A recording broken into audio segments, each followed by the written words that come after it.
StarCraft, the Terran Empire. This video is purely for entertainment and does not infringe on copyrights or laws. The rights to the novel and image belong to the original author. We do not claim ownership. Don't like waiting and want to listen to this fanfic in full now? Subscribe to our Patreon, where you'll find the best fanfics. Chapter 576. It doesn't matter, I will take action. At the same time as the troops were dispatched to the Kel-morian Federation, the battle between the Terran Empire and the original Zerg army on the southern border also reached a critical stage. From the easternmost asteroid belt of Ravanska to the border world of Raksara in the southwest corner, this 700 light-year long battle line covers more than 49 Terran Empire colonies. On the Terran Empire's flat star map, it is an acute triangle outlined by a diagonal line running diagonally downward from right to left. In the war zone, even on the surface of the planet, the density of Zerg is still rising, equivalent to hundreds of thousands of Zerg distributed on every hectare of land.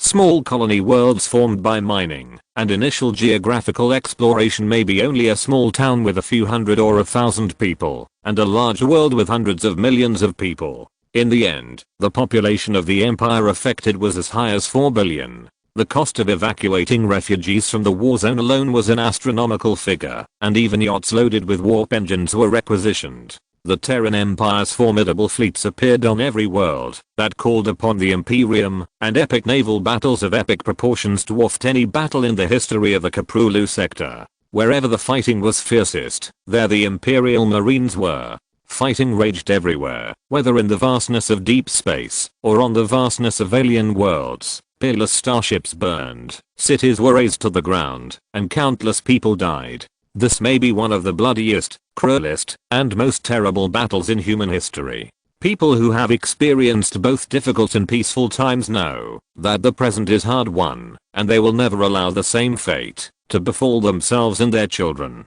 The warriors left their homes and went to the battlefield young and fashionable. Some even traveled across the Korhal sector to reach the front, and many of them will be buried in places that have never been heard of before. The Korhal galaxy is just an insignificant corner, as small as dust, but for the short life of humans, it is everything from birth to death. By now, few people think that this is just a small-scale invasion that will soon be quelled. The universe is so big that there is no place for humans. There are hundreds of billions of stars and hundreds of billions of worlds in the Milky Way, but only the land under our feet is our home. Not everyone voluntarily joins the army, especially in the prosperous world that has never experienced war. There are many people who evade military service. There are so many people in this world, and human nature is so complicated. It is too one-sided to simply divide them into cowards and warriors. Even the soldiers who join the Imperial Army are not born to be brave warriors. I don't know how many people hate the war they are participating in from the bottom of their hearts and feel confused about the meaning of their own fighting. Because compared with the million-level army and fleet, the power of one person is too small to change anything. In front of the Zerg, humans seem so insignificant. Humans are not facing beasts, but another race and another civilization. But some people may think that the Kalian War should not have been fought from the beginning. But if you stand up and say that humans can live in peace with the Zerg without fighting, it will definitely be considered a foolish dream. From top to bottom, the people of the Terran Empire began to believe that only war could bring peace, because their enemy was the Zerg. On March 30th, Augustus, who was in the Augustus Palace, finally received news from the front. These days, Augustus has been eating and sleeping in the palace's operations center, and the soldiers around him are the same. These people are young people of about the same age as Augustus, and the oldest is only 45 years old. They sleep very little, and are always working, because the fate of the Korhal people is on their shoulders. At this moment, it is dawn, and the sky over Augustus is raining an inverted meteor shower. It is a fleet of giant barges flying through the thin atmosphere of Korhal, and such meteor showers can be seen even in the daytime. The many tables and consoles in the operations center are full, and some people have not slept for 2 or 3 days. Even when his colleagues are arguing about the details of the battle plan, they are still sleeping in their chairs. The Emperor's operations center includes almost all of the most outstanding military tactics and strategic talents in the Terran Empire, with flexible minds and quick reactions. Anyone who can come here is a talented person, regardless of their origin and bloodline.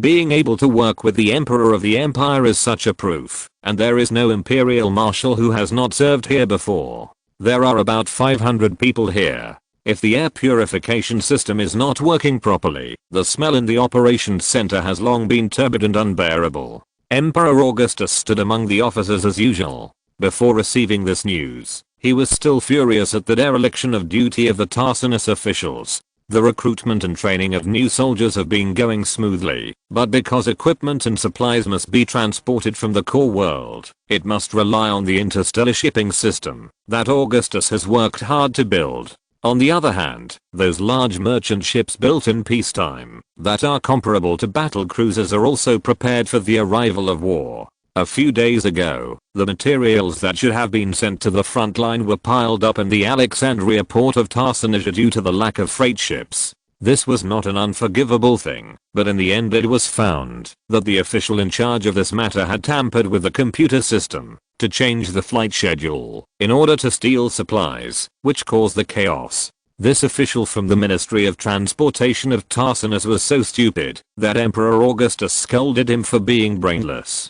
Now, it was a foregone conclusion that this person would be exiled to New Falsum. There were people who deserved the punishment there: pirates, rapists, human traffickers or murderers. In short, all the crimes that could be imagined and unimagined in this sector could be found in New Falsum. The emperor was always very demanding of officials, which inevitably put them under great pressure.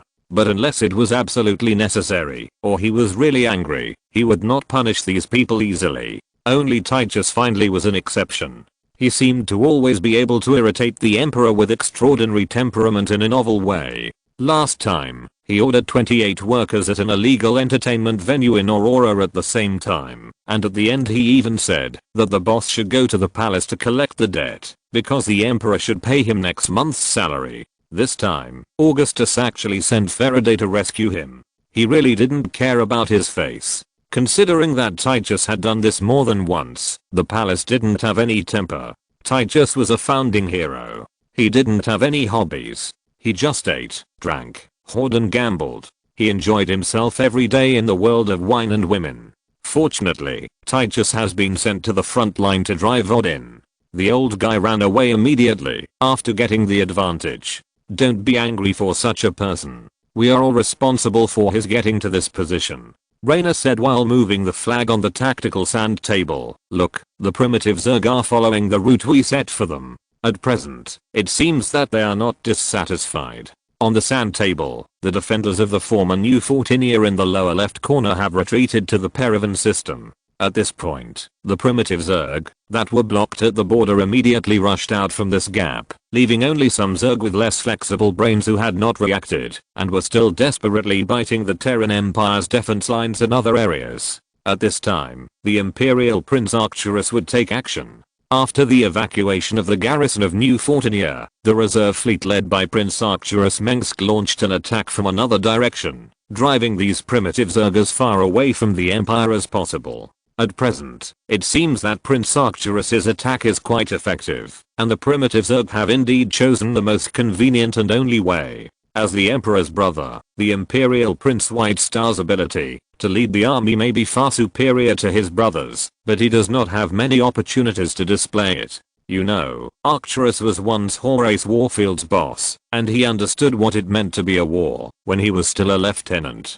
Even though he had never attended a military school, Augustus Mengsk seemed to be born to march and fight. Arcturus first laid a large number of mines inside and outside the star system around Acilia IV, and then used the dispersed fleet to forge numbers and electronic signals to bluff, so that the primitive Zerg, who were not good at using conspiracies and tricks, thought they were being surrounded by the Imperial fleet, so they could only look for loopholes in the encirclement. The Imperial Prince was not just a politician, he was happy to assist his brother behind the scenes. Anyway, the Terran Empire also belonged to the Mengsk family. Where is Zerwin? Augustus looked at the sand table and asked this question 3 times.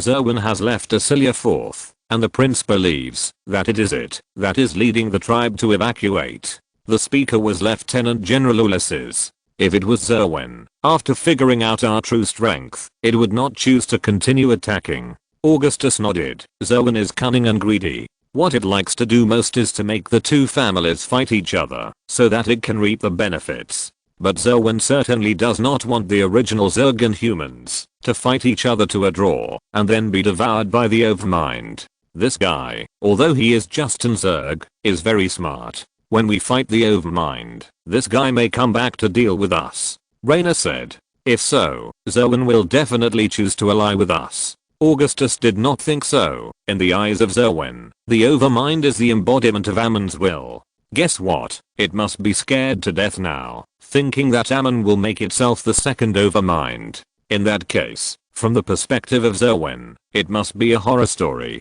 Raynor said.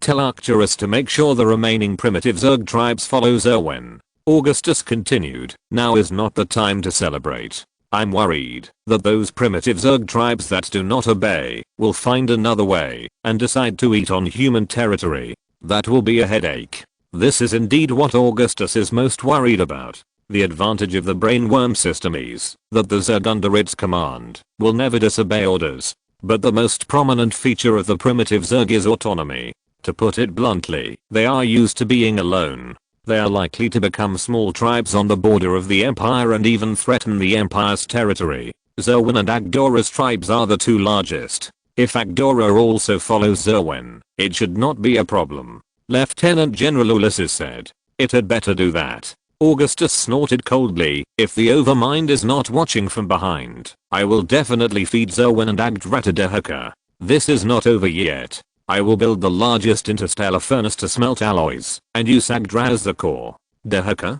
Don't say I look down on it. Maybe even you can compete with it. Raynor thought Augustus was joking. He didn't believe that the primitive Zerg could eat the brutal and violent ash giant worm Agdra, but you are right. These monsters have devoured so many warriors. Good brothers can't die in vain. Tasha was one of the most intense areas of battle. It was attacked frantically by the primitive Zerg leader, the ash giant worm Agdra. Only the battles of Acilia, Seti and Tyria could be compared with it. The fleet stationed in the system originally consisted of only 12 old Behemoth-class battle cruisers and hundreds of auxiliary ships, more than half of which were lost in the initial battle. The gigantic ash giant worm, Agdora, was like a terrifying fire demon wandering in the starry sky. It was not afraid of high temperatures and flames, and the hottest magma was just warm water to it. Agdora was shaped like a snake-like dragon, with hot lava flowing through its steel-like skin. It did not need a fusion reactor to produce terrible light and heat, because its blood was filled with hot lava and combustion-promoting body fluids. The huge heart was not born for breathing, but to make the burning blood in the body boil. According to this tyrannical monster, it once defeated the second generation overlord and tore pieces of flesh from its bloody body. If what Agdora said was true, he was even more terrifying than the worm ancestor Zerwen. And Agdora's power was indeed impressive. This terrible ash giant worm once chewed and bit several main fleets of the Terran Empire. This horrific scene was recorded by a military reporter who said he had seen Yagra swallow the revenge of Korhal alive. When the monster burped, countless molten metals, ashes, and lava erupted onto the vast land of Tasha. Instantly, the mountains and rivers melted, and rivers of magma flowed on the endless fertile land, and the earth was charred. For the warriors in the Revenge of Korhal, even hell is no worse than this. You know nothing about the original Zerg and the essence, Jimmy. Dehaka is actually more powerful than you think, and much more powerful. Seeing is believing, hearing is not, my mother always said. Raynor said. Thanks for voting. Chapter 577, Frontline, Why We Fight. Mom always said, killing is a sin, because all life is given by God. Therefore, all men are brothers, and brothers will not kill each other with swords. Private Ado Melnikov, who grew up on the imperial colony planet Bountiful, used to believe what he learned in the seminary, but now Ado has wavered. If the life of the Zerg is also given by God, then who is he releasing these demons to punish? They are swarming again. Above. Under. Kill them. Kill them. Fire. The hysterical shouting pulled Ado back to the battlefield. He put his finger on the trigger of the C-14 Gauss gun, and then remembered that the enemy had already retreated. Hold him down. Damn it, Hold this guy down. A soldier in a black khaki uniform was running between the trenches and fortifications, followed by several military doctors who pounced on him like a tiger in the muddy trench pit. It's over. It's all over. Their shouts echoed clearly on the battlefield, filled with alloy steel bunkers and solid bunker clusters. Only resocialization can save him. Like the other Imperial soldiers around him, Ardo just watched silently from behind the helmet mask of the power armor as the crying soldier was carried back to the combat medical center. The soldiers who were witnessing all this made prayer gestures at the same time, and their different eyes were filled with sorrow. The soldier was their comrade in arms. He had witnessed a ferocious primitive Tyrannosaurus tearing many of his comrades alive, and since then he has had mental problems. The field hospital could not handle this kind of disease, so it could only be sent to Melis, which was closer to here. It's all over, Ardo whispered to himself, looking past his comrades to the position. Point our men. This is the Tasha front. The 664th and 665th Divisions of the Imperial Marines stationed here have built an impregnable defense line around thousands of islands and reefs. On the morning of Easter, April 14th, thick fog was shrouding the undulating sea. Huge fortifications covered the entire coast of Zephyr Cove. This island was once a tourist destination for Tasha. It was warm all year round, and the abundant rainfall and temperature created an idyllic and poetic paradise on Earth. The poetic natural environment naturally nurtured the poetic Tasha people. The science, education, and humanities here are unique even in the vast interstellar empire of Terran. But now, this former paradise on Earth has been transformed into a battlefield. From flat beaches to steep cliffs, there are fortifications built with concrete alloy steel everywhere. Dozens of miles of underground facilities connect countless planetary fortresses, bunker clusters and giant turrets equipped with Draken cannons.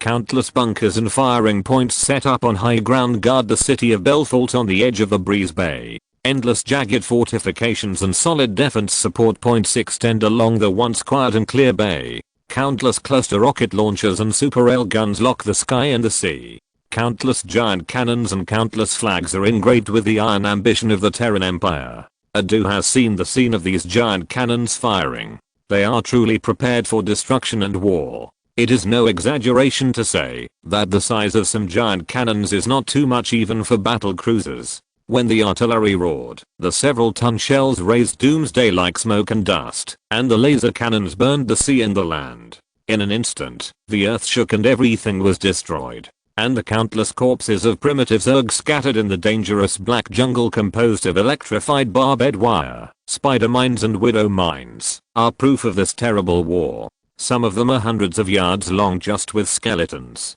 They are giant beasts that only exist in myths. At this time, many large excavators were rumbling and cleaning up the piles of corpses on the battlefield splashed with thick blood, as if they were moving on the ground covered with broken bones and flesh. If you are not a real person who has experienced it, it is probably difficult for anyone to believe what kind of enemy and what kind of war Ardo has faced. In the past nearly 4 weeks, the primitive swarm launched a full-scale attack on Tasha. At that time, the sky that could be seen with the eyes was covered with primitive alien insects vibrating their wings. All you could hear were deafening and terrible roars, and all you could touch were death and blood. Everywhere you looked were the corpses of humans and alien insects. The poisonous and thick blood of the primitive alien insects polluted the water source, turning the ocean of Tasha into a dark red.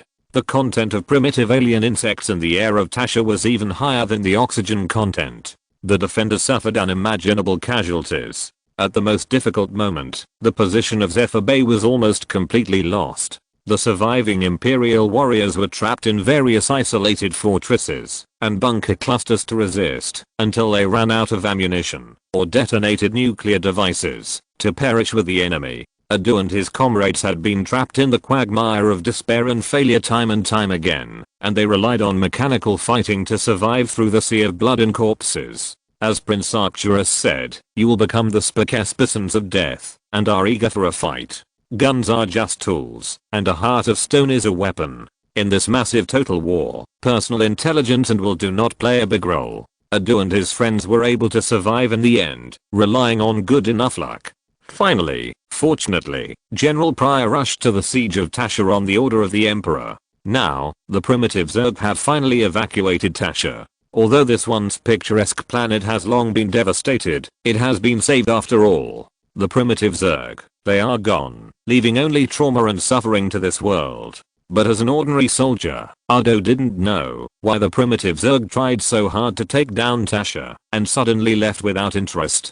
Just like Ardo couldn't figure out why they came. Melnikov, Adu Melnikov, Lieutenant Sheffield, the platoon leader, walked out of the bunker on the other side. The man with a big nose and flat eyes had to lower his head to walk out of the low bunker exit. Since a large number of communication equipment, logistics support equipment and ammunition depots must be set up in the bunker, the space left for the Imperial Marines is much smaller, so that a squad of soldiers inside can't even get half a bench. Lieutenant Ardo immediately walked towards Sheffield. What's the matter? You've been promoted. Sheffield waved to Ardo. Now you are the corporal squad leader of your squad, and you also received a gold star badge with the appointment. Ardo nodded, not surprised by this, because he was one of the last 2 people in their squad who were still alive. In some units with particularly severe casualties, some were even promoted to captains during the war, while all the officers above him, including platoon leaders, company commanders, and battalion commanders, died.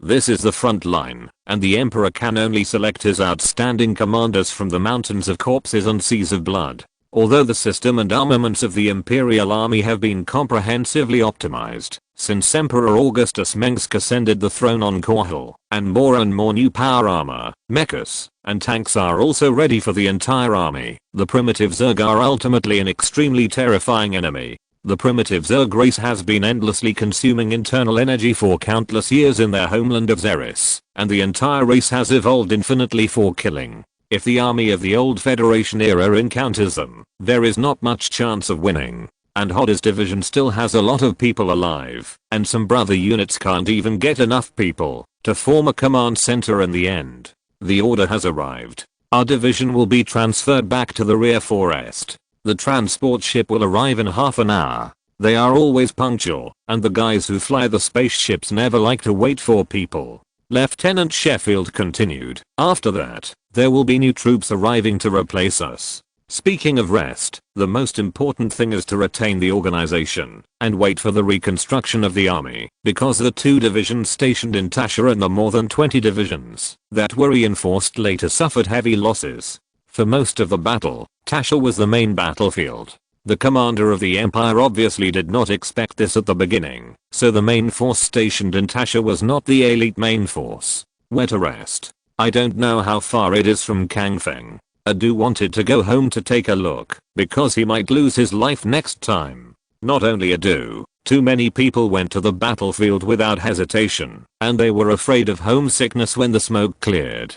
Kangfeng is not close to the front line, but if you take a spaceship loaded with the latest warp engine, you can reach it in less than a week. For Adu, it is not known whether this is good news or bad news. This is not something I can know, kid, but I promise you will have a chance. Sheffield walked past Ardo's soldiers and said in a low voice, report to the airport now. You don't need to be in a hurry. There is still enough time. I think the seats on the spacecraft are not full at all. Ardo is only 19 years old this year. To Sheffield, he is really a child. His youngest child is older than this yellow-haired boy. Yes, sir. Ardo said. Lieutenant Sheffield said before leaving, in the name of God, you are now a veteran. Remember, it is the bitch war that makes you a real man. Let's go. Since he said so, at this time, Will Voronov was walking out of another bunker. The order to evacuate the airport was issued by the command channel in the power armor, but he just heard what Sheffield said. In addition, Will is a priest. Out of respect for the religious culture of Kangfeng, the 417th Marine Battalion is one of the few Imperial troops with chaplains. Although less than 12% of the troops are Kangfeng people, they all graduated from the recruit training camp there. Kangfeng is a religious colony that was established in the 24th century. The people who established this colony are all members of religious groups. They are all saints and pilgrims who have been displaced here. In the past, Kangfeng refused to join the old Terran Federation, but was later incorporated into the newly established Terran Empire.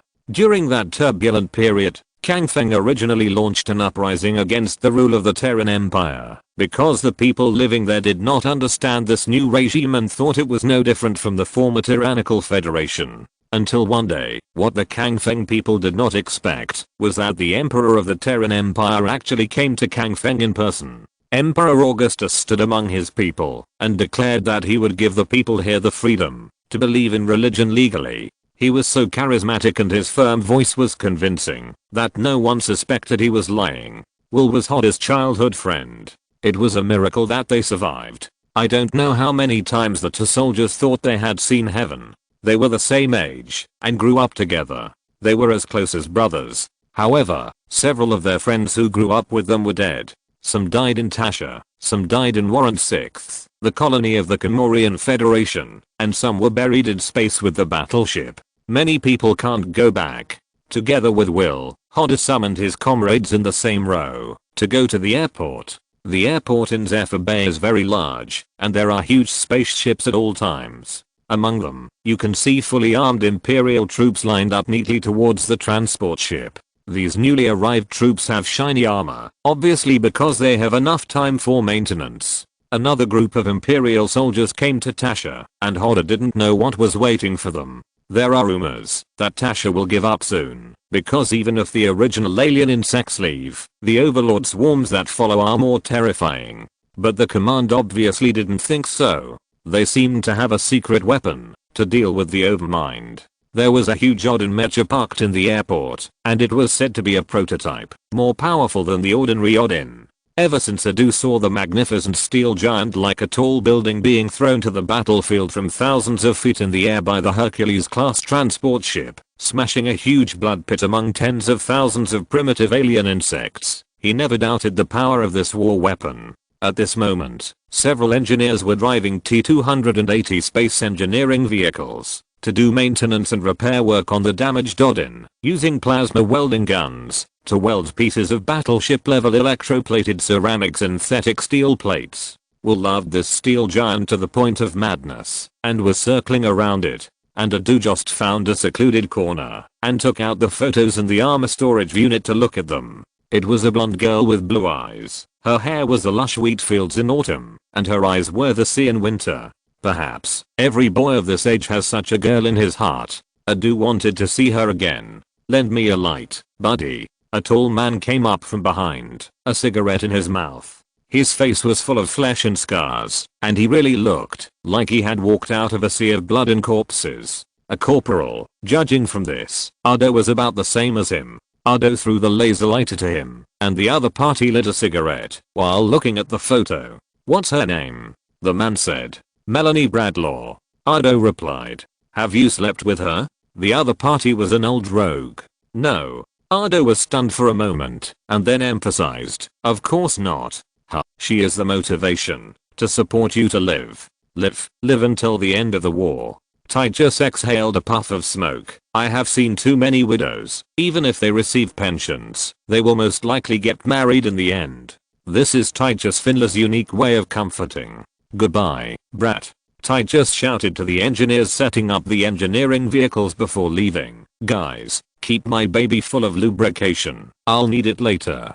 The scrolling subtitles below the news after the end of the hidden level of the Wings of Liberty campaign revealed the news that the settlers of Kang Feng Star declared independence, and they also made a cameo appearance in the later campaigns. This planet was originally intended to be included in the world destruction mechanism of Heart of the Swarm, but later this very good mechanism was abandoned. We had the opportunity to see more distinctive StarCraft planets in the campaign and appreciate the unique cultural landscape of Star Wars. This is really a pity. This popular science video of the B Station Up Invader is very good. He is one of the few ups who have done serious research. You can check out his videos when you have time. In comparison, those marketing accounts are really misleading. Chapter 578 boring. I want to see a river of blood. Slain, this dry hot dark world with terrible storms is as ruthless as the Tal'Darim. It is full of cruel murders, despicable betrayals and barbaric atrocities. The fittest survive, and the strong prevail. The lone and majestic peaks of Winter's Gate, ladder map, stand in the snow and tree like lightning across the dark sky. The rough, hideous and extremely beautiful Tal'Darim Black Fortress is located between the mountains. Even if the Tal'Darim are absolute pragmatists and don't care whether their buildings are as exquisite and practical as the Ea Protoss, these magnificent and solid fortresses are also works of art with a dark and murderous aesthetic. Even if the Tal'Darim never deliberately embellish their buildings, the keen perception of beauty flows in the blood of the Protoss race. The Tal'Darim parted ways with the Ea Protoss long ago after the Aeon War, but this talent is innate. Look at the buildings that are a combination of grandeur and hideous beauty. Even the cold and compact lines on the fortress have been sharpened like thin blades, and the bright blood fragments exude blue and red luster. The vertical and pointed walls of the fortress stretch straight to the sky. The sharp outlines of the spires and the asymmetrical structure show the extremely impactful strength and tension. From the blood crystal spires that stand like blades to the pass flowing with bright blood red light, the huge vertical drop is like the gate to heaven, enough to smash any creature that dares to step on it to pieces. The towering spires and blood red light bridges connect the battlemented towers, hidden in the storms wrapped in snowflakes. The incomparable spires of the Black Winter Pass dominate the sky of Slayn, and you can control all living things by climbing to the top.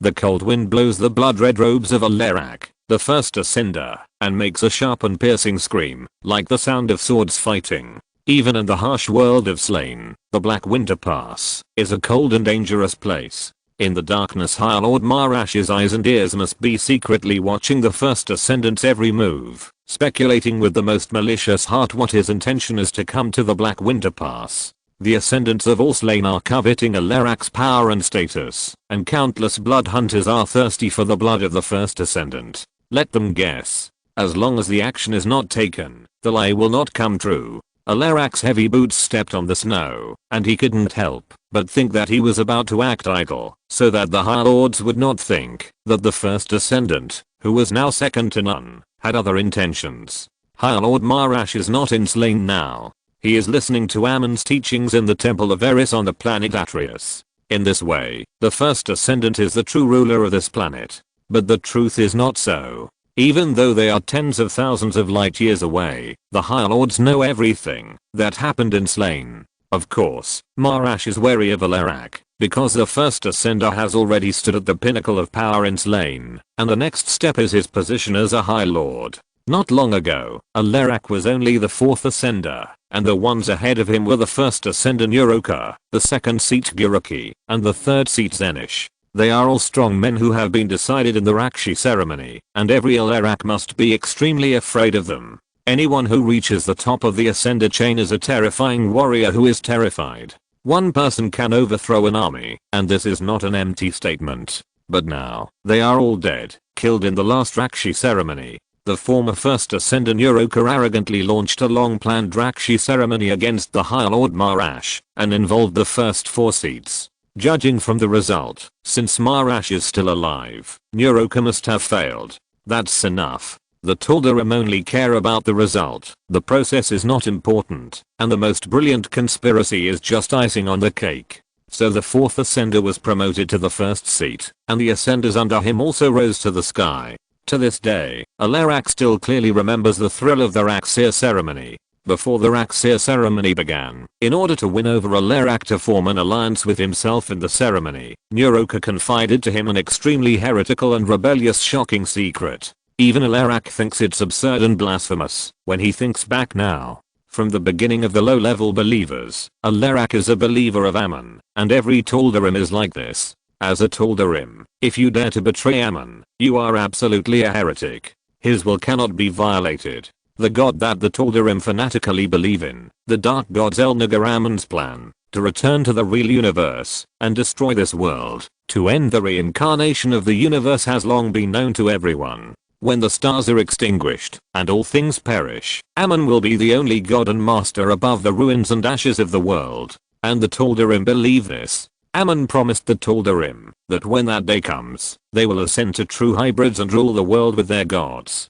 The Tal'Darim want to become hybrids, as evidenced by their willingness to become the experimental subjects of Ammon's god Nerid. His grim will and determination to end this cycle of corruption flow through the veins of the void, and the last day will come when the great death fleet will destroy all life in this universe in his name. end the cycle of decay, and the world will stop forever.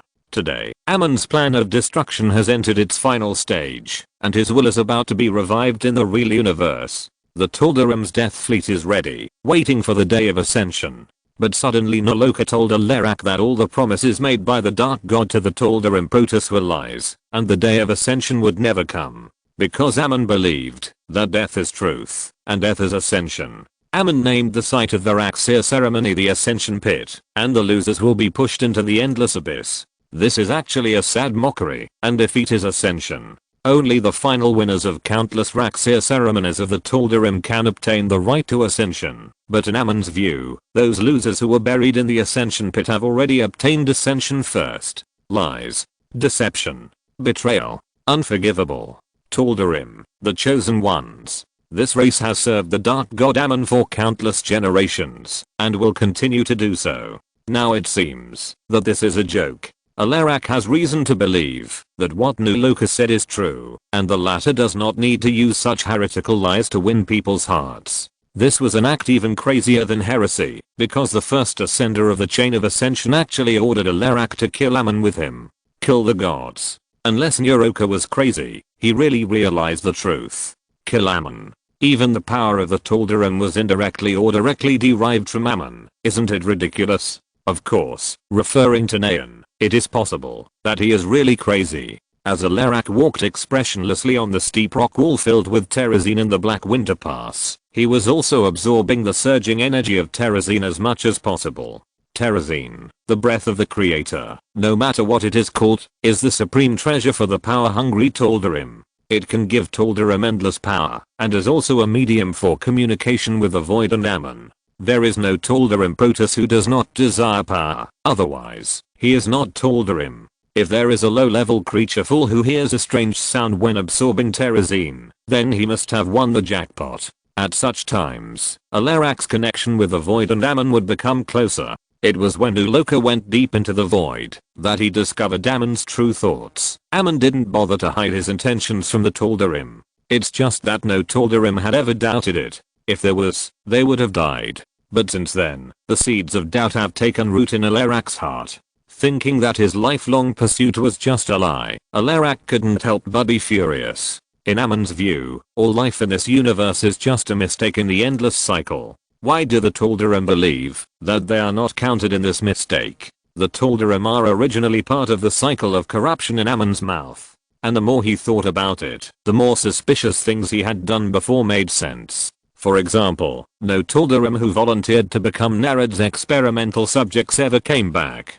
Ammon treated everyone as fools. You deserve to die, Ammon. But Alarak knew that, if he wanted revenge, his own strength alone was not enough. At the very least, he must first become a High Lord, to control the entire Tal'Darim. And to defeat the current High Lord Marash, Alarak must win the support of powerful allies. Alarak already has an idea for this. Most of the Tal'Darim support Marash, and they are not reliable at all. In this case, Alarak decided to use the power of foreign races, because the Raxir ritual never stipulated that this could not be done. Since there is no rule, it is tacitly permitted.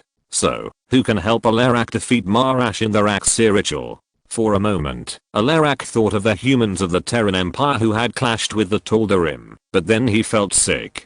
Alarak could not cooperate with humans. He wanted to reverse the flood that subverted the world and take revenge on Ammon, and humans were not qualified at all. Imagine a flood is about to sweep away all living things, and he, Alarak, has to ally with ants to stop the flood. Even though humans have proven their power, that cannot be underestimated in the war with the Tal'Darim. Humans. They are equipped with primitive technology, but they think they are great. Those weak reptiles exuded a primitive impulse, fear. Their ridiculous emperor's understanding of war was lame and ridiculous, as naive as a 200-year-old child. TSK, Augustus Mengsk. Such a big fool is not worth executing personally. Humans are not even qualified to be slaves. And the Protoss of Air and Shakiris actually allied with humans, which is really cheap. The Protoss of Derim is a good choice. As long as they are given a high-sounding savior hat, they will immediately surrender. Although Derim is flirting with humans, since they have already fallen into such depravity, why not obey them? Cooperating with Darum, they will definitely bring the human empire. Unfortunately, the current Archbishop of Darum, Tassida, is a real leader, and he may not be fooled by Alarak. In contrast, his apprentice Artemis is an immature fool. It doesn't matter, Alarak has already made a plan. Be calm, patient, and act after planning. This is the key to Alarak's position as the first ascender. My lord. In the darkness, Jynara, the current second ascender, walked slowly. In terms of the aesthetics of the Protoss, Jynara's figure is fit and well proportioned, but the shoulder armor with thorns and the betrayal blade at her waist show how dangerous she is. You are looking for me? Her voice was so weak and trembling that, if Alarak had not known Jynara's cruelty, he would have almost believed it. Jynara should be afraid, she already knew Alarak's methods. In the Rakshi ceremony between the former First Ascender Nuroka and the high-ranking Lord Marash, Alarak played everyone. He first declared his allegiance to Nuroka and killed Gilaji who supported Marash, but then declared his allegiance to Marash and killed Nuroka. Alarak is indeed a despicable villain who goes back on his words, but he only violated the customs, not the rules. Now, he, Alarak, is the first ascender. Jynara was also a beneficiary of this Rakshi. She was promoted to the third seat without even participating in the ceremony. I'm looking for you. Alarak narrowed his scholar eyes and stared at Jynara, making a mocking expression. And Alarak admitted that he liked to see the panic and fear of this lower level ascender, even though he knew that the other party was pretending. Yes, he just liked it. He never got tired of watching it. Alarak's mind was so meticulous that even the Protoss who were used to reading minds could never figure it out. He would never understand why the Templar could tolerate Kala. The Tal'Darim knew each other's dark and cruel character, which was probably the only thing that could be understood between the tribes. Therefore, it was extremely stupid to talk about magnanimity to other Tal'Darim. While the humans in the Kaprulu sector were still fighting for survival, the Tal'Darim Protoss at the other corner of the galaxy had not given up the intrigue and struggle for power. Waiting for your order. Jynara knelt on one knee without hesitation. Even if she was only one seat higher, Jynara could not disobey Alarak. Rather than colleagues, they were more like master and servant. I received a report from the outpost that a large Zerg army is approaching Slain, and now they have invaded multiple worlds. Alarak was silent for a long time, as if he wanted to see Jynara's unpredictable thoughts. Such an important matter, Jynara's intelligence network was actually unaware of it. Alarak's soldiers walked to inform him leisurely to establish his authority. He did not take the Zerg seriously at all, nor did he care about the gains and losses of one or two planets. Cold, efficient, and unscrupulous, the Tal'Darim pursued the way to win, and the rest was the way to die. The Tal'Darim only did what was beneficial to themselves, and sacrifice and dedication were just to coax children. What are your orders? Jynara did not dare to question. What do you think we should do? Alarak said. Fight back immediately. Jynara's answer was impeccable. Not a counterattack, but a massacre. Alarak said, I want to see rivers of blood. This is the fate of angering the Tal'Darim. I want you to lead the Death Fleet to defeat these bugs and regain lost territory. He said to Jynara, go now. Just like their weak cousins far away in air, the Tal'Darim have also established many colonies on many distant planets, all for the purpose of extracting resources to expand their territory and conquering and ruling like a king. After plundering all the resources, most of these colonies have been abandoned. No matter how beautiful they were before, they are now dead silent. The Tal'Darim are accustomed to building their temples dedicated to Ammon on those planets rich in terrestrial Zine, in order to crave the favor of the Dark God.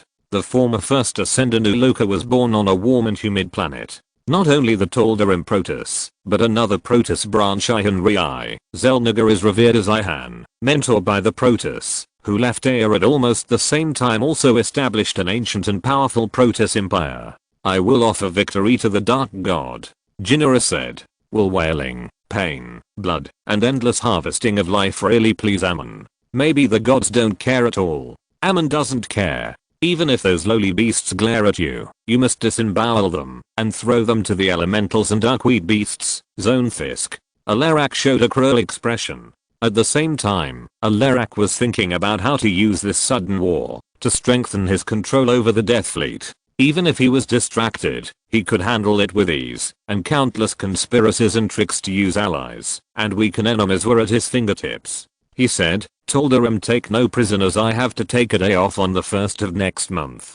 Please forgive me, because I have been suffering from insomnia recently. I have to say that the map translation of the national server used to feel very good. When I played, I would imagine what stories would happen in these different worlds." Chapter 579. Use your invincible Nova Strike to find a solution. An August Grid Pride class strategic cruiser is opening a hyperspace passage. The surging space-time vortex is like a second rising sun. Countless small and medium-sized warships are following the flagship in an overwhelming manner. The bright orange or dark blue plasma thruster wake is brighter than the white stars. Before this generation, humans in the Korhal sector had never seen such a large fleet. Children who grew up in the Terran Empire era were fortunate to witness the departure of this epic fleet and watch the city-like warships accelerate and turn into meteors in the sky. Children often hear news from the front even in school. If their parents happen to work in factories related to the supply of munitions and materials, they can even more appreciate the depressing and solemn atmosphere of war.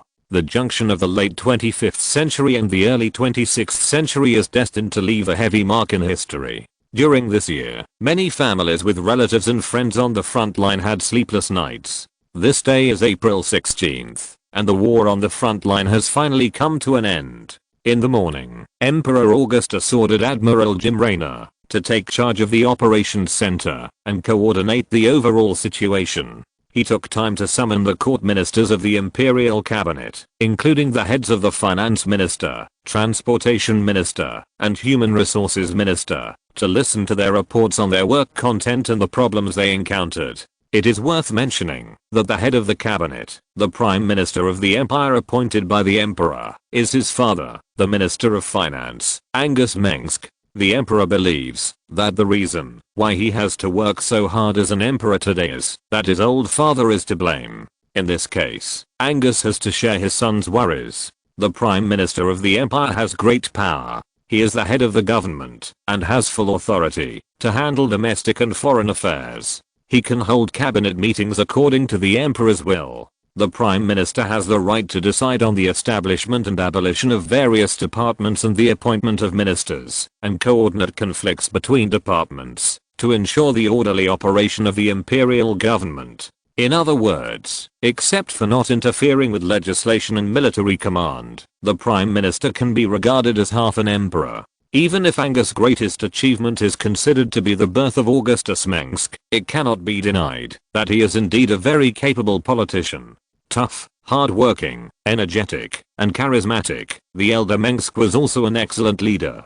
Augustus Mengsk had aged many years since he decided that he was absolutely responsible for the destruction of Korhal IV. His son, the Emperor, gave him a chance to atone for his sins. Although Angus had once defended freedom and democracy at the cost of his life, the centralized Terran Empire now seemed to be the best outcome. Now, only by working hard and restlessly to fulfill the original promise to the people of Korhal and build an empire where everyone can live and work in peace and contentment can Angus's guilt be alleviated. And it was with the assistance of Augustus Mengsk, who was skilled in domestic affairs, that Augustus was able to establish a sound and efficient government system in such a short time. You have to know that half of the current Terran Empire government is left over from the old Federation, and half is directly from the ruling team of Korhal IV in the past, and these people were all trained by Angus. Most importantly, Angus is the Emperor's father. With this identity alone, this grey-haired old man can calm down the powerful imperial ministers in the cabinet meeting,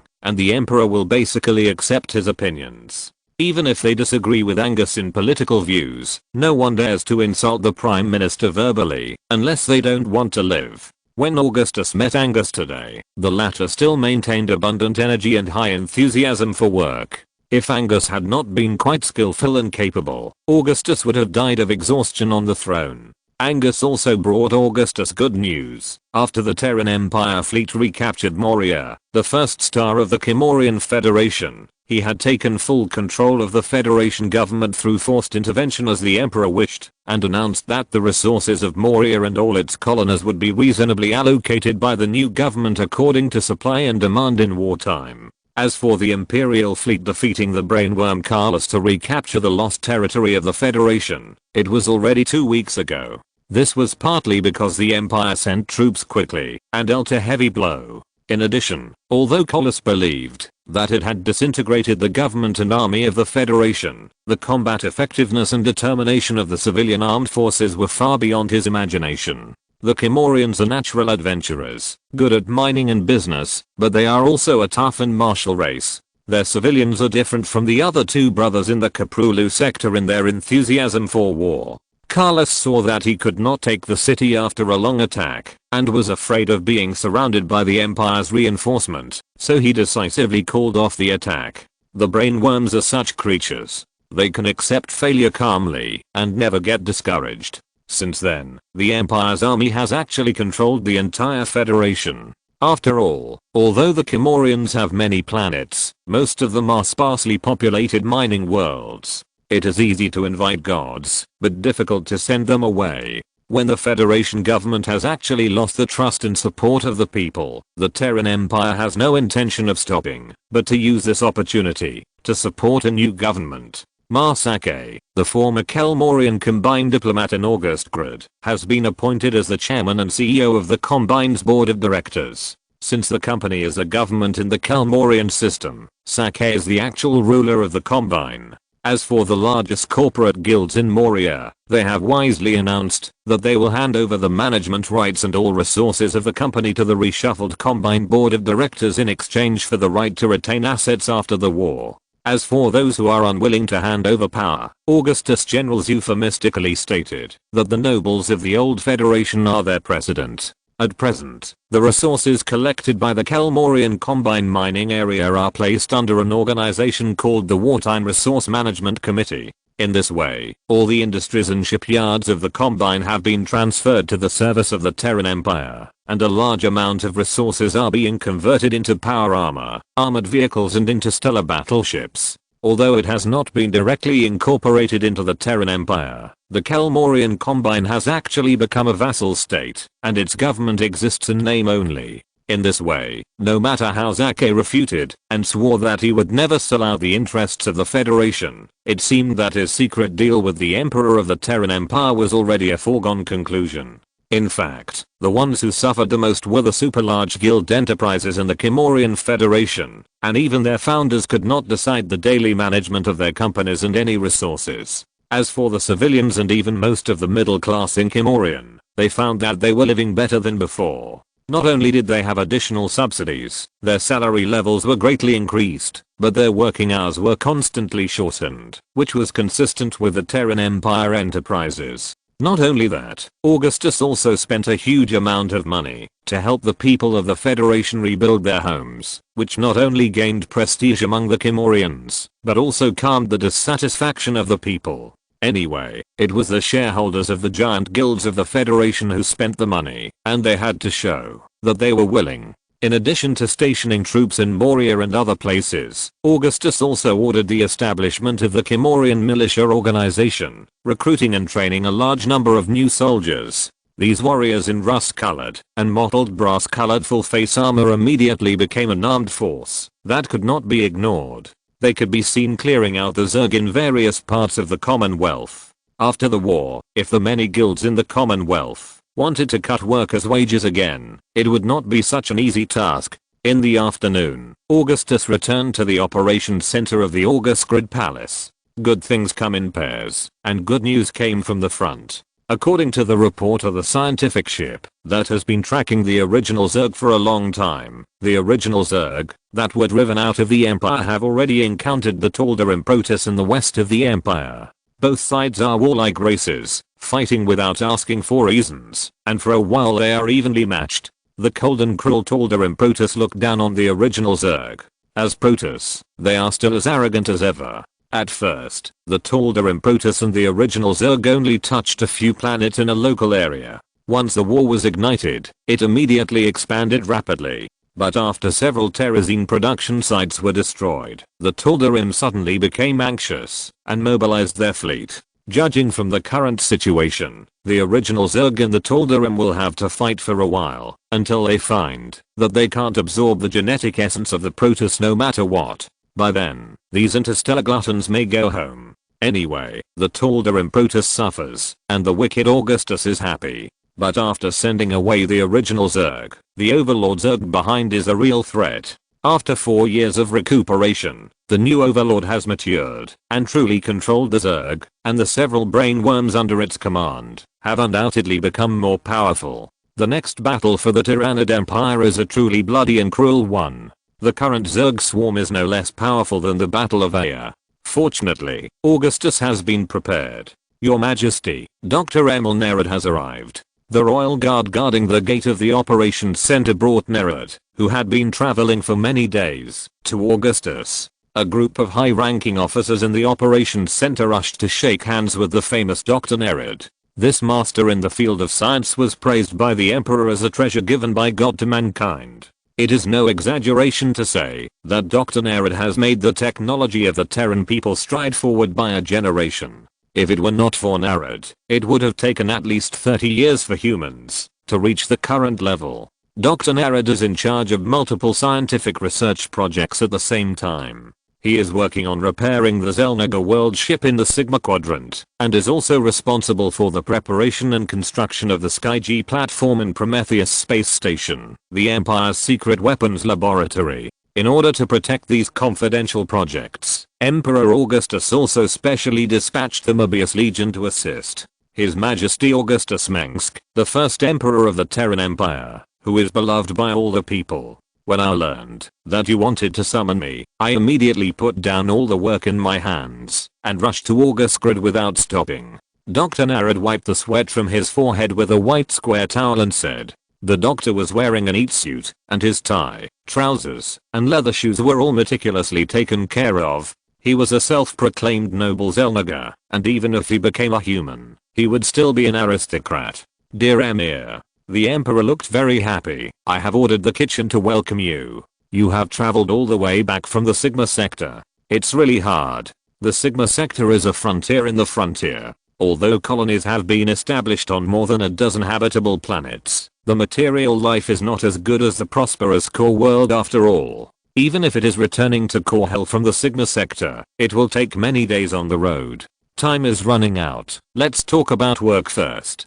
Dr. Nerad is a well-known workaholic. Even scientists who are 40 years younger than him can't keep up with his inhuman work intensity and extremely involuted work schedule. If there is an award for model workers within the Terran Empire, Nerad deserves it every year in the past 4 years. When the spacecraft docked at Bront Prime, I heard rumors that the Jumunganda swarm landed in Tasha, which indicates that the swarm army will soon arrive in the Kaprulu sector. Nerad said worriedly, in all previous Zerg invasions, Jumunganda has always been the vanguard of the Overmind.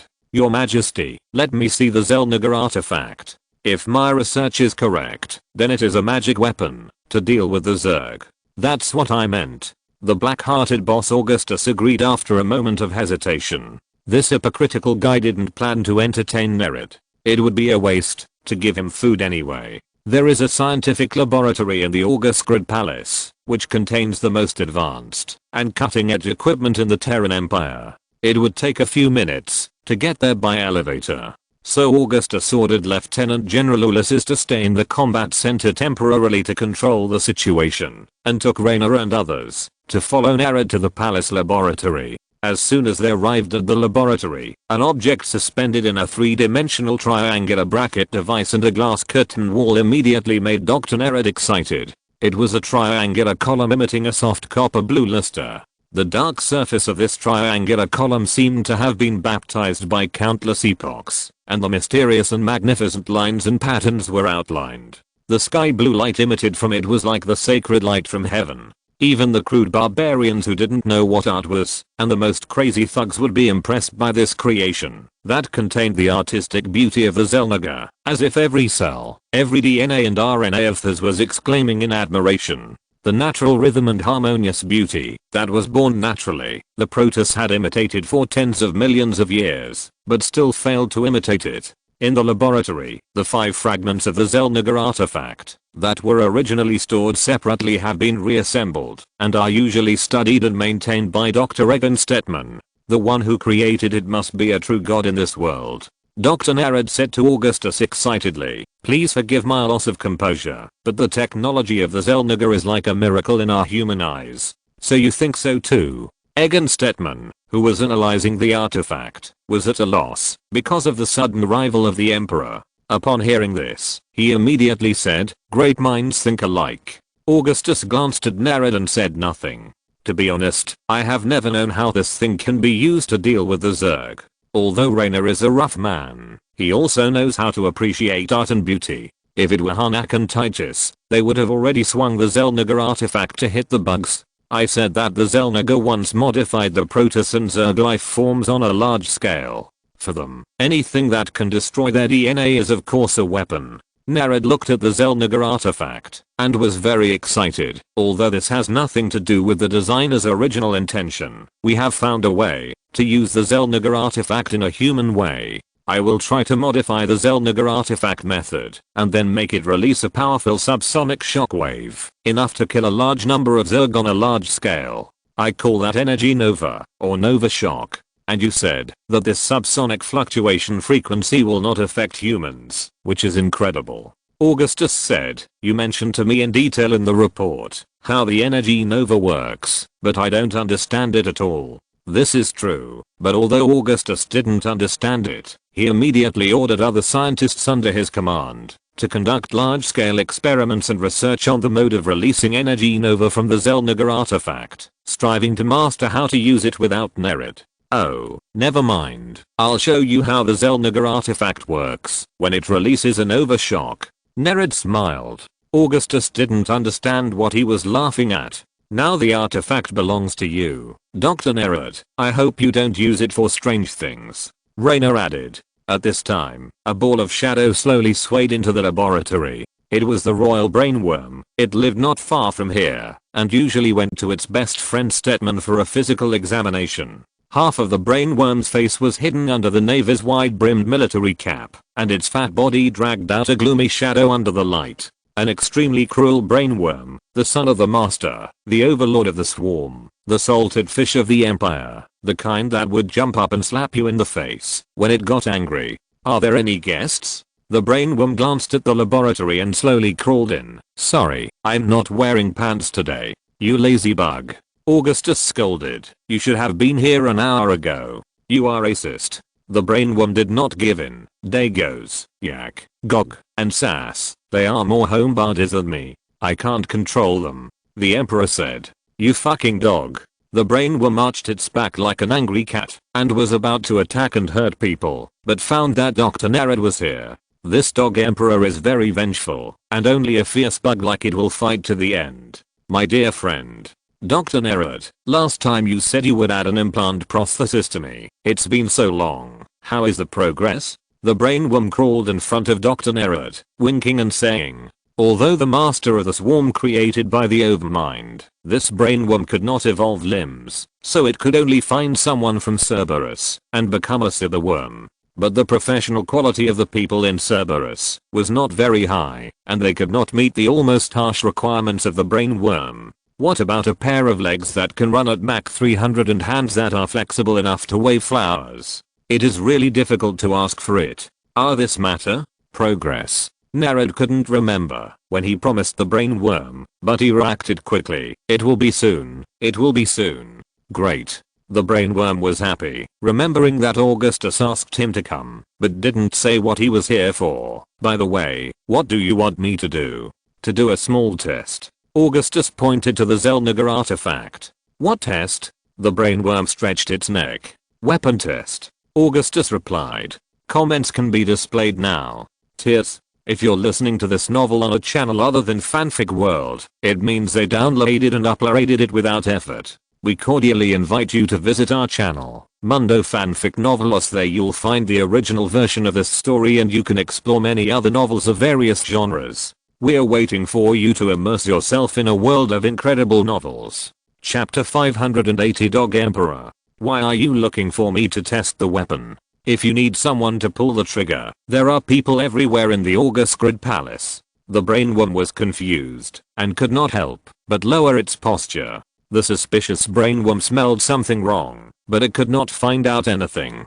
However, even though it has extremely powerful telepathic abilities, it is extremely difficult to figure out Augustus's thoughts. There is only one thing that the brainworm is sure of, that is, this black-bellied guy definitely has no good intentions.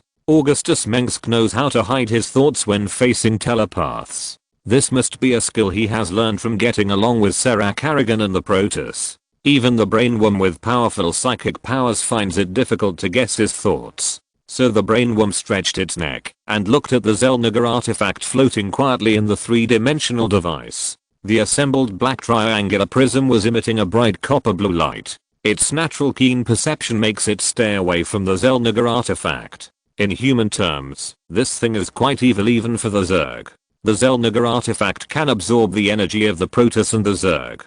For the people who made it, grinding the Protoss and the Zerg into powder and converting it into pure energy is as simple as taking a nap. Neither humans nor Protoss can understand the heights that the Xel'Naga has reached and can only exclaim as a miracle. In other words, even if a pig sees a slaughterhouse rising from the ground, it can't figure out that it is used to kill pigs. Speak up. Seeing that Augustus was hesitant to answer, the brainworm was a little scared. Why don't you speak?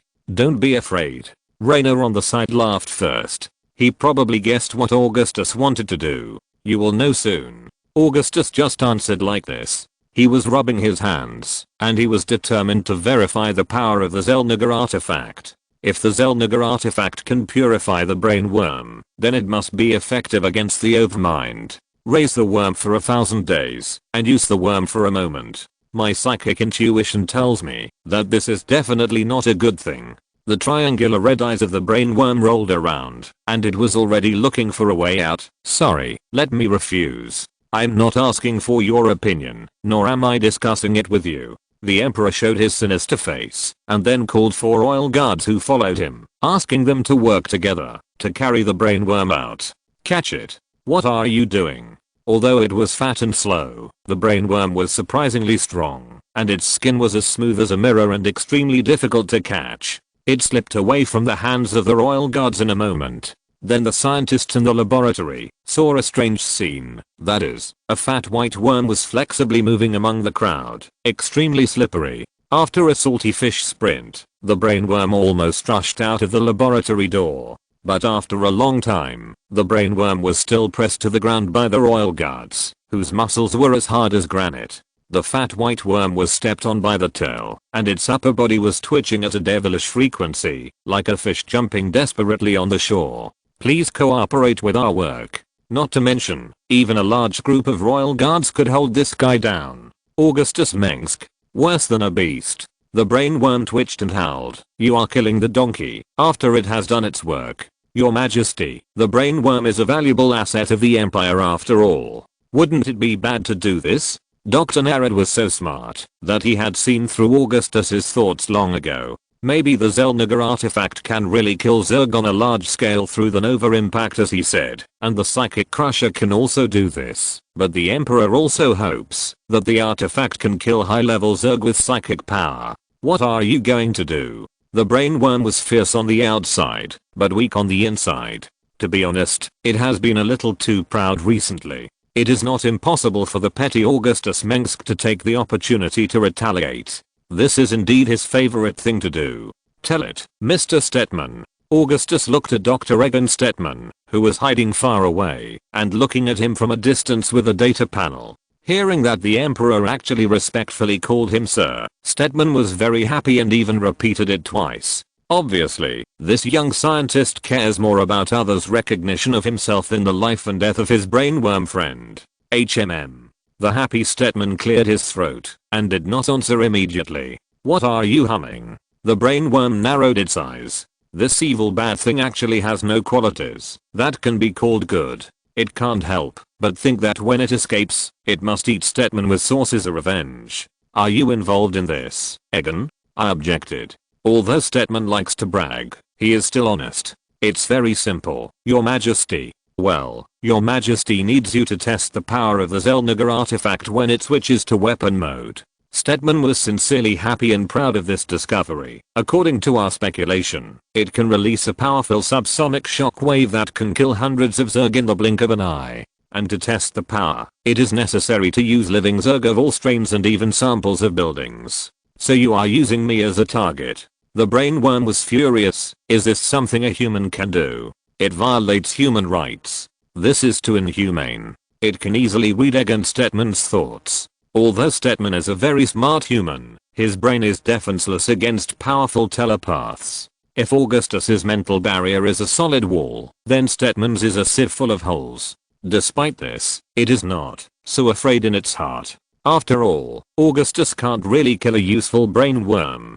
But when it comes to weapons experiments, the ones who fire the cannons are very happy, but the ones who are bombed will not think so. I didn't seek your opinion on this matter. Augustus wanted to list the many crimes that the brainworm had committed in the palace, but he felt ashamed. I told you long ago that you should be more restrained.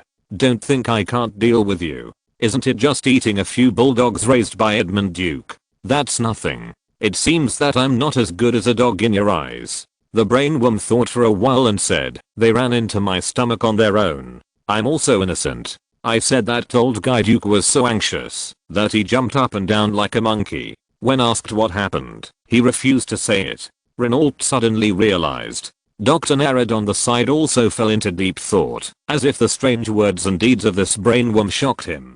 At least, when the master created the brainworm, he would never add the genes of the live treasure. The master created the brainworm, and the new brainworm was just a blank sheet of paper in terms of personality, and often obeyed the orders of the older and more powerful brainworm.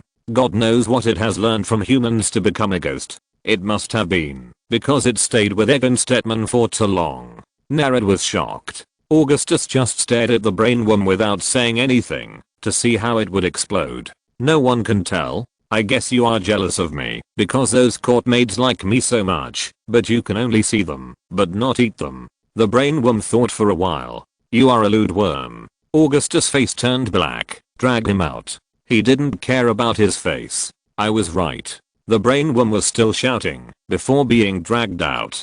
Go to the experimental site. The Emperor stared at Renault, who was laughing loudly. Faraday, prepare the boat. Hey, we all know you don't dare.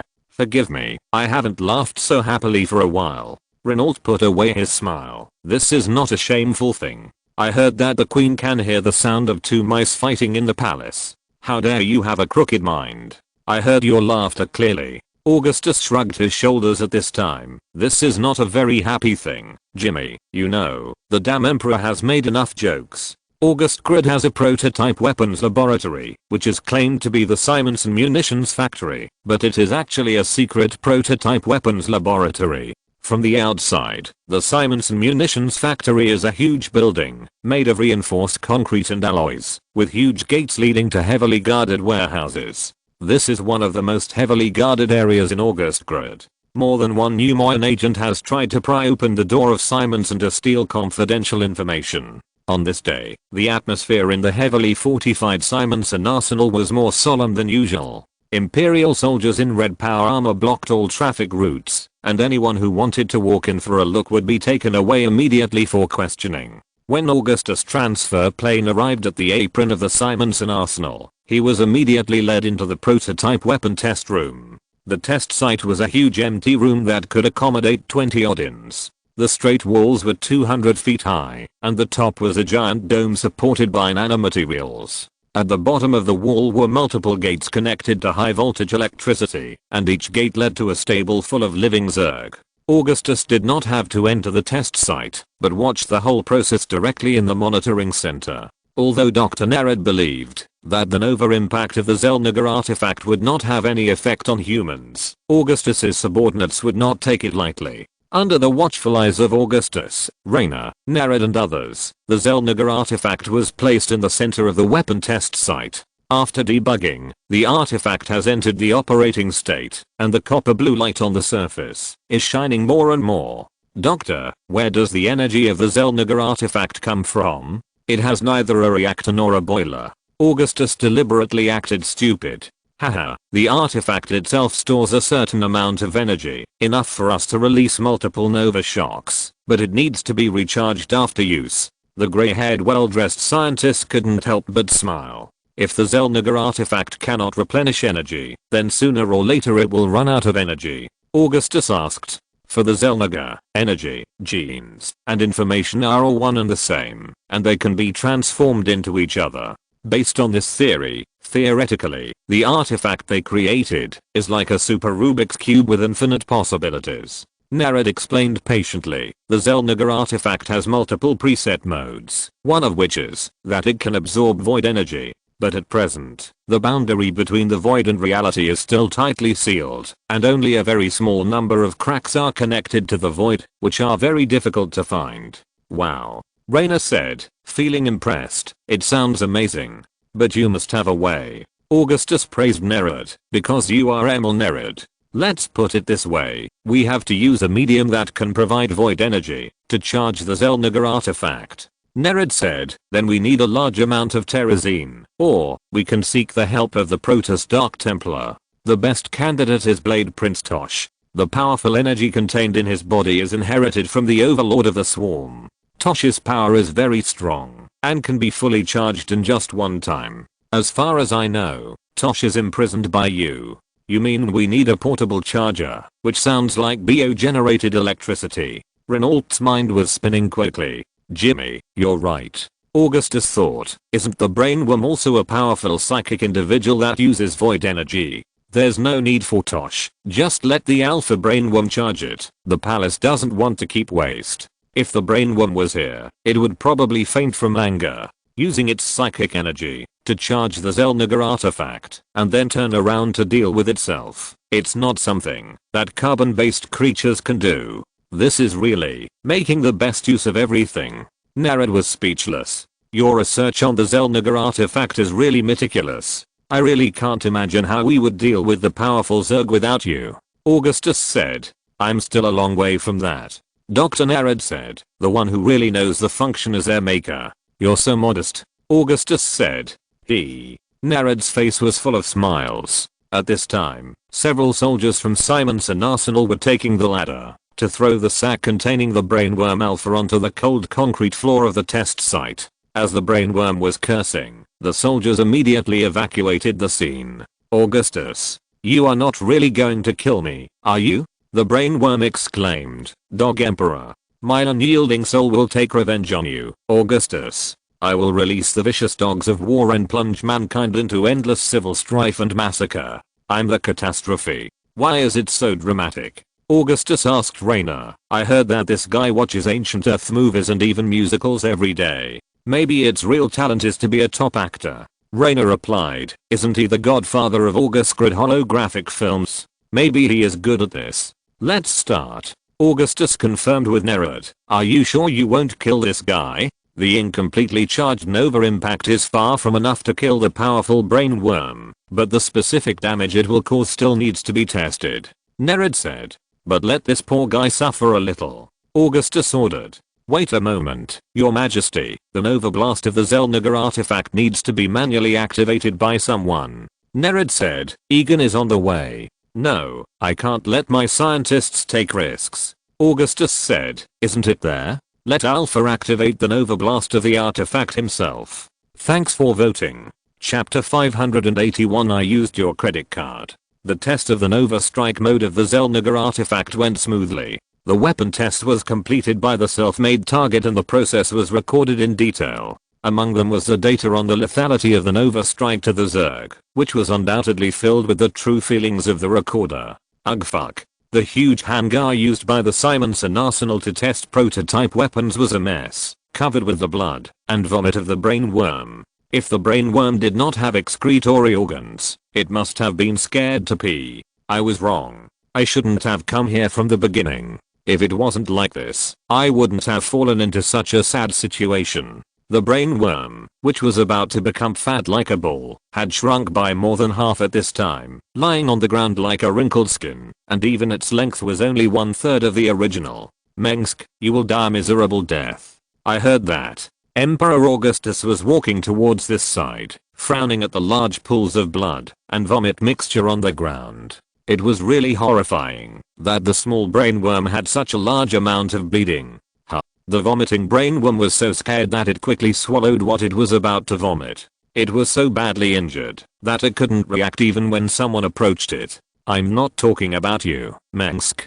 It has always been a bully. I'm talking about that one. Valerian Mengsk. There is no two suns in the sky. In my heart, there is only one sun, His Majesty Augustus Mengsk. It's a pity that Valerian is so good to you. Augustus couldn't bear to see its listless look. He must be heartbroken when he knows you said that. Unexpectedly, the brain worm, which seemed to be dying, repeated its old trick. It suddenly jumped up with its tail touching the ground and bit Augustus, who was walking towards it with lightning speed. I will eat you alive, tyrant. But before the royal guards could react, the brain worm had been grabbed by the tail by a pair of invisible big hands. It could only swing and bite wildly in the air, but it was just a few yards away. It couldn't touch Augustus no matter what, and even if it stretched out its red tongue to lick him, it couldn't reach him. If you want to kill me, it's understandable. The kind-hearted emperor expressed his understanding. I'm very satisfied with this test of the Xel'Naga artifact.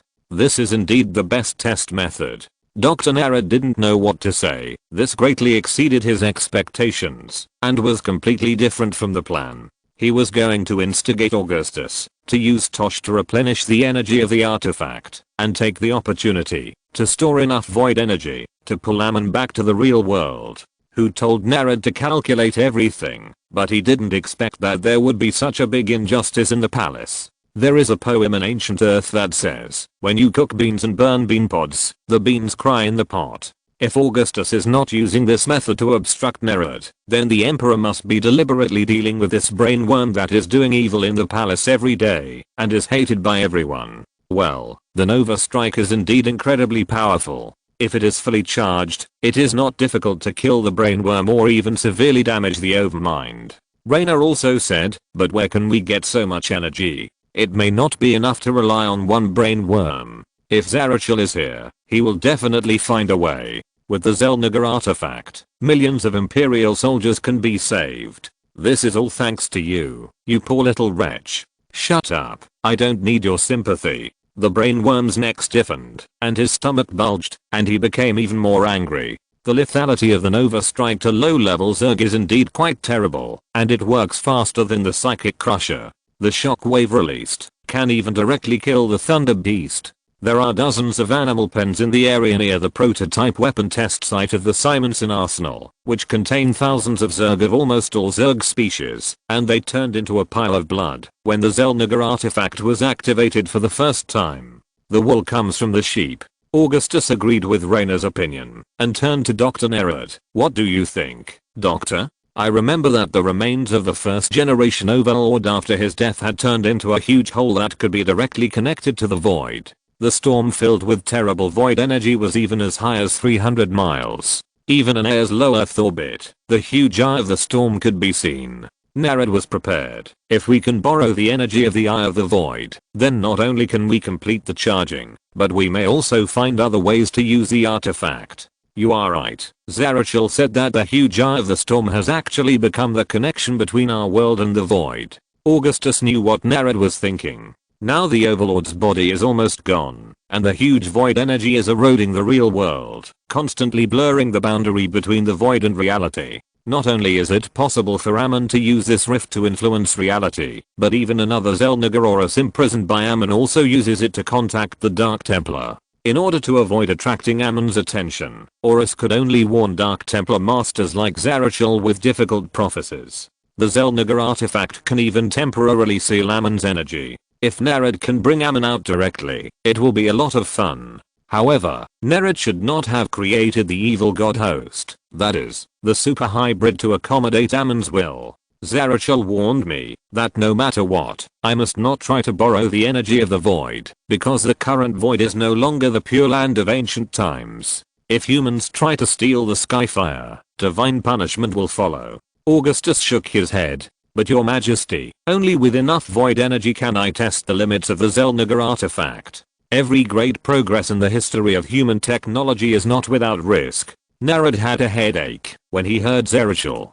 This lingering Dark Templar always secretly obstructed his plans. Although Zerachel didn't know what Nerid wanted to do. Let's put it aside for now. I can't take such a risk. Augustus said, there are always more solutions than problems. Maybe Zerachel knows what to do. Augustus naturally didn't know what Nerid was thinking. He quickly called Dr. Egon Stetman, who immediately handed over his data panel respectfully. The holographic screen on it was playing the video just now. I saw a white and fat brainworm carefully looking at the Xel'Naga artifact operation manual given by Dr. Nerid with the tip of its tail, occasionally drooling and turning pages, and occasionally uttering gnashing curses. When it moved its tail to activate the artifact, it was trembling and cautious, just like a mouse stealing the bait on a mouse trap. When the artifact was activated, a flash of white light flashed, and the brainworm immediately swung its body wildly and screamed in the sudden release of white light. Blood oozed out of its bloated body like money and immediately flowed all over the floor. This was repeated more than 10 times. In the end, the poor creature was obviously familiar with this process and became calm and composed. Without being reminded, it could calculate the energy required for an over-impact and recharge itself. Thank you for your help, Master. Please put it down. Augustus nodded to the invisible Dark Master and said to the brainworm that was thrown, I'm relieved to see that you are still in such good spirits. For so many years, I have slept on straw and tasted gall, swallowed my anger, observed humans, studied humans, understood humans, read widely, and knew astronomy and geography. In human history, there have been foolish and incompetent tyrants, as well as extremely cruel tyrants. I never knew that someone could have both.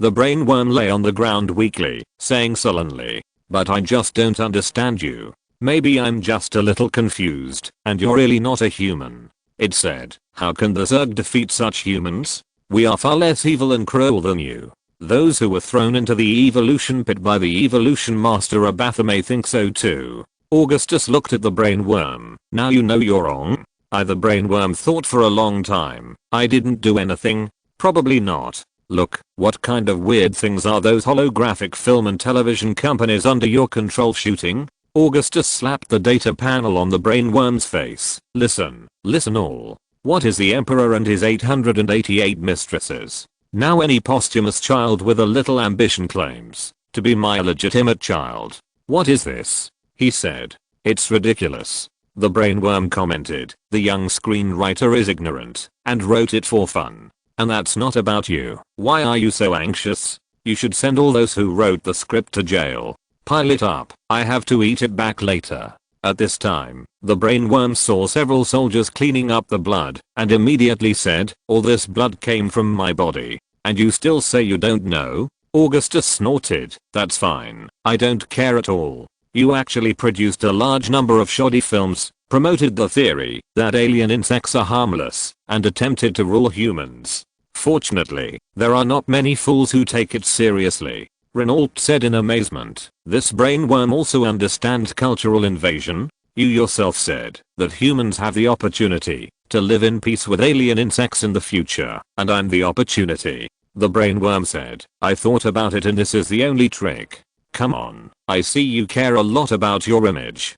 Take the film The Chronicles of Cthulhu for example. What's wrong with an emperor wearing a beautiful skirt to fight the enemy? This has a prototype in history. Prince Philip, the younger brother of King Louis XIV of France, is such a person. Fortunately, your family attaches great importance to sex enlightenment education, and will not let the second son mistakenly think that he is a woman. Ha ha ha ha. I'm so happy. I think it's well filmed, but the protagonist happens to be a. The Mengsk family will always have revenge. Augustus said coldly. Don't mess with him. Before the brainworm could speak nonsense, the captain of the Royal Guard, Faraday, had rushed out to block its mouth. Then, the brainworm that couldn't control its mouth was punched into a sack and dragged away by the scientists under Egon Stetman. You can't get along with skirts, right? Raynor spread his hands. The former Augustus was indeed a male version of Dorothy Mengsk. Honestly, are you sure this guy didn't write a script to satirize you? Actually, it's nothing. Titus is in his 30s or 40s and has dressed up as a woman. He just wants to get away with it because he has no money to pay for prostitution. He has no shame, but I still have some. The right to speak must be controlled in our hands. Augustus whispered to Raynor, I'm just giving him a small punishment. You know, this guy has indeed crossed the line. I don't object to you punishing him, as long as you are sure you are doing the right thing. Raynor said, but we have to ensure that this kind of torture will not be used on our people. Of course. Augustus said, that brainworm? Its behavior is very abnormal. Narad couldn't figure out the situation. If the Overlord came back to life, he might be angry again. I know of no brainworm that is as strange as this. This brainworm is so unusual that it has become an unexpected point in Narad's plan. Even if it is just this point of view, this brainworm is very different from his brothers. A rebellious and unruly soul. The most important thing is where the energy of this brainworm comes from. It has basically completely cut off contact with the overmind. Narad does not believe that those high-calorie foods can be converted into anything other than fat. A fat brainworm is really a great shame for the Zerg. He must find an opportunity to slice it for a search. It is also the weirdest one I know. Augustus said indifferently, who said this guy was raised by Egon Stetman. Seeing Egon whistling without paying attention to others, it seems to be true. This guy, it lacks a strict and kind father. Raynor said, come on, it's true that it has always wanted to be someone else's father. Augustus spread his hands. Okay, Emile, let's not talk about this unlucky bug. Now that we have completed the test, when can we deploy the Xel'Naga artifact on the front line? It can be used now. And if you are going to use it as a decisive weapon, to kill at a critical stage, then I suggest not to expose it too early. Narad may really want to see the Terran Empire win. Augustus waved his hand, and several royal guards put the Xel'Naga artifact into the storage box. It was a sarcophagus made of Xel'Naga organic materials, and the surface emitted a green light that symbolized life. The original purpose of this sarcophagus has long been unknown to humans, but it is just right for storing Xel'Naga artifacts. If you want to use the Xel'Naga artifact, you must kill as many Zerg as possible, even cerebrates, to expand the results of the war. Augustus said, even to make the Zerg afraid to attack again in a short period of time. When you have an artifact, of course you hope that the enemy is as afraid of it as possible, and finally scared to death. This is a wise move. Even cerebrates cannot be resurrected after being killed by void energy. Narad nodded. The Jumunganda swarm and the Fenris swarm have already launched an all-out war with us, and the situation on the front line is not optimistic now. Raynor said to Augustus, the unprecedented Zerg variant caught our warriors off guard, and the new Zerg is far more powerful than before. They are almost completely different from before the Brood War, and their appearance has also changed dramatically. But these are the Zerg, and they will never stop evolving as they live. We must build more warships, and mobilize more soldiers. Augustus hummed, the reserves of crystal ore are insufficient, and we should deploy enough mining mules in Moria. You've asked the right person. Raynor perked up. Leave it to me. We have so many mining mules that it can rain in Moria's high altitude orbit. We will never treat the Kel-morians unfairly, but now we can only borrow some resources from them. We will pay them back as we use them, and never take more. It is appropriate to use food, medicine, industrial output and modular building materials to pay off the debt, which is exactly what they need most. Augustus said, each side only holds what they need. We are in urgent need of resources to build a fleet now. Chapter 582 Paradise Crisis. April, the Augusgrid Palace in Korhal issued another conscription order. This was the third conscription mobilization. Together with the previous two conscriptions, Emperor Augustus' army now reached 20 million people. More than 1,000 divisions. With so many soldiers, not to mention the uniforms, armor, and supplies they were given, it was not an easy task to simply gather so many people together. In the Emperor's view, this number was not enough. From large-scale immigrant colonies to sparsely populated resource planets, the Terran Empire has more than 1,000 territories, most of which were incorporated into the territory after the establishment of the Empire. To guard such a large territory, of course, an equally large army is needed. During the first conscription, millions of people joined the army in just a few days, but now it is obviously not enough to rely on the number of volunteers to maintain the number of troops. The front line has obviously won several exciting victories, but the number of casualties has been increasing, which has poured cold water on those who want to join the army to gain fame and fortune. Compared to the Zerg, dealing with the defeated old Federation and pirate forces was as easy as a vacation in Tirada. Parents were certainly reluctant to see their children go to the battlefield and become a part of the rolling chariot of the Terran Empire. If they had seen the soldiers who died tragically at the hands of the Zerg, they would be even more reluctant to let their children slip away from them. If someone thought that the most tragic way to die was to be torn apart by a swarm of Zerglings, then he must have never heard of the infected worms that appeared in Moria. Those terrible plague giant worms were mobile sources of infection, with considerable intelligence, secretive and cunning. Their bloated abdomens were full of distorted marines, and many infected humans were still alive when they were swallowed by these monsters. But no matter what, the criminal law system of the Terran Empire was an iron law. The Imperial Constitution stipulated that military service could not be avoided, and enlistment was the obligation of the citizens of the Empire to the Emperor of the Empire. When the conscription order came to worlds like Tarsinus, the people there had already become accustomed to it. The conscription list had been determined long ago, but because there were too many people, they were recruited in batches. Imperial citizens who met the requirements had already received notices prohibiting them from leaving the country and preparing to serve. Even though the war had been going on for more than a month, Tarsinus was still quite prosperous and seemed to be completely unaffected by the war. It was rare to see people doing nothing on the streets of the city, as factories were working overtime to complete government orders. More and more young people boarded the troop transports to the barracks, but the remaining positions still had to be filled. Most of the border planets near the front line were implementing strict blackouts and curfews, and Goliath-armed robots and soldiers with live ammunition could be seen everywhere on the streets, which was completely different from the core world. At night, the New Gettysburg in the central city of Tarsinus was still brightly lit and bustling with people, and the financial center and commercial district were shrouded in purple and pink neon lights. Ghost Agent X-74996 Arstone, who just graduated from the Ghost Academy of Korhal, is secretly carrying out a secret mission. This order comes directly from the August Grid Palace. Everyone knows that it means that it was issued by the Emperor himself. It is rumored that there is a list in the secret room of the Emperor's palace, which is full of people who are to be secretly executed for various crimes. The war on the front line is tense, but the seemingly stable rear is actually full of crises. Stone's duty is to eradicate the thugs who intend to subvert the Empire.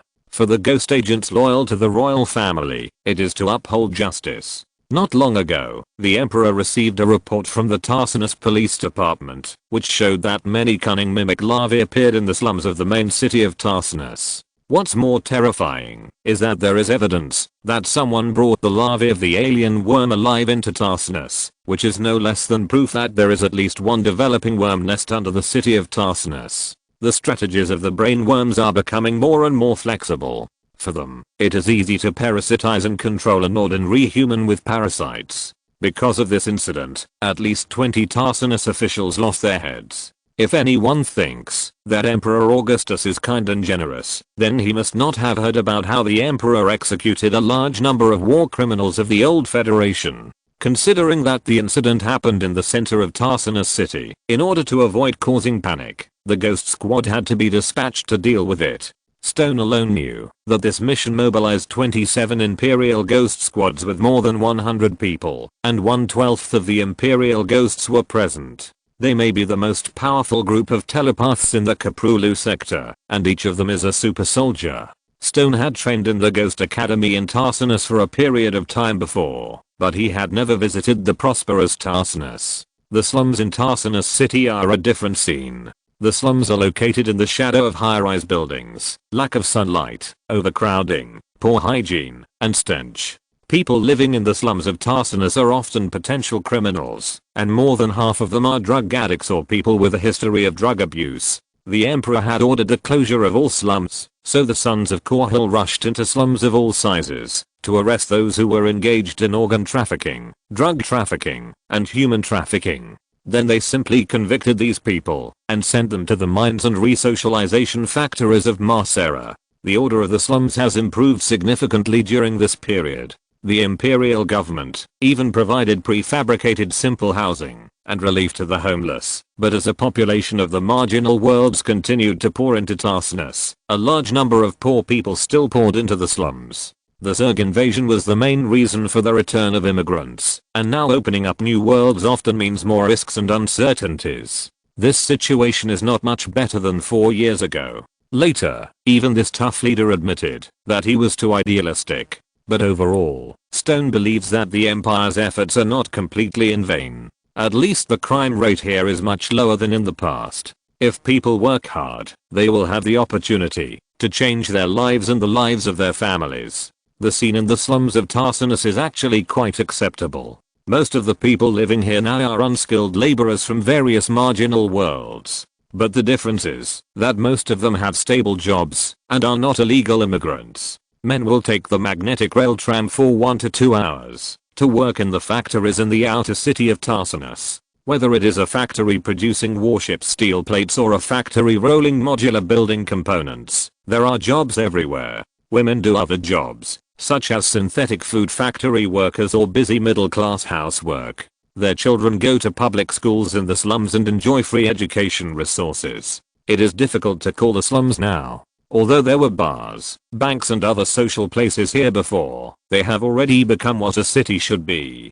People have gradually learned to save money, and after the signing of the Prelude Monetary System Treaty in 2498, the Imperial Credit Coin, which is directly linked to the crystal mine, has become a more stable currency than the Umajan citizen points. This is all thanks to Emperor Augustus, although he always thinks he has not done enough. The Prelude sector is surrounded by powerful enemies, which sometimes makes the Emperor seem too anxious and too eager. The Emperor is confident that he can repel the Zerg, but the real threat is obviously more than that. Stop, there is a dangerous area ahead, and the military has blocked the street. Check your equipment and set off in 5 minutes. The person who spoke was the captain of this team, Theodore Pierce, a veteran former federal agent. His psychic level is lower than Stone's, but he has rich combat experience. It was still late at night, and although there was no starlight in the slums, the neon lights in front of various shops illuminated the entire road. 2 children were running in front of Stone, indicating that the public security in the slums was not bad. Further ahead was a cordon set up by the Imperial military, guarded by the Imperial Marines, and the heavy armor of the marauders was stationed on both sides of the road like a fortress. Stone was a 7th level telepath, which was already considered a very high level. At this moment, he could hear the voices of everyone in the area. A woman was complaining that her husband was not persistent enough, and a man who had just got off work was watching today's morning newspaper. A young man was secretly worried about whether he could be hired by the Tarsinus Police Department, because he had a relative who had worked for the old Federation nobles. But in the restricted area, Stone was uneasy, and found that he could not hear other voices at all. If the worms could think, Stone should be able to hear it. This is still a safe area. The underground nest of the alien Zerg is deeper underground in the block. According to the information sent back by the reconnaissance robot, a huge secondary main nest has been formed.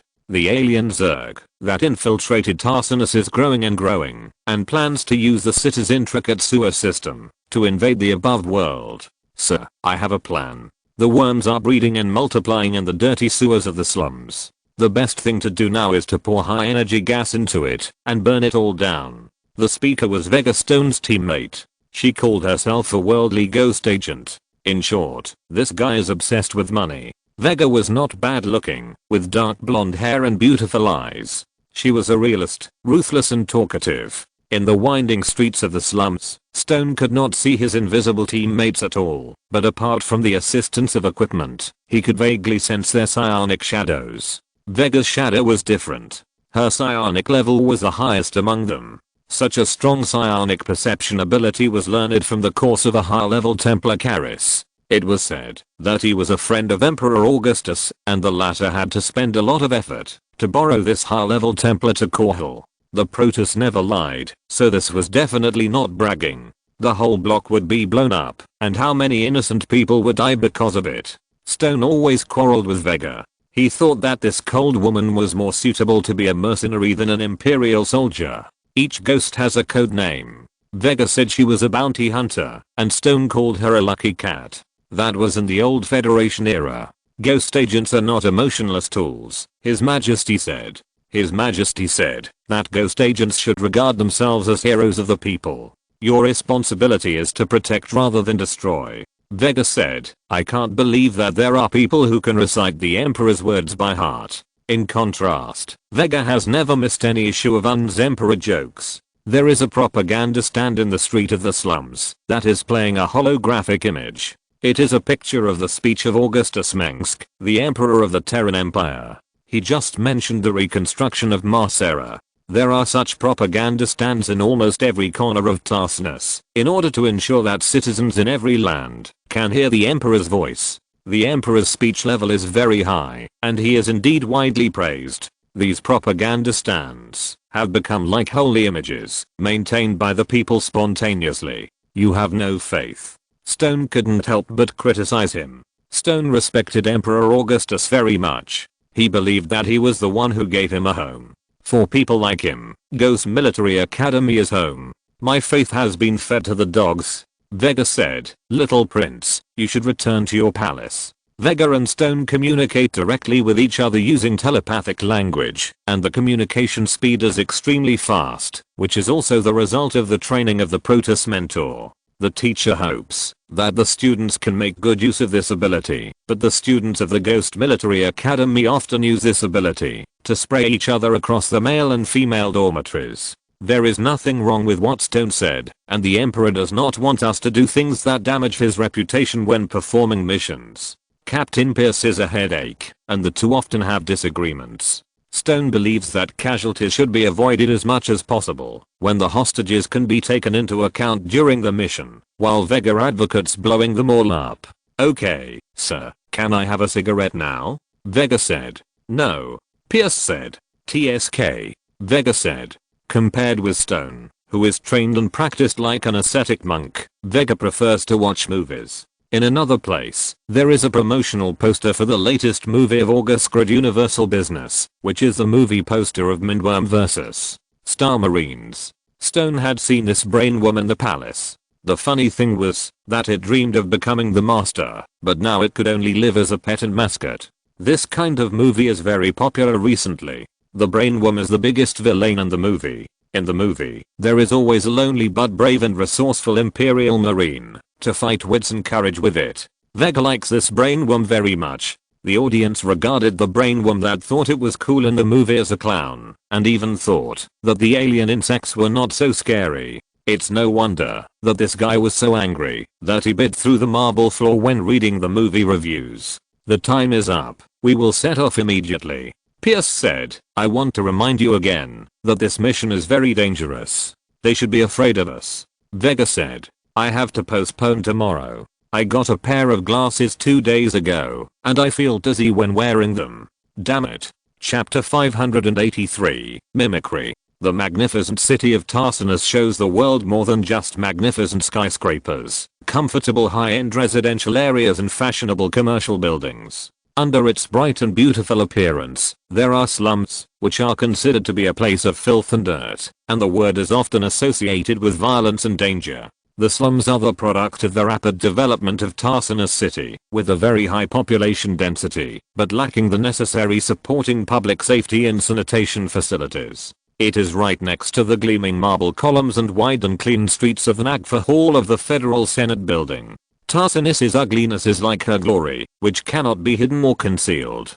The people of Tarsinus describe the slums as rows of drains next to beautiful giant buildings, and believe that the people living there are just untouchables engaged in lowly occupations. They are rats in the gutter, living by stealing, committing crimes and searching for leftover food in garbage cans. In the old federal era, the slums and the rich areas were separated by electric grids, and armed personnel from security companies hired at high salaries. It seemed that hell and heaven were only a short distance apart. If those dissolute rich kids want to experience a thrilling adventure, then the slums are their best choice. Although the Terran Empire government has achieved initial results in the governance of the Tarsinus slums, the deepest part of its darkness still retains its past appearance. There is no light here, and countless small streets and alleys hidden in the dark exude the smell of decay and decay. Stone, a newly graduated Imperial ghost agent, no longer remembers whether he has been to such a place before entering the Ghost Academy, but he has really seen it in the dream of another Ghost Academy student.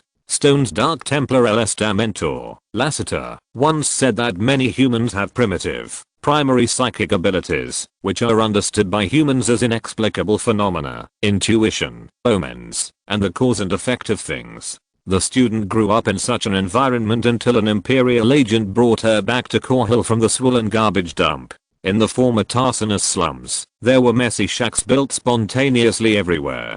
People collected materials bit by bit to build their own shelter like swallows carrying mud. Only the upper class could afford prefabricated houses. Newcomers could only lie in the open space with ventilation holes. Even a pipe could fit dozens of people, often naked, like maggots and cheese and shipworms in rotten tree roots.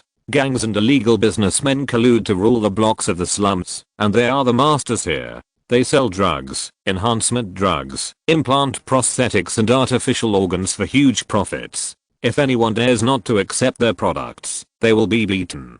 Therefore, 99% of people have taken drugs before, and children here are addicted to drugs from birth. People in the slums can only engage in unstable labor jobs, and women always work while lying down. Brothers, this gives me chills, Vega said in the channel. Her psychic index is very strong. Not only can she teleport and control objects, but she can even invade the other party's brain and control their thoughts. This means that Vega's ability to perceive danger is also higher. The Zerg likes places like this. They like to build nests and lay eggs in the hot caves of Char, just like pigs rolling in the mud. Captain Pierce said, the old city deep in the slums here has long been uninhabited. The ruins of the past still exist, but they have almost become ruins. In the narrow area between skyscrapers, countless sheds built with aluminum alloys are stacked together, forming countless streets and alleys. Now these shabby houses have long been smelly and black, and only a few skinny rats can be seen occasionally. God knows how these lingering rodents came to the Kaprulu sector, or if they are just another species with similar morphology and habits. But just like the colonization activities after the discovery of the new world on Earth, rats, fleas, and diseases have always been with the colonists. And with the help of the helmet detection function, the ghost agent can even see the lice on the rats. Where are the others? Stone asked. Although there were no civilians here, they were not the first to enter. Each ghost team was independent and would not risk exposing their positions to communicate with each other until it was necessary. There was no light source in this area except for the lights of the skyscrapers. It was in such dark corners that the Zerg were thriving. During the Brood War, the Zerg's offensive strategy against humans was mostly simple and crude frontal attacks, and humans were simply unable to stop them. At that time, humans were still very weak in the eyes of the Overmind. As long as the Supreme Zerg Lord wanted, the Zerg could raise the most powerful and rich human home planet of Terran to the ground at any time. But after the outbreak of the Second Total War, the Zerg switched to a more effective offensive strategy. That is, infiltrating cities through parasitic infection, launching attacks from the inside to weaken the power of humans, and then attacking from the inside when necessary. And even if they did not use parasites to infect humans, there would always be people who were willing to sell out the Empire for a few credits. In the past 4 years, the Zerg has been evolving and growing, just as humans have been constantly developing new weapons and capital ships. In order to deal with the threat of the Zerg, even the Protoss, who adhere to the immutable laws of their ancestors, are developing new void rays to strengthen the fleet. At the same time, they are actively looking for new colonized planets and awakening ancient technologies everywhere. At least 5 teams have entered the sewers below, and they are nearby. Pierce said, each team carries a reconnaissance drone, and there are a large number of Widow mines and Black Widow spider mines in front of them to open the way, which is foolproof. If these teams find the Zerg, or are attacked by unknown forces, we will know immediately. The action of evacuating civilians has greatly increased the vigilance of the Zerg. They know that they have been exposed. Vega said, if I were the Zerg, I would know that the enemy was coming, and I would certainly not sit at home and wait. Either attack in advance, or set an ambush. You are scared. The speaker is a female ghost agent named Tanaya. Her identity is enviable. She is one of the personal guards of Emperor Augustus Mengsk. Female ghost agents are very beautiful. Tanaya was sent to Tarsinus to deal with the shortage of manpower here. Although her level is not high, her fire control ability is extremely lethal to Zerg. I'm worried that you are afraid. Don't think that you can look down on others just because you worked in the palace. Vega retorted, you must have been kicked out of the palace because you made the queen unhappy. No one's little thoughts can escape her eyes. The Queen of the Terran Empire is also the most powerful ghost agent since the establishment of the Ghost Project. Every student studying in the Ghost Military Academy will inevitably hear the instructors nagging. I think this is not as good as Queen Kerrigan, and that is not as good as her. Yes, Kerrigan is indeed the most outstanding ghost agent, but her greatest achievement is to be the Queen of Emperor Augustus. But I know you're just scared. Tanaya said, no matter how high your test scores are, they can't change the fact that you're a novice in practical combat, but don't hold back. Shut up. Vega said, I just feel disgusting down there. Stone, who was standing by, remained silent. Perhaps female ghosts always like to quarrel. Speaking of which, Stone can be called a somewhat irritable person, and as a ghost, he always has his own ideas about combat plans, and it's inevitable that he will argue with others. However, whether it's Vega or Tanaya, he is no match at all. Stop, this is not a tea party for ladies.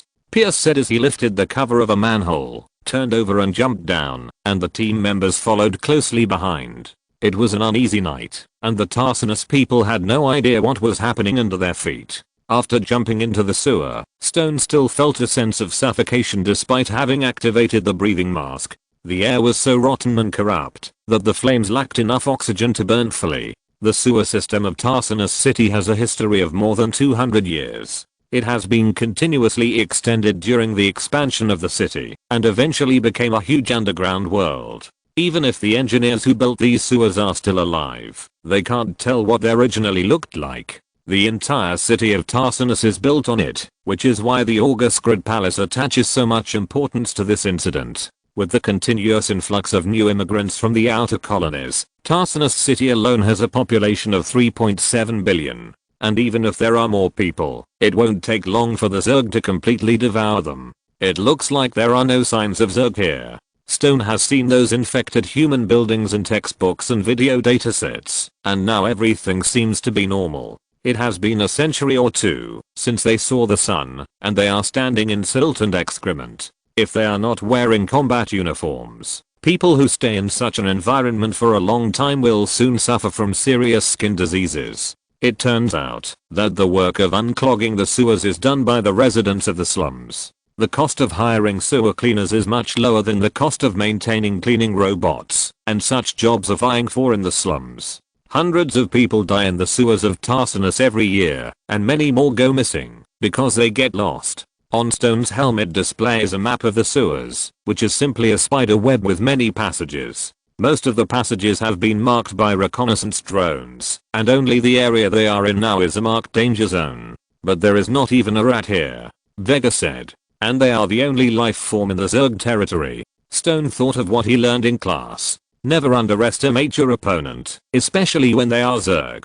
Stone followed his team quietly through the muddy pipes of the sewers. The latest hostile environment suits allowed them to blend in perfectly with the surrounding environment. This tight suit can help Stone channel his psionic powers, enhancing his strength and agility. When fighting against ordinary people, even if they are equally well equipped and well trained warriors, they are no match for ghost agents. Of course, the best weapon of ghosts is their minds, and everything else is secondary. Suddenly, Stone and the others were sure they heard some kind of sharp howl, and the sound was as unpleasant as a blade scraping against glass. Team D and Team E are in trouble, guys, they are nearby. Then, a support mission briefing appeared on Stone's mask. Stone's team immediately entered a high-speed mobile state. The physical enhancement of the combat uniform and the new enhancers gave them superhuman speed. The enhancers they used were different from those used by the Marines. The effect was stronger and the sequelae were smaller, but the cost was much more expensive. Soon, they stepped on a fungal tumor wrapped by tendrils and tumors, and the dark brown fungal blanket was quietly spreading under their feet. In most cases, the fungal blanket serves as the eyes and ears of the swarm. When a Marine stepped on the fungal blanket, he was actually exposed. Not only that, the sewer has been completely transformed into a huge chamber, and some broken eggs revealed a terrible truth. The hideous Zerg were wandering in the darkness waiting to give the invaders a fatal blow. But Stone did not see the other ghost teams. Instead, a group of strange creatures appeared in his field of vision. Several miners in jumpsuits, farmers holding farm tools, office workers in suits and leather shoes, and even beautiful female singers walked towards the ghosts with terrified expressions on their faces. Fire. Of course, Pierce could not be fooled by such a trick. These mimics have finally learned to be smarter and no longer conjure up a bunch of identical clones to fool people. Stone immediately activated the assault mode of the C-20A canister shotgun in his hand and killed one of the mimics with a few accurate bursts of fire. The latter immediately turned into a pool of wriggling tissues with a terrifying scream. Ghost agents are elite warriors, and the weapons they are equipped with are also the best among individual equipment. C-20A is an upgraded version of the old Federation era C-10 with all performances comprehensively improved. It is equipped with a 24 capacity magazine and is suitable for different combat environments. At this moment, the remaining mimics showed their fangs, and their human skin was turned inside out, revealing bloody tissues and blade-like bone blades. Even the trained ordinary soldiers could not help but scream when they saw this horrible scene. A mimic squirmed and moved forward quickly with its two pairs of forelimbs stretched out. Its turned out tissues and the tissues under it were disgusting. Suddenly, Stone's heart seemed to stop for a moment, because the face of the mimic turned out to be His Majesty Augustus Mengsk. It was obviously imitating the holographic projection image. Then the mimic that was rushing towards Stone immediately burned in the scorching blue flames and squeaked in pain. It was Tanaya who took action. She was lighting the mimics one by one like a fire mage. "I almost saved you." Vegaran passed Stone. "Well done, Tanaya." Stone looked at the face burning with blue flames and blurted out, "I'm sorry, Your Majesty." Chapter 584, Queen of Insects. In the blazing blue flames, the mimic in front of Stone struggled and turned into a ball of sticky dark purple liquid, like a burnt candle. The other mimics that had not been shattered by the bullets soon suffered the same fate. The exploding flames immediately engulfed everything around them, but the ghost agents were unscathed. "Well done, Tanaya." Stone's advantage is that he never hesitates to praise his teammates. Although her psychic level is only 5.1, Tanaya Caulfield's ability to control fire makes her a killer against alien insects. Among those who have telepathic talents, Tanaya's talent is extremely rare. This ability to control fire with the mind is called Flame Energy Explosion. "You are right." Tanaya snorted. Tanaya has known Stone for some time. This serious junior has a compassionate heart. In the old Federation era, ghost agents had to erase their memories after each mission, so it was common for them to forget their former comrades, and there was no need to cultivate tacit understanding with their teammates. This is also the reason why ghost agents generally have a cold image, because since they will inevitably forget, there is no need to leave any traces. If you get too entangled with others, the other party will definitely suffer. This practice is quite necessary. From the perspective of confidentiality, the commander will never elaborate on the orders given to the soldiers, because the soldiers who don't know the secrets will not reveal the secrets. On the other hand, the memories of the killed will always remain in the minds of the ghost agents, and the accumulation of a little will increase the chance of the ghosts getting out of control. In the Imperial era, ghost agents are no longer mainly used to deal with internal threats. They mainly fight against Zerg and Protoss. The new system makes the Imperial Ghost program much more humane, and Emperor Augustus even allows ghosts to hold public office after retirement.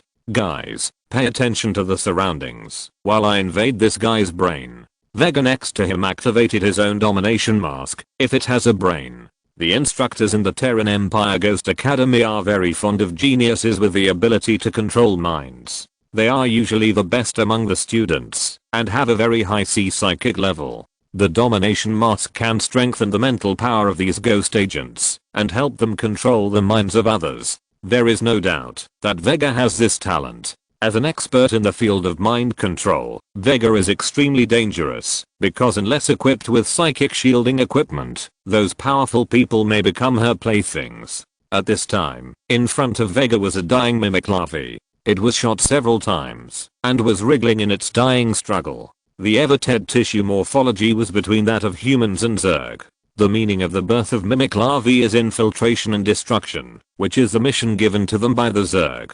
Except for wild Zerg and special individuals, ordinary Zerg individuals do not have complex thoughts. In the few seconds that Vega stared at the monster, its struggle immediately softened, like a pool of dark purple glue. Only higher level ghost agents like Stone could feel Vega's powerful mental power. For her, controlling a person's brain is as easy as destroying him. If Vega can control the commander of an army, the situation on the battlefield may be reversed quickly. 10 seconds later, Vega shook her head, raised her thigh wrapped in a bright white tight combat uniform, stepped on the squirming mimic larvae to death, and muttered, "This pig." Then, Vega drew the pistol from his waist and fired a shot at a dark corner. A hidden eyeball was instantly shattered and slowly fell off the creeping fungal carpet. It was with such living eyeballs that the Zerg discovered the hidden ghost agents. The Zerg swarm is connected by a huge psychic network. After invading the mind of one of the Zerg, Vega can obtain vital information. I can't imagine that these monsters could possibly do evil in front of your majesty. When seeing Vega stomping on the dying monster to death, Stone couldn't help asking, "What intelligence did you get?" I have to admit that I felt a little sorry when I smashed that handsome face. Vega picked up his C-20A shotgun again and replied, "The intelligence department rarely did stupid things. They are right. There is not only a complete main nest here, but also a queen. At the same time, there may be tens of thousands of alien Zerg in this area, and they are all the offspring of the queen. Queen Zerg. They are new variants that appeared after the invasion of the original alien Zerg. They are rare in places like Tarsinus," Tanaya said sarcastically, "and the Queen Zerg in Tarsinus may be the first living specimen we will catch. I've seen the data of the Queen Zerg in the combat manual. Compared with the Queen Zerg, they have lost the ability to fly and become more like an arachnid, and their body size is larger than a truck." Stone said, "How did she get in here?" The Tarsinus Customs Department has strict quarantine measures for imported goods, and not even an alien rat can slip in. It is more likely that something went wrong with some of them. All the alien insects in Tarsinus come from the same mother insect, including the mimics, springtails, hydralisks, cockroaches, and even the worker bees working deep in the sewers," Vega said, "and this mother insect was mutated from a larva that parasitized the body of the new Sydney sheriff. The law enforcement officer was promoted for his loyalty to duty and was transferred to the Tarsinus Police Department. When passing through customs, he paid a large sum of Imperial credit coins to the customs officers to skip the inspection process. It's a pity that his wife and 4 children who stayed in New Sydney are still waiting for news from Tarsinus."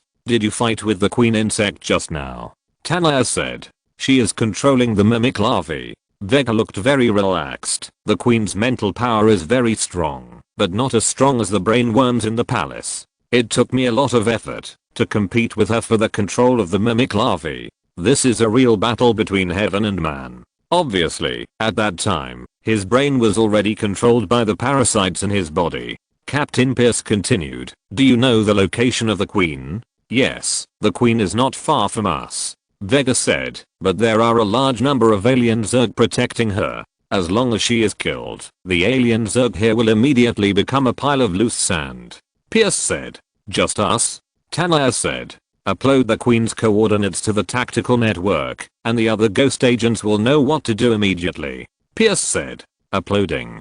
Vega said. What about Team D and Team E? Stone asked suddenly. They can take care of themselves. Pierce said. The mission has changed, and now our target is the Queen. Other teams that hear our report will arrive soon. Pierce's team was on the move again. As they went deeper into the intricate pipes of the sewers, they saw more and more signs of fighting. The ground was littered with many metal fragments from the Widow, mines and shattered Zerg. These loyal machines were like fish in water in the complex and ever-changing sewers. When necessary, they would sacrifice themselves to open a path for the Imperial forces. The ghosts were advancing very quickly. Once the eyes that monitored the sewer network were knocked out, the Zerg would become blind. It would undoubtedly be difficult for ordinary Imperial combat troops to advance in such a complex terrain, but the ghosts were expert in infiltration. Stone and his teammates quietly passed the Zerg that were anxiously patrolling in the sewers, watching the huge hydralisks looking at the undulating fungal carpets with doubts. They kept waving their sharp bone sickles to try to catch the enemies in the air, but they were all passed by the flexible ghosts one by one. These super soldiers have always been synonymous with efficiency. They did not waste time on the Zerg on the periphery. Gradually, more and more tissues, alien insect organs, and coiled insect intestines were attached to the surface and walls in the sewer like a thick blanket. Green insect eggs as tall as a person can be seen everywhere, piled up in clusters and carefully guarded by diligent worker bees, like an orderly termite colony. A huge queen appeared in front of Stone and others. Her shockingly terrifying body was crawling on a large cluster of insect eggs and insects, and the specialized egg-laying organs in her abdomen were still constantly laying rice-like eggs. Queen. After the battle of the mother nest, the disadvantage of the brainworm that, although it has powerful psychic power, but almost zero self-defense ability was also exposed. Under the command of the new master, the queen worm, which was originally only responsible for guarding the nest and spreading parasites, evolved at an astonishing speed under the transformation of the evolution master Abatha, and became a higher level commander. The queen of the Zerg came into being. They have both the main hive mind that controls a huge psychic network and a strong body to deal with assassinations. This is obviously another life form that is completely different from the queen of the Zerg. It is not an exaggeration to call it a rebirth. In Xeris, the home of the original Zerg, the overlords and the cerebrates learned new knowledge from their distant relatives, so that they became another advanced Zerg individual with the ability to lay eggs. The overlords and cerebrates still rule the power pyramid of the Zerg, and the queen of the Zerg is a lower level than the cerebrates. They do not have the ability of cerebrates to regenerate, but their number is also greater. In order to avoid the queen of the Zerg threatening the position of the cerebrates, this new Zerg strain, although it has a fairly high level of intelligence, does not have an independent personality. They still have to serve the Zerg hive and there is no possibility of betrayal. Stone realized that this queen of the Zerg was different from the one in the data, which may be due to the differences between different Zerg strains. Over the years, the differences in the evolution of the various branches of the Zerg have become more and more obvious. In his opinion, this queen of the Zerg is a weird hybrid with the characteristics of Zerg, humans and Protoss. The queen looks like a centaur with the upper body of a human woman, except that the lower body of a horse is replaced by the trunk of a centipede and the appendages of a crab. A variety of sharp spikes and blade-like thorns cover the body full of solid cuticles and thick bone plates. Compared with this hideous and terrifying body, the queen's upper body can be said to be somewhat beautiful. The Zerg must have drawn inspiration from human women, so the queen also looks like a human, but the body with female features is covered with exoskeleton armor and bone spurs, and the angular face is covered with worm teeth and dim yellow eyes. Her head covered with huge bone armor looks like a Protoss, which should be just a coincidence. As a loving mother, the queen has a strong maternal instinct and loyally guards her nest, and rarely steps out of the range of the fungal blanket, which is why they are extremely difficult to capture. As for why she looks so much like a human, it is probably related to the Seekers captured by the Zerg. Perhaps, the Zerg saw the maternal qualities of humans, and regarded them as an excellent trait that is beneficial to protecting the tribe. At this moment, the Zerg queen did not seem to notice Stone. Her attention was focused on the Zerg who were fighting with other human troops. Stone passed through the hydralisks crawling beside the Zerg queen and slowly approached the Zerg queen. Invisibility does not always work. After the Dark Templar dealt a terrible blow to the Zerg swarm, no Zerg hive would not be on guard against these invisible warriors. Vega was faster. She walked in front like a clever cat. This ghost always said that she was afraid of hardship, but she was always the fastest and most accurate one. Ghosts are always silent. But when Vega was still dozens of yards away from the Zerg Queen, the Hydralisks guarding the Zerg Queen suddenly became manic. If Stone had not reacted quickly, he would have been almost cut to pieces. This cunning monster, Stone, who was well prepared, immediately killed several Zerglings at close range with a C-20A shotgun, but more Zerglings rushed over immediately. The C-20A's piercing bullets are very effective against the Hydralisk's carapace, but the ammunition is limited. Ghosts often use sniping to solve key enemies instead of jumping into the enemy like the Templars to kill them. If this Zerg Queen can see the invisible stone, then she was just pretending not to see it before. Compared with the past, these new species are not only larger and more dangerous after absorbing the genes of other species, but also have higher intelligence. Vega, it's up to you, Pierce said, but he took out the handle of a single molecule psychic blade, and then a pure blue psychic blade burst out. The psychic blade is indestructible, able to cut gold and break stone, and can kill a Zerg with just one blow. A master of the Dark Templar said that once the starlight and the enemy discover your traces, when you are surrounded, young apprentices, a shadow rushes in front of you. Every Imperial ghost is a disciple of the Nerazim Dark Master. Vega kept running towards the Queen of the Zerg after hearing this. She was carrying a nano agent that was enough to anesthetize the Overlord. It was left over by the UED. It was extremely effective, but difficult to replicate. Emperor Augustus once ordered to crack this potion, but with little success. There is an Easter egg chapter of the Queen of the Zerg at the end.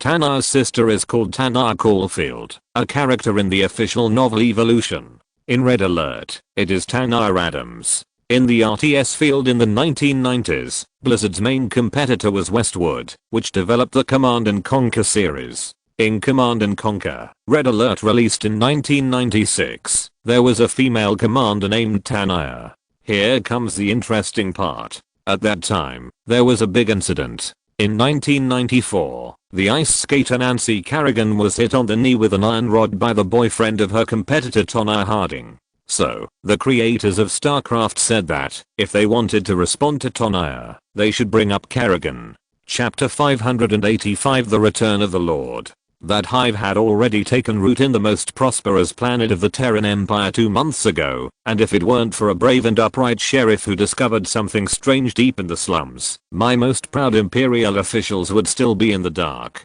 In the Augusgrad Palace, the Terran Emperor Augustus Mengsk did not hide his anger towards the incompetent in front of a group of officials. For a while, he even laughed in anger, and his smile frightened the most powerful Imperial officials.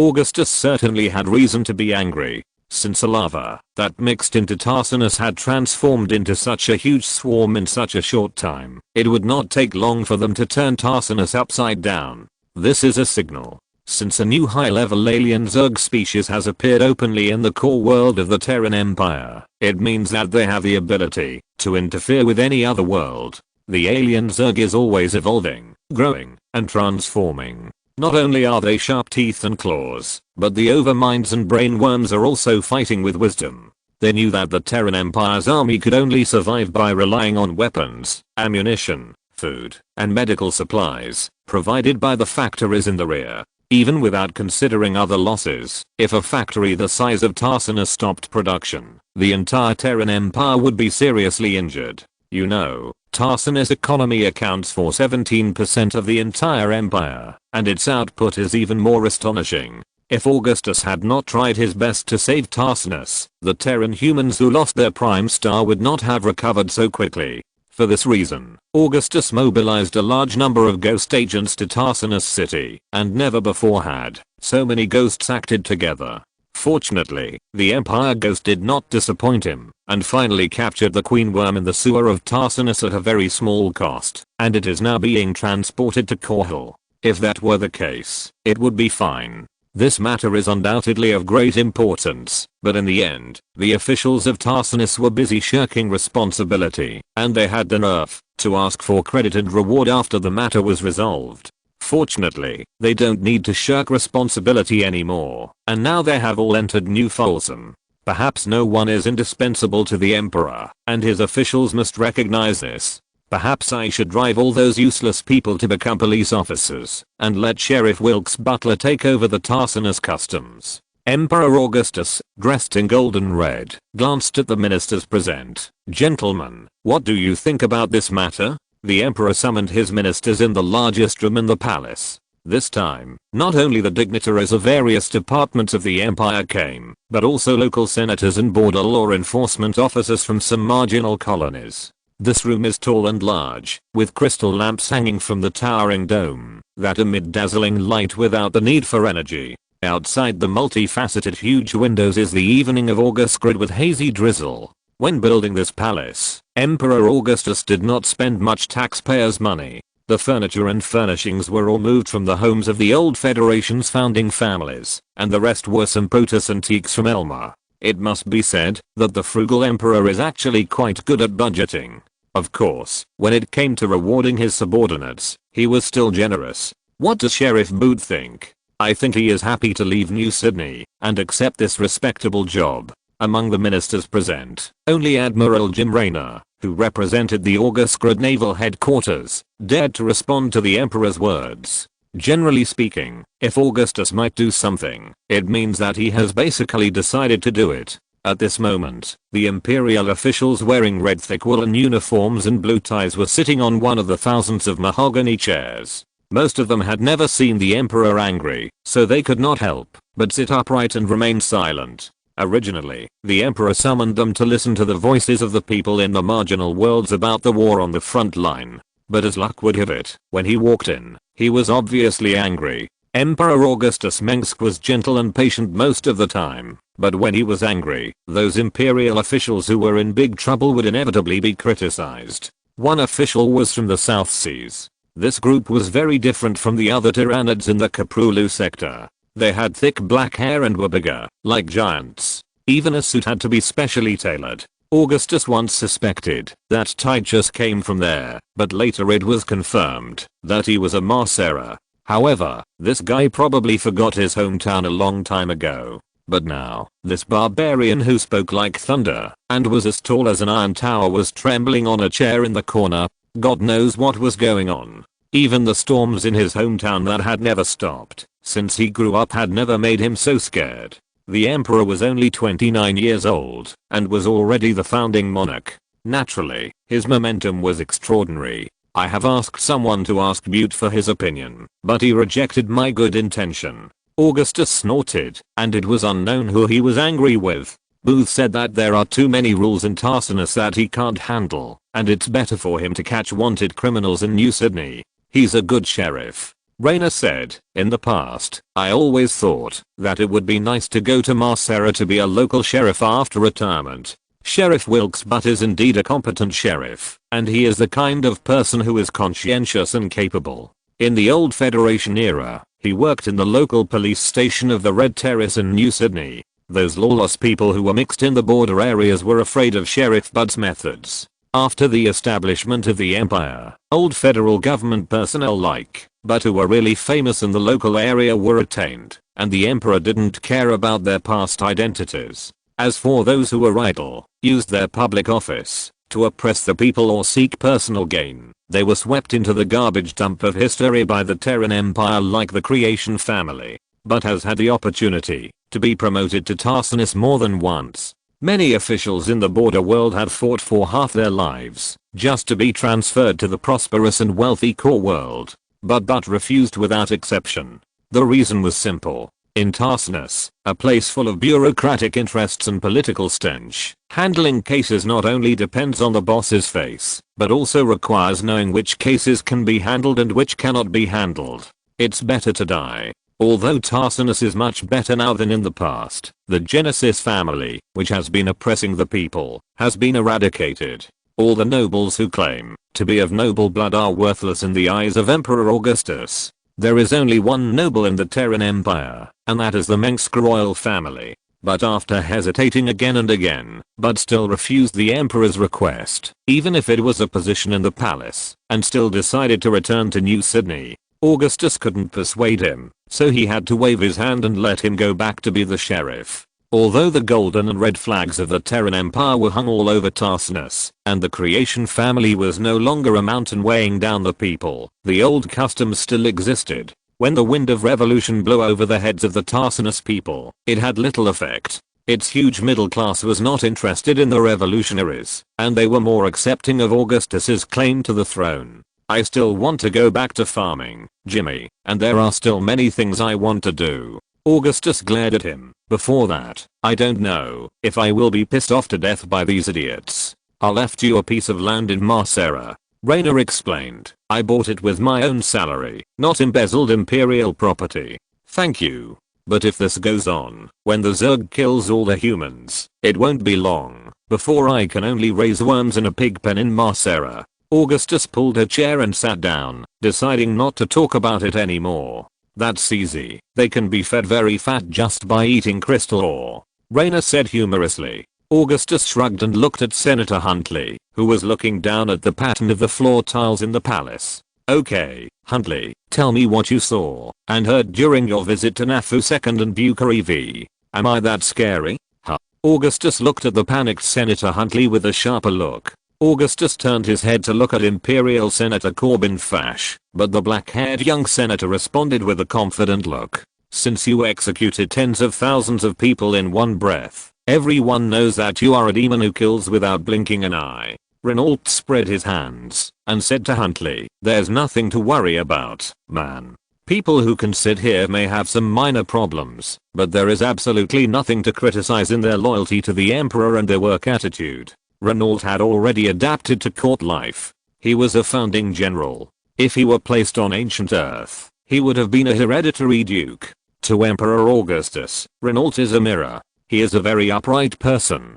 Born as a commoner, he always thinks about things from the perspective of the people. No one is wronged. His Majesty Augustus called this move very novel. He called it heaven's punishment. The outside world believed that the Emperor of the Terran Empire had executed all the war criminals of the old Federation, corrupt officials and pirates who committed serious crimes in one go, but in fact they were just thrown into the resocialization factory. As long as they are not turned into ashes, these people will still shine for the Terran Empire. If you have a clear conscience about your work, there is nothing to be afraid of. Augustus said to him, I will severely punish the criminals, and of course I will reward those who have made contributions. Yes, Your Majesty. Huntley is also a person of one side after all. He was famous for his governance work in the Port of the Dead before entering the Imperial Parliament. He is a smart man and knows the consequences of fooling Emperor Augustus. The people in the Nafu II factory are very enthusiastic about their work. Orders are coming in continuously, and salaries are rising. The economies of the surrounding worlds are also rising due to the income from raw material output and the booming transportation industry. Augustus nodded repeatedly, motioning Huntley to continue. What else do they want? Nafu II was originally an industrial center of the old Federation, and the people there once lived under the cruel high pressure of the Federation. There, people are inseparable from factories and mines from birth to death. Both boys and girls must learn the knowledge of exploration and mineral identification before graduating at the age of 13, and the giant factory that dominates this planet is their lifelong destination. At some point after the demise of the Federation, Augustus received a distress signal from Nafu II, and he immediately ordered Horace Warfield to send troops to recapture it. In the Empire era, Nafu II, with a population of only 400 million, achieved brilliant results as a core world. Nafu II is also the largest military heavy industry production base of the Terran Empire. More than 40% of the armored vehicles and walking mechas are produced in its factories. The armored corps recruited from the planet can drive the densely packed siege tanks, Draken laser tanks, Sidewinder tanks and Zeus tanks in the factory to the front line as soon as they serve. Recently, there are rumors that the Federation restorationists and other anti-imperial organizations are instigating a rebellion among the workers of Nafu II. Although Augustus does not think that the Federation still has any supporters in Nafu, he still sent officials to express his attitude. The Nafu people want to obtain the mining rights of the H3324 system, which will greatly increase production. The transportation cost of minerals shipped from Moria and other places is too high. You know, that previously belonged to the Nidhogg system. Huntley said. I know about this. Augustus nodded, and no one knew whether he was wondering whether Henriette had any interests in this matter. This matter is actually very simple. Both NAFU and Nidhogg have the ability to mine the resources of this starfield, but the latter is not as large as the former, and its military industry is pitifully small. The territories of the Terran Empire actually have grievances and contradictions with each other. Some can even be said to be incompatible and feuding. They don't want to see the other side gain benefits, even if they suffer losses. Before Augustus ascended the throne, there were many frictions between the two worlds of NAFU and Nidhogg. Although the Empire is moving towards a monarchical centralized system, it has to consider the reactions of various territories. Some of the worlds that the Empire obtained from the Federation have very different cultures. On a planet that has lost contact with the core world for more than 100 years, the people on it still believe that the Emperor of the Empire wants to implement the right of first night there. Augustus agreed to this matter, which was simply a life-threatening move. NAFU can mine the minerals in this starfield, and I will give Nidhogg equal compensation. Augustus said. Correspondingly, I must see the production increase they promised. Isn't this too hasty? Raynor questioned. If others are still walking in small steps, we have to run, understand? Jim. Augustus said. Run. Huntley immediately breathed a sigh of relief. This was certainly a decision that was beneficial to the Empire. However, if the newly united Nidhogg people thought that they were at a disadvantage because of Huntley, they certainly did not dare to resent the Emperor, but he would surely be thrown into the alloy furnace. Grayson, I know you just came back from the Edge world that was invaded by the Zerg. He looked at another official next to him. I have received many reports related to it, but I must hear the words of the person who experienced it firsthand. Grayson was a local official at the border of the Terran Empire. He was a middle-aged man with a worrying hairline, a medium build, and dark skin. He looked like a practical man who often traveled back and forth in the Star Zone. He was not at the level to meet the Emperor of the Empire. But God knows what happened. Maybe Emperor Augustus just happened to see Grayson criticizing his policy against the Zerg in his speech. There is no doubt that, Your Majesty, my lord, the new Overmind has returned. Grayson was not afraid of Augustus. Although Grayson was quite foul-mouthed when criticizing current affairs, he did not think that the Emperor would harm a loyal minister. He was right. The Empire had detected the news that the second generation of Overmind had appeared in Tasha. Just as the Overmind had done in the past, it transformed into a huge meteorite and fell from high altitude orbit, raising an entire Imperial Earthcrusher position to the ground. It announced its return to the world in the manner of a king's return. These years are indeed not peaceful, and even the Protoss are not having a good time. The massive population reduction has forced the current Durham Protoss Archbishop Tacitus to reactivate the abandoned purifier. Archbishop Durham also told Augustus privately that he wanted to emulate the Nerazim brothers, completely overthrow the class caste system of the Protoss, and give every Protoss the opportunity to embrace the glory of battle. It's really great. But this avant-garde initiative would certainly be opposed by the Templar class, and even shake Tacitus' position, because it was the Templar class that supported him in the process of fighting against the arbitrators. The resistance to this matter was so great that there was no way to implement it. Augustus was just about to find another local official when he remembered something. He looked at the small control screen attached to his wrist, turned around and said to the captain of the guard Faraday next to him, "The Queen Worm is about to be delivered, and I must go and see it. I need to know how this thing appeared, and whether the Overmind will create more similar things." Faraday, call the Brain Worm. I'm afraid it doesn't dare to come. Renault smiled. Find a maid who is about to pass by the Brain Worm nest, and say that I'm going to host a banquet on the first floor of the palace. Augustus said, champagne, potato chips and fried chicken. Augustus, wow, you still understand it. Chapter 586 I don't believe in you. The copper-clad and glass-covered spires of the palace dominated the skyline of Augustgrad. 10,000 bronze windows shone golden light under the rising moon. The golden-red imperial flags and vertical flags with wolf emblems on the walls rustled in the strong wind. Only then did Augustus dismiss his ministers and several local officials who had come from afar. After finishing the work at hand, he sent someone to invite Queen Sarah. The last imperial senator, Tom Hawthorne, bowed to the emperor with his hands on his chest and hurriedly left. Only Augustus and Raynor were left in the huge room. They stood side by side, watching the lights in the center of August's grid light up one by one and disappear in a brilliant sea of light. Once upon a time, it was the same when they first arrived in Tarsus, but at that time Augustus did not say anything about the kings, princes, generals and ministers. Raynor just wanted to see the world. The situation is not optimistic. Raynor put his hands behind his back. At this time, there are still people who think that developing armaments is a waste of money. These profiteers turn a blind eye to the suffering of the marginal worlds. Do they have to wait until the Zerg hit their doorsteps before they know to spend their money to buy guns and cannons? The inflammatory speech has wrapped up the people's thoughts, making these people irritable and irrational.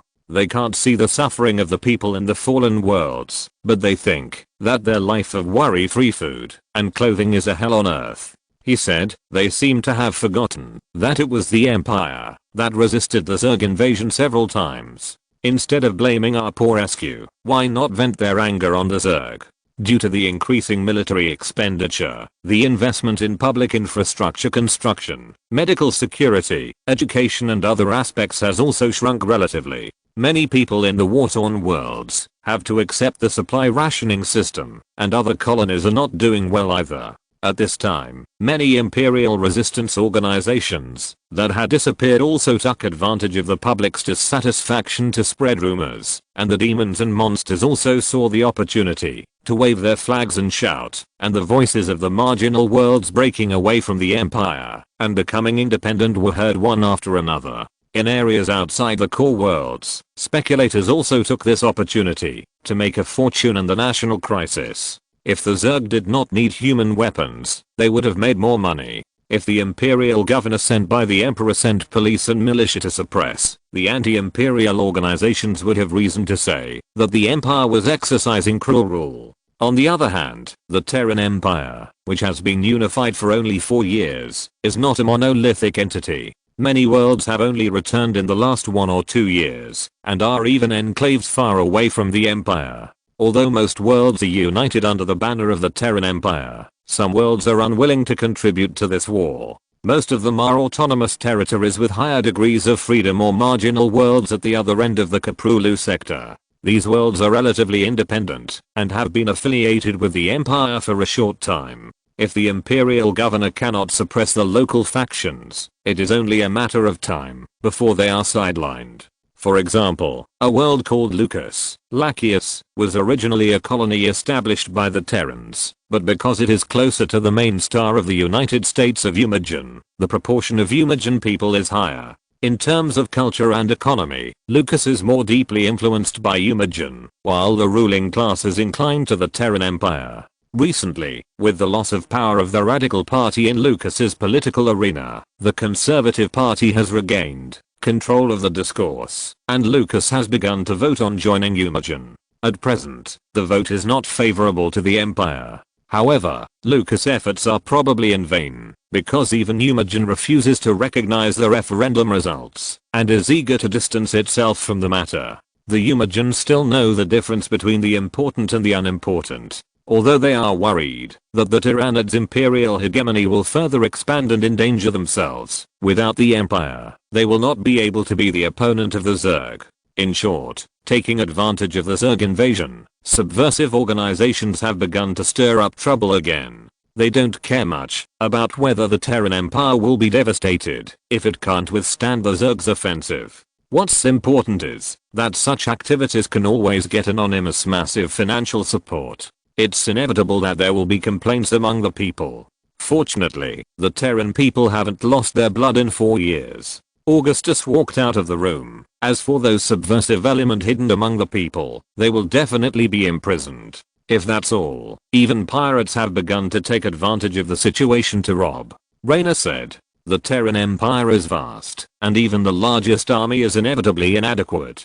Large-scale pirates have begun to attack the Empire's military facilities and colonial fleets. No matter when, Pirates are active in the interstellar space. What the Empire can do is to strengthen the escort force and take the captured pirates to socialized factories or feed them to insects. They want to use the same old methods we used against us. Raynor Hunt. But don't forget what you used to build: an empire, the will of the people, and an invincible army. At this time, Queen Sarah Carrigan came over from the other side, accompanied by the head maid of the palace and several maids. She had just attended the commissioning ceremony of the new imperial flagship Bucephalus, wearing a swan blue dress. Before becoming the Empress of the Augustan Empire, Carrigan's taste in clothing was still stuck in a century ago, when women wore conservative work clothes and multi-pocketed pants instead of beautiful skirts. Now, under the guidance of her mother Catherine Mengsk, she is a real queen. Since Augustus has to deal with military and political affairs, Carrigan has to attend various public occasions on his behalf and patrol the empire on behalf of the royal family. Augustus now has at least 10 Narazim Dark Masters around him, 2 of whom have killed Cerebrates. There was no need for Carrigan to protect Augustus. There might be only demigod creatures in this world that could threaten the life of the Emperor of the Empire. Okay, Augustus. Carrigan stopped in front of Augustus, her expression serious and cold. Don't tell me you asked me to come here just to see bugs. The queen was 27 years old this year. Her appearance was naturally outstanding and her momentum was also perfectly controlled. Now, no one would slander her background. Point: this matter must be you, dear. Augustus sighed. I like to hear that. Carrigan shook the red hair that was scattered on her shoulders and walked to the elevator at the other end of the corridor. She doesn't look happy. Raynor got married much earlier than Augustus, so he naturally understood the temper of women. If it weren't for his wife Lady Raynor's restraint, Raynor would probably be a man who flirted with others. He was much more strict than Titus Findlay in dealing with relationships between men and women, but it couldn't change the fact that he was originally a pervert. There are always those days in a month, Augustus hinted. Suddenly, a strand of grey hair on Augustus' forehead stood up. Look. Raynor pointed. Static electricity. Augustus followed Carrigan calmly. What is Sarah's current psychic level? Since giving birth to little Louis, it has become more and more terrifying. Raynor followed Augustus. Raynor's son John is almost 10 years old. The child's psychic level is also top-notch in the Ghost Academy, but not as strong as Carrigan. In some ways, it is not an exaggeration to call Carrigan a god. This child is growing up very fast, and his keen response to emotions is far beyond that of ordinary people. She has paralyzed several instruments and artificial intelligences that test psychic levels. Augustus replied, in short, I think we have to set a new level for her. If a human can hone and enhance her power through meditation or communication with the void like the Protoss, then it is natural for her to become stronger and stronger. In terms of the psychic system, the Protoss has already entered the hall, and we are just children in the kindergarten. This is not entirely a good thing. Too much psychic power is sometimes a burden to humans. Yes, I think, when you feel that your husband is thinking about other female ghosts, it is no less than watching you cheating with others with your own eyes. Raynor said. This is something that Titus would do. Augustus said. You can't always let others take the blame, Augustus. Raynor said, and stay out of it. Soon, Augustus came to the docking platform outside the top floor of the palace through the elevator. A huge, grey-black painted armed transport plane was parked on it, and the figures of royal guards were everywhere nearby. Just bring the Queen of the Worms in. Don't worry. The security level here is the highest, Augustus said. Not long after, a team of royal guards in power armor came in with a huge iron cage. The cage was like a black iron coffin, driven by magnetic levitation. Following in was a ghost team, who were the heroes of capturing the Queen of the Worms this time. Well done, Pierce. Augustus shook hands with the captain first, and then with the others. You are all warriors of the Empire. It's my duty, Your Majesty.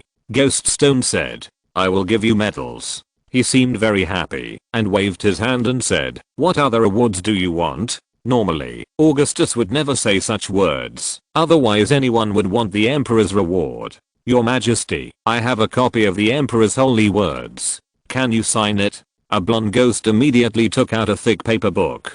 The cover of the book was red, bordered with leather and gold thread. No one knew where she got it from. This book was written by Maximum, the editor-in-chief of UN. Only a few pages of it were mentioned by Augustus. You are Vega. I remember you. Augustus added, I'm impressed. For a moment, many people's eyes were straight, and Stone's eyeballs almost popped out.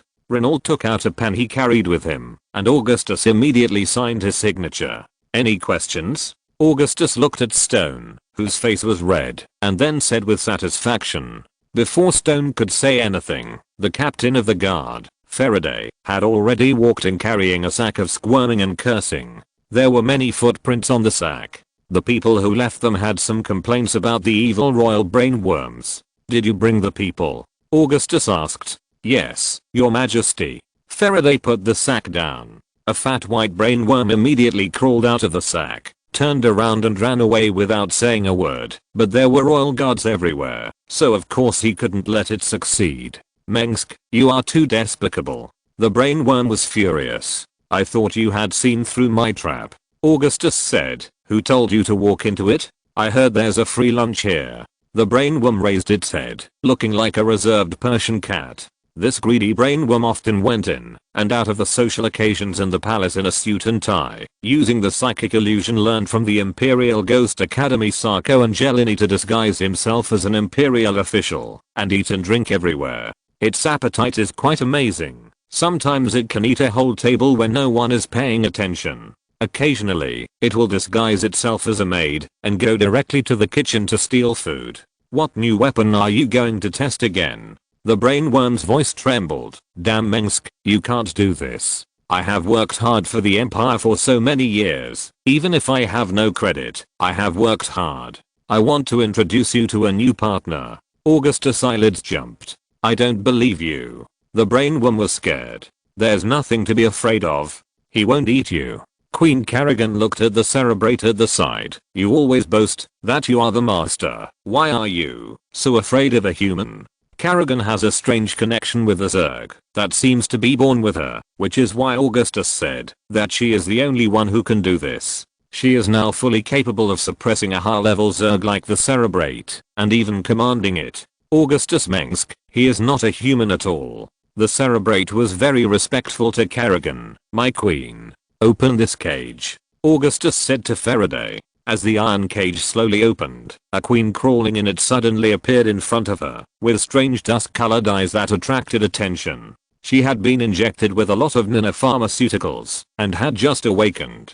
Augustus originally estimated that, if Kerrigan had not become the Queen of Blades, the queen would probably not appear again. Because the Overlord does not need the queen to replace the role of the cerebrate, it now seems that the queen that appears now is more like a mutant of the queen, used to serve as the leader of a small group. New toys. The brainworm was not so scared anymore, and immediately came forward. Let me have a look. What are you? It had never seen the queen worm. The queen worm did not speak, or she simply could not speak. She immediately raised her two claws to make a defensive gesture. Because the arms were a little short compared to its huge body, it looked really funny. Bugjit Kun do. The brainworm suddenly felt a sense of crisis. If this guy replaced its position, wouldn't it have to live in the wilderness?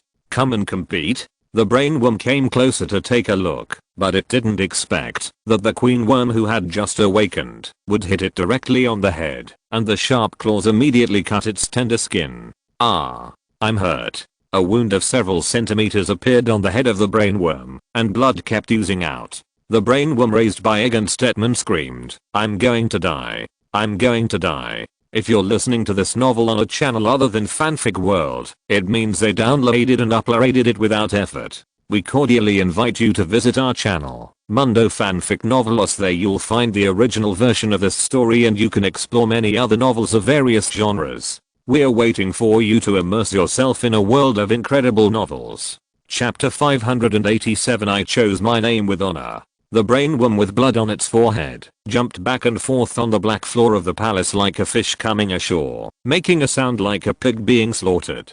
The great lord of the swarm was so embarrassed that the emperor and the imperial marshal covered their faces. Although it controls billions of swarms, the combat power of the brainworm itself can be ignored.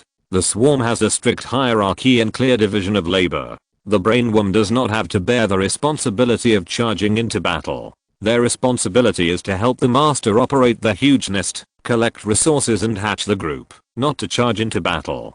Stop howling, you are embarrassing your majesty. Queen Sarah Carrigan glanced at the brainworm and walked towards the cage where the queen was. The conservative design of the silk dress still couldn't hide the queen's proud figure. She walked gracefully, and the fluttering skirt was due to the blue-edged clouds in the sky. All the ladies in Tarsinus should feel ashamed in front of those healthy long legs. No one could have imagined that Sarah Carrigan was just an ordinary girl born in an unknown town in Tarkosian.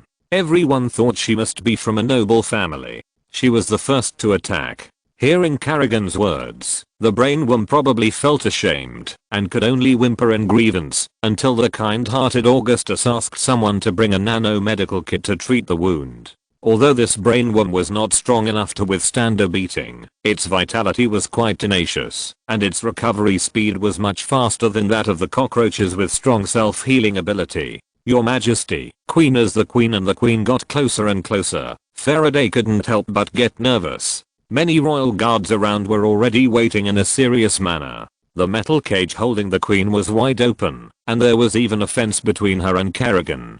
Although the queen was still weak under the effect of the nano-medicine, the intoxicant syringe built into the cage could stop her before she hurt anyone, but there were still many risks. Judging from Alpha's embarrassing performance, the queen was indeed designed to make up for the lack of self-defense ability of the Cerebrates. Her sharp claws can easily tear open human skin, and she can also spray a very lethal acidic sting.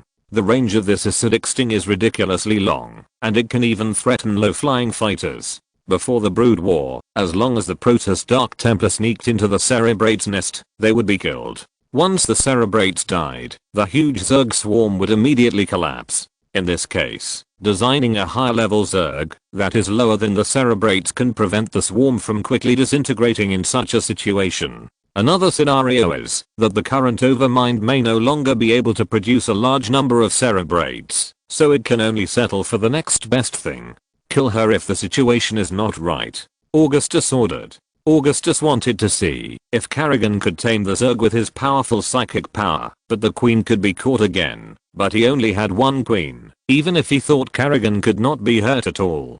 Carrigan had not taken action for a long time, but it was certain that her powerful mental strength was still growing. No matter what, Carrigan went straight to the queen of the Zerg. She was always so confident and calm. Seeing the queen only a dozen yards away from the cage, not only did the royal guards hold their breath, but even the queen of the Zerg herself was terrified. The queen of the Zerg had originally stretched out her claws to attack, but when Carrigan got closer, this posture turned into blocking. But even this did not last long. In the end, she seemed to lose her strength and squatted down and raised her claws to hold her head. Augustus actually saw the aura of the Queen of Blades from Carrigan. This is amazing. Raynor also saw it. There are so many telepaths in the Empire, but only Carrigan can communicate with the Zerg. This is her talent. Augustus said, she has suffered too much for this. At this moment, Carrigan's tall figure was standing in front of the Queen of the Zerg, and the latter did not even dare to look directly into her emerald eyes. The Queen of the Zerg has powerful mental power, but it seems that it is not enough to compete with it. I can feel the connection between you and me. Carrigan seemed very relaxed, as if she was not in front of the terrible Queen of the Zerg, but just a newborn child. I'm not unfamiliar with the mental connection of the Zerg, and as long as I want, I can command a piece of fungal carpet to extend forward, let a larva transform into an egg to be hatched, and even dominate a main nest. This talent gradually became apparent as I grew older, but it was not until the death of the Overlord that my lover let me use this power. Now I know that the person that the Overlord has been looking for in the past was not Gabriel Tosh, but me. Carrigan was regarded as a monster when she was very young, but the people of the Federation Ghost Project actually underestimated her monster level. She was undoubtedly still human, but she was superior to all humans. There are certain abilities that are innate, but they make you extremely disgusted, and try your best to get rid of them. I gradually realized that I don't need to fear this ability. Carrigan's eyes were flowing with a brassy light, which was the manifestation of psychic creatures. The Queen of the Worm tried her best to resist the invisible pressure from the mind and spirit, but she screamed and wailed because of it, as if she was enduring great pain. This sudden scream of the mind was so terrifying that the hearts of the humans present could not help but surge with tension and fear. Only one brainworm was excited and immediately waved the flag and shouted, "Okay, let her scream, let her wail, let her suffer." This situation did not subside until a few minutes later. The Queen of the Worm, who had been showing her ferocious appearance, stopped and begged for mercy. "Please spare me, please spare me." The Queen of the Worm has a very high intelligence and can understand human language. Moreover, she can communicate with people directly through the language of the mind. Logically, the Zerg connected to the main hive mind would never surrender to humans, but Kerrigan's psychic energy could establish a connection with the Zerg, and this connection forced the Zerg Queen to submit to her will. The wound on the brainworm's head no longer hissed blood, and the appearance of a dog relying on the power of others was vivid. "No mercy. No mercy. You dirty Zerg. It is impossible to beat it, but it still has the ability to bully others." "Shut up," Kerrigan said. "Shut up," the brainworm yelled.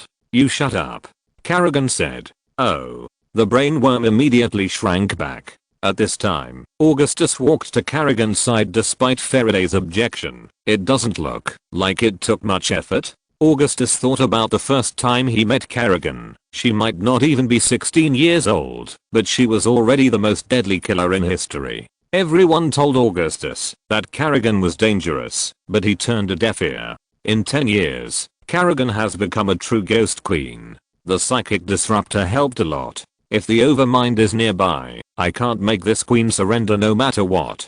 Kerrigan reached out and gathered the ends of her fiery red hair. "She is the second Zerg with high intelligence that we have captured. Maybe we can get some information from her. Hopefully it will be helpful." "Where are you from?" Augustus asked her directly. Seeing Augustus, the queen's attitude was not so friendly. She immediately showed her horrified teeth, as if she wanted to tear him to pieces. Until Kerrigan glared, she reluctantly answered, "I don't know where I came from. Since I can remember, I have lived in the sewers. At first, I just absorbed the essence of rats and cockroaches, and accumulated little by little, until I transformed into a queen." "Do you remember who created you?" Augustus was a little disappointed. "I remember that." The queen was happy that she knew the answer to this question. "It was the brainworm Carlos. It was the one who gave me the order." "What a haunting ghost, Carlos." Augustus snorted. "Carlos can be said to be the #1 enemy of the Terran Empire. Its sneaky tribe has been spreading plagues and terrible diseases in the territory of the Terran Empire, causing panic in the marginal world. In secret, Carlos is still secretly doing all kinds of crazy genetic experiments on humans, creating eerie and terrifying mutants and infected worms. At the same time, Carlos is also keen on infecting humans with telepathic potential into all kinds of twisted monsters, such as transforming beautiful women into half-human half-snake creatures. It has destroyed many worlds with its own hands, turning them into a purgatory on Earth full of infected people. Even the bravest human adventurers are reluctant to mention the names of those worlds. The Queen of the Worms is likely to be created by Carlos, because among the many brainworms under the domination, no other brainworm hates humans as much as Carlos, and understands humans as well as it does. Brainworms certainly have no human ethics, and Carlos is much more cruel than real demons. Both the Terran Empire and the Terran Protoss have tried to assassinate the brainworm Carlos, but they have always returned in vain. Carlos is very cunning and suspicious. Since the death of the Overlord, his original body has never appeared again. Even the most powerful Dark Master cannot find his trace. "What did it order you to do? What is its real purpose?" Augustus asked. "Did it order you to destroy Tarsinus?" "No. Carlos asked me to spread fear secretly instead of destroying Tarsinus. My mission is to make humans lose trust in the Emperor and disintegrate the Empire from within. The Queen of Insects has no concept of keeping secrets. Carlos is really smart." Renault was also deeply disturbed when he heard this. "I suspect that it will even use the same method to spread a large number of parasites to control our people and officials. Many people are good people who are loyal to the Empire, but if they are controlled by the worms in their brains, there is no hope." "You are right. Even if there are thousands of Zerg on the front battlefield, they are still visible and tangible after all. Augustus nodded. This is why we must have Zerg spies. With brainworms and queen worms, we can respond to the Zerg's offensive strategy early and implement countermeasures. Only Zerg can better understand the Zerg's combat methods. Since the Zerg tribes exchange new genes and new variants through spores that can cross galaxies, the Zerg on the side of the Terran Empire can also learn the latest evolutionary direction of the Overlord Zerg. Moreover, with the help of brainworms, the scientists of the Terran Empire can produce Zerg viruses faster. The Overlord still doesn't know that there is a traitor in his family. So this is why you caught me. The brainworm knew this was the case. Could it be because Augustus thinks you are capable of great use? Since giving birth, Kerrigan has added a lot of maternal radiance, but her venomous nature has not changed. I know myself. The brainworm did not dare to refute Kerrigan. It was a bully who only bullied the weak and feared the strong. If it were Augustus, he would have jumped up and protested loudly. What do you know about the real purpose of the current Overlord's invasion of the Korhal sector? Has the current Overlord been influenced by Ammon? Or is it that the current Zerg has been controlled by him? Augustus nodded and asked. I really don't know. The queen of the Zerg moved her pair of nimble front claws back and forth, lowering her head and not daring to look directly into Kerrigan's eyes. This is not because she has anthropomorphic emotions such as shame, but simply fears Kerrigan's majesty. She spread her claws. After all, I'm just a queen of the worm. Leave her. The Cerberus Zerg needs a queen. Augustus said. I'm enough. The brainworm protested. There has to be one among the Cerberus Zerg who will dissent from you. Raynor said. Tell me your name. Kerrigan said. We need to know how you are addressed. Name. The queen seemed very confused about this question and tilted her head in a humane way. She might not understand what it meant to keep her. I don't have a name. She doesn't have a name? The brainworm came to life and exclaimed. Listen carefully. My name is. This is my name. If you are lucky enough, you may be given a name like. Except for the old and powerful brainworms, the other Zerg have no names. This brainworm seemed to be hinting that it was also very powerful. Although its name was only given by the people of the Terran Empire, and it was originally intended to be marked with a number, in the end it was just randomly marked with the first letter of the Greek alphabet, and it didn't even take the trouble to give it a decent name. After all, it can't just be called a nameless brainworm. Maybe for the brainworm, it is actually quite embarrassing to always emphasize that you are a guy without a name. Isn't it too hasty to use Greek letters to represent it? Raynor didn't give him face. You scum, you're going too far. The brainworm was furious and immediately cursed. You are a primitive creature with a head full of lust and random impulses. What do you know? Zagara, Nafash, Nakjal, Nyadra. Kerrigan reported a bunch of names. She often named the cats and dogs in the palace. Zagara. The queen of the worm replied. Why is it this name? Kerrigan asked. Very powerful. The queen of the worm replied a little confused. But how should I call you? I'm your queen. Kerrigan said. Yes, queen.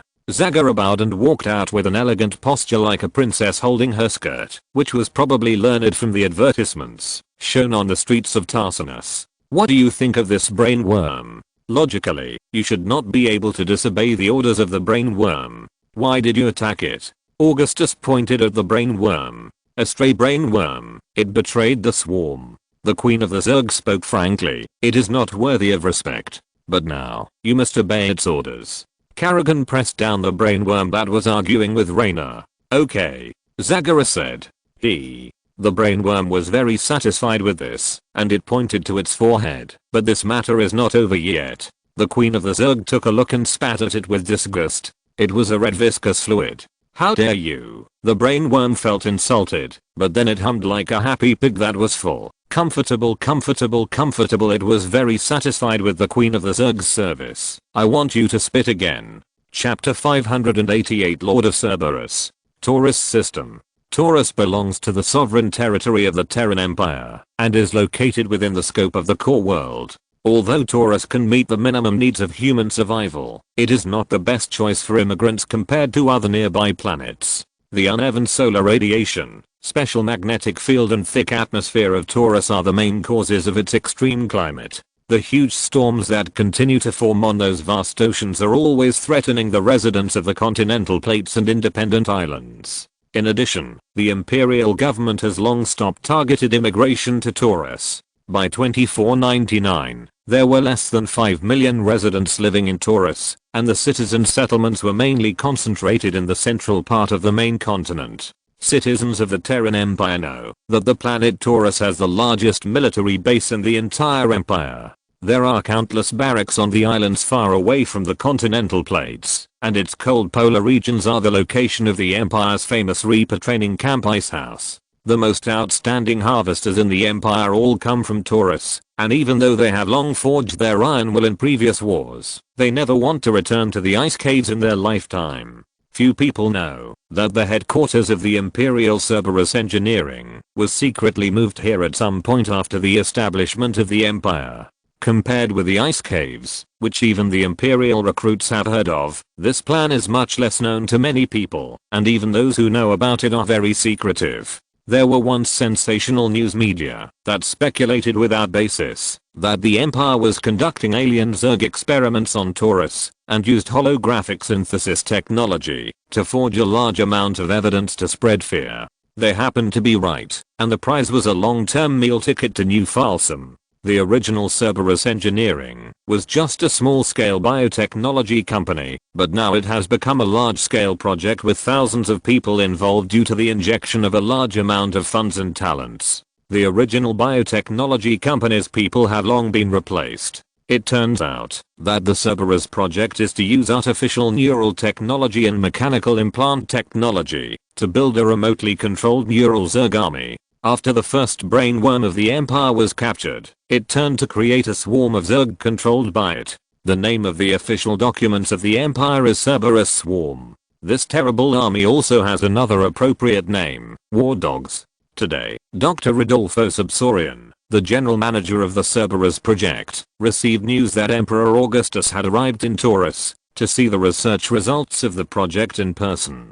Dr. Subsorian couldn't help but be nervous. The Emperor did not inform him in advance that he was coming. He was always tolerant to others, but extremely harsh to things. The people of the Empire all thought that Emperor Augustus was a benevolent monarch, but those who worked under him were not so easy. So far, the Terran Empire has invested a lot of credit coins in the Cerberus project. Obviously, the Emperor who ruled the Empire with an iron fist did not want to invest so much money just to hear the sound. The Korhal side is not easy to deal with. Although the far-sighted Emperor is very patient, his patience will run out one day. If you dare to fool the Emperor, exile to Marcera is still a light punishment. That afternoon, the vigorous Emperor Augustus arrived at the Maguro Islands, where the Cerberus project was located, without giving Sabyazorian much time to prepare. The Emperor of the Empire traveled with great pomp, but there were almost no officials accompanying him.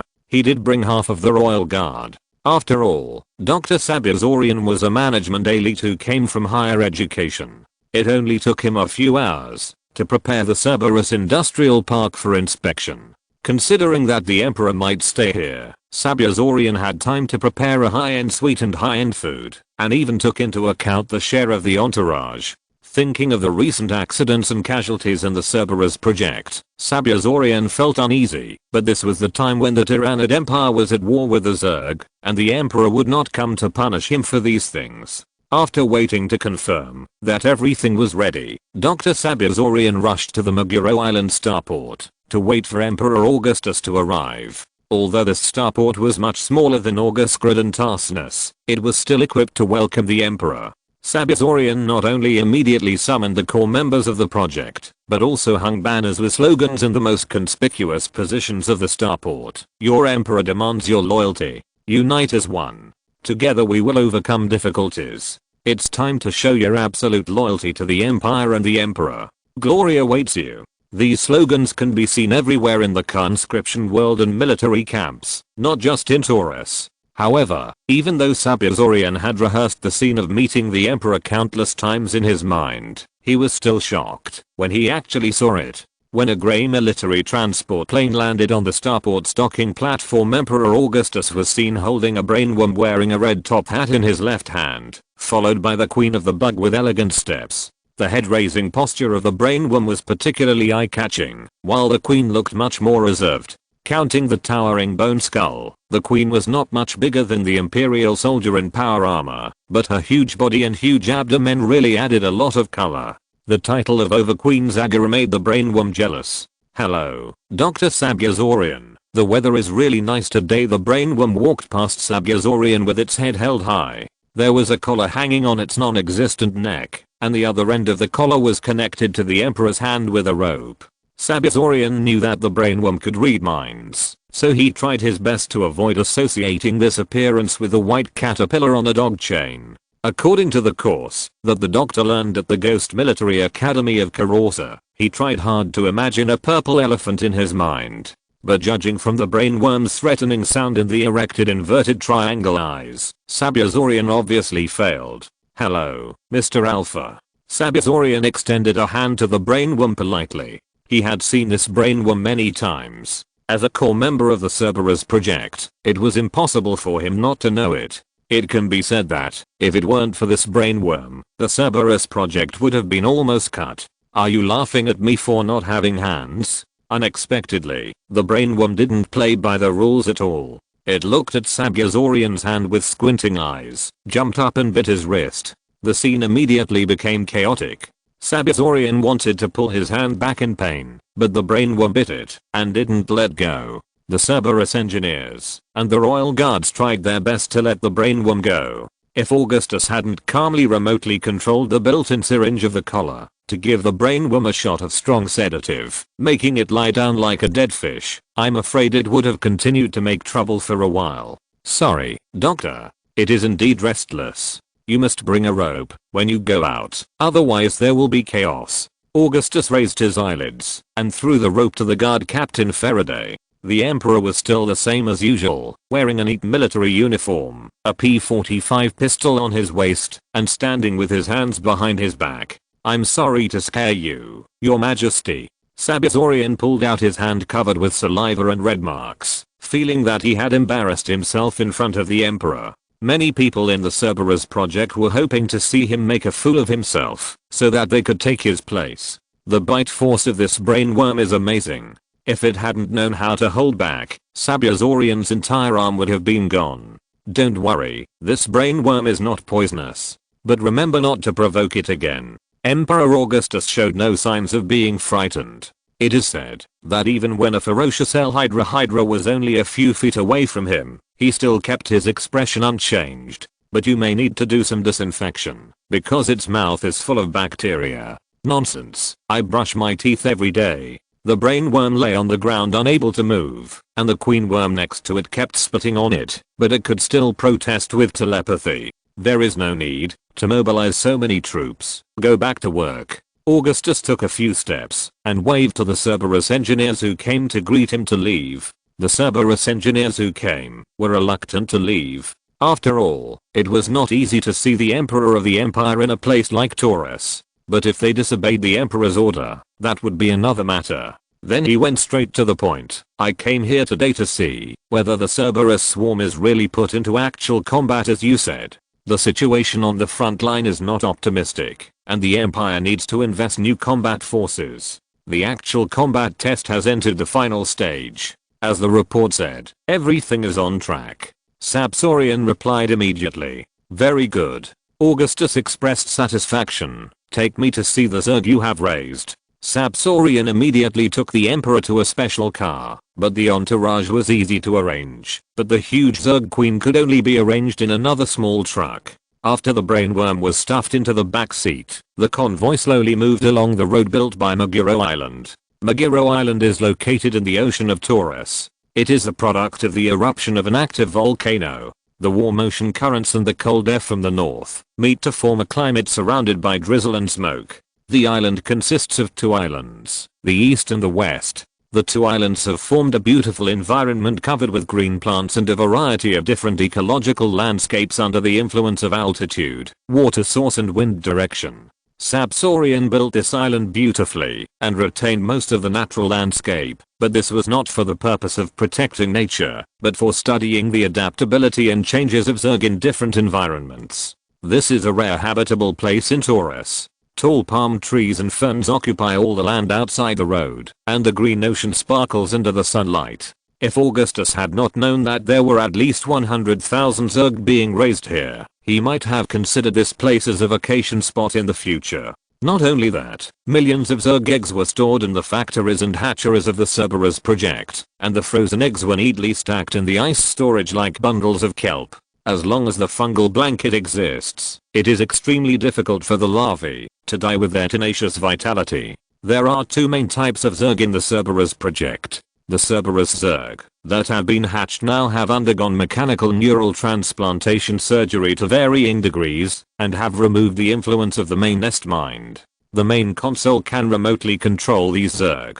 This technology has now been perfected, and the latest Cerberus assembly project can transform Zerg in an assembly line manner, which has reduced costs and improved efficiency. It has nothing to do with security work. This part of the Zerg is mainly prepared for the recruits in the boot camp. As for the Zerg guards, designed to protect the commander, the Cerberus hounds, which are made of forged titanium alloy blades, jet-powered spike launchers, support alloy brackets, and carbon fiber nano-weaving technology, are far more powerful than ordinary Zerg, and are comparable to elites. The other species is the captive, unmodified white mouse type Zerg, mainly to test the power and defense capabilities of the Empire's new weapons.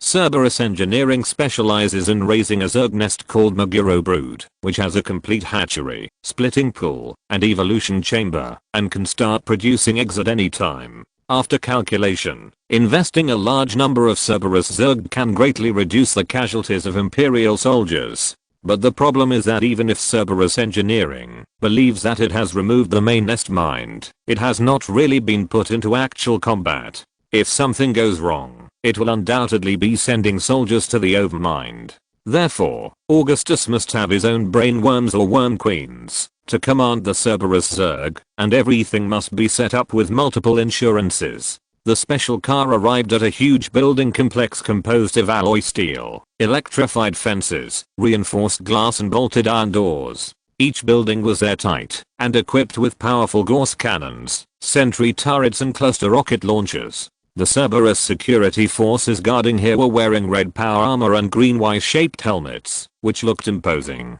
The Cerberus security forces were composed of soldiers who had undergone resocialization. Before that, they were all death row prisoners, political prisoners, pirates, and members of vicious terrorist organizations. In short, these people deserved to die, but the Emperor gave them the last mercy. When the car drove into one of the giant buildings, Augustus found that he was on a bridge thousands of feet above the ground. Below was a fence separated by steel walls and shield force fields, with thousands of springtails inside, and occasionally hydralisks with their thorns removed. Without exception, these alien insects were branded with the Imperial emblem and barcode. Quoted from a Dark Templar master, when a Zerg swarm loses the leadership of a higher individual and is isolated from other swarms, they will gradually succumb to the need for survival. The stronger the self-awareness of an individual, the stronger the desire for survival. Sabsolian introduced to the Emperor. And the stronger the need for self-survival, it also means that the control of the overmind and the cerebrate over them will be weaker, and the Zerg will return to instinct. That is the feral Zerg. The Cerberus Zerg, which has been isolated from the main nest mind since birth, can accept the leadership of the cerebrate at any time. At this time, the cerebrate, who was lying in the back seat pretending to be dead, had already been lying on the window and staring at the Zerg outside. This comedian changed his role in the blink of an eye, and now it seemed like the real master of the Zerg. "Wake up, my Zerg," it roared, and the Zerg below followed suit and roared. The roar was deafening. Push down the friend's book. Below is the warp gate. Chapter 589, Super Zerg.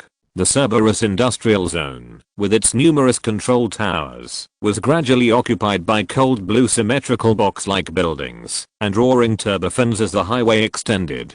The grey-blue towering frame structure was filled with bronze and brown reinforced synthetic glass. The magnificent multi-story complex giant buildings, reactor power plants, rail networks and whirring trains dominated the horizon of the Meguro Islands. On Taurus, there was no neon color of tarseness, only industrial row buildings with cold lines and bright orange holographic screens. There was not even a little greenery to be seen here, and every inch of land was poured with grey concrete. The special car that Augustus was riding in went through many checkpoints before entering the core of the Cerberus Industrial Park. According to Dr. Sabsorian, compared with the foundry here, the tagged Zerg just now were just child's play. This place did not look like a large farm for breeding Zerg, but more like a complex industrial city built near a crystal mine. In those factories working day and night, the crystal ore that has just been mined will be put into the furnace to be cast into alloy steel plates and then accurately cut to build vehicles, buildings and even warships.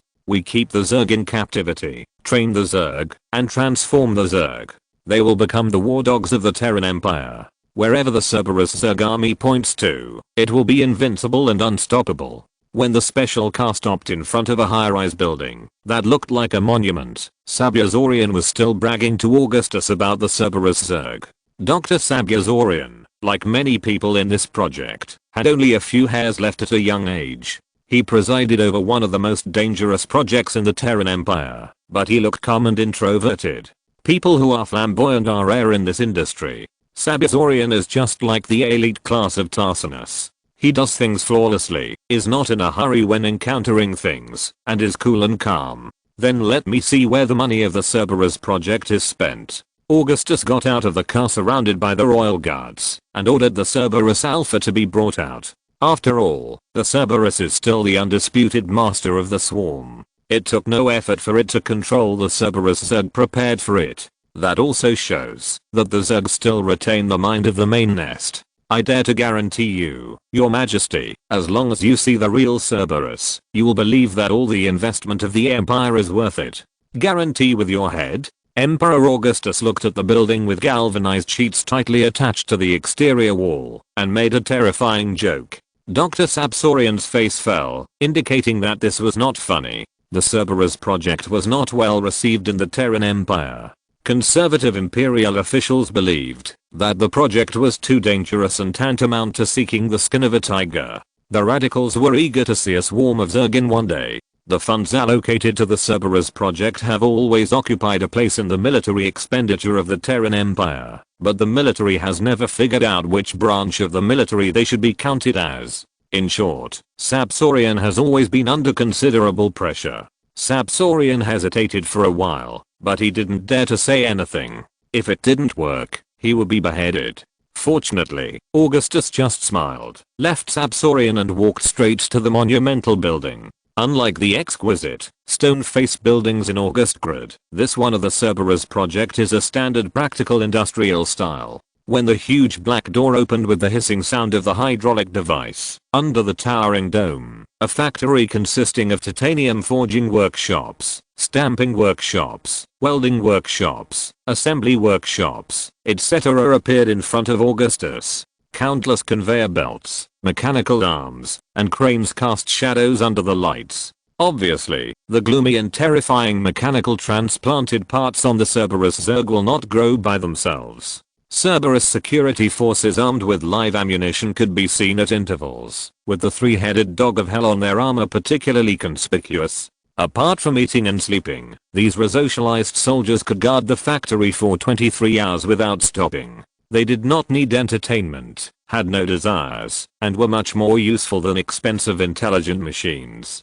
Here, the conveyor belts carried countless alien insects instead of mechanical parts. The trembling Zerglings, excited by the excessive secretion of adrenaline, were tied to the conveyor platform by steel cables, making uncontrollable humming sounds during the transmission process. There were hundreds of them on each conveyor belt. Augustus stood and watched for a while, watching the huge fangs and claws of the Zerglings being cut off by laser scissors, and sharp titanium alloy blades were welded on them while they were still bleeding. The carapace and flesh on their spines were replaced by hot alloy steel plates and nano bone frames, while the exposed circuits, neural interfaces and pipelines combined all the implanted prostheses together. Judging from the painful looks of those springtails, they had not even been anesthetized before. The entire production line is highly automated, and the operator can control the overall situation by just pressing a button. Such an exaggerated prosthetic modification process is simply not something that humans can bear, or in other words, only the Zerg can survive such a crazy modification. The Cerberus project was originally designed to modify and control humans, but unfortunately there were not enough experimental subjects to survive them to perfect the technology. Emperor Augustus did not need technology that could manipulate people's hearts to control his people, and the Zerg Cerberus project became a new choice. Will this be cruel in the eyes of the Zerg? Augustus asked the brainworm next to him. Cruel. For the Zerg, pain is not important at all. The brainworm said, individuals are insignificant, and the group is everything. Very good. If you give me an eye that can emit lasers, I can teach old Duke a lesson. The brainworm's big mouth full of sharp teeth cracked into a terrible arc, which was an extremely evil smile. People who know it well will immediately understand that this guy will soon do something bad. It's too dangerous. If I give you a pair of wings, you will fly to the sky. Augustus rejected its request. It's hard to say. The brainworm said. I have never seen such alien insects. They look too strange.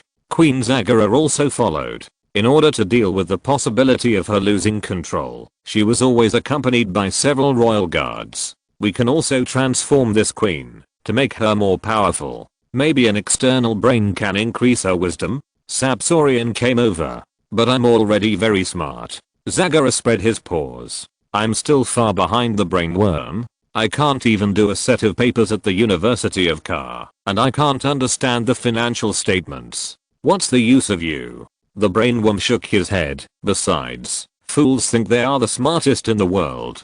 Zagara blinked, confused.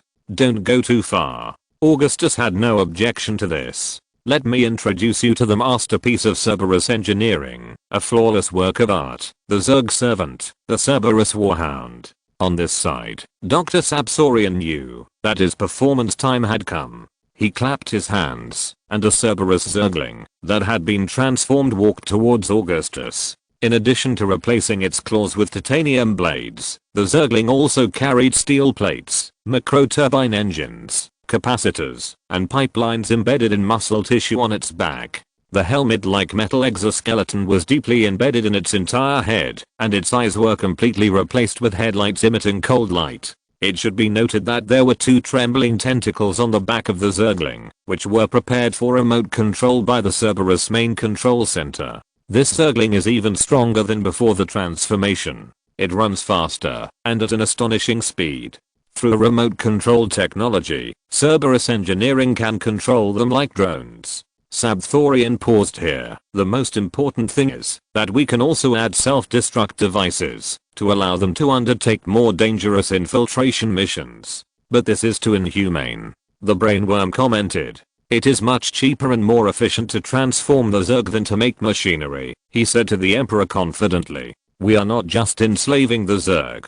We are using industry to manufacture war machinery that can be controlled by AI. Cerberus engineering transforms Hive Lords into aerospace carriers that can release drones, transforms Mutalisks and Swarm Guardians into heavy bombers, and transforms Thunder Beasts into land trains that trample enemy lines. If the situation permits, we can even install fusion reactors and laser cannon groups in the Leviathan. If you really do it, then this is really a good investment. Augustus asked Sapsorian, to what extent can Cerberus's mechanical neural implant technology achieve? It can completely replace the Zerg's brain. Sapsorian said, in addition to human control, we can also perform simple programming on the microcomputers in the Zerg's brain to allow them to execute simple instructions, such as patrolling or attacking. As he spoke, Sapsorian pulled out a bouncy ball from his pocket and threw it high. The Zergling immediately jumped out like lightning and quickly picked up the ball.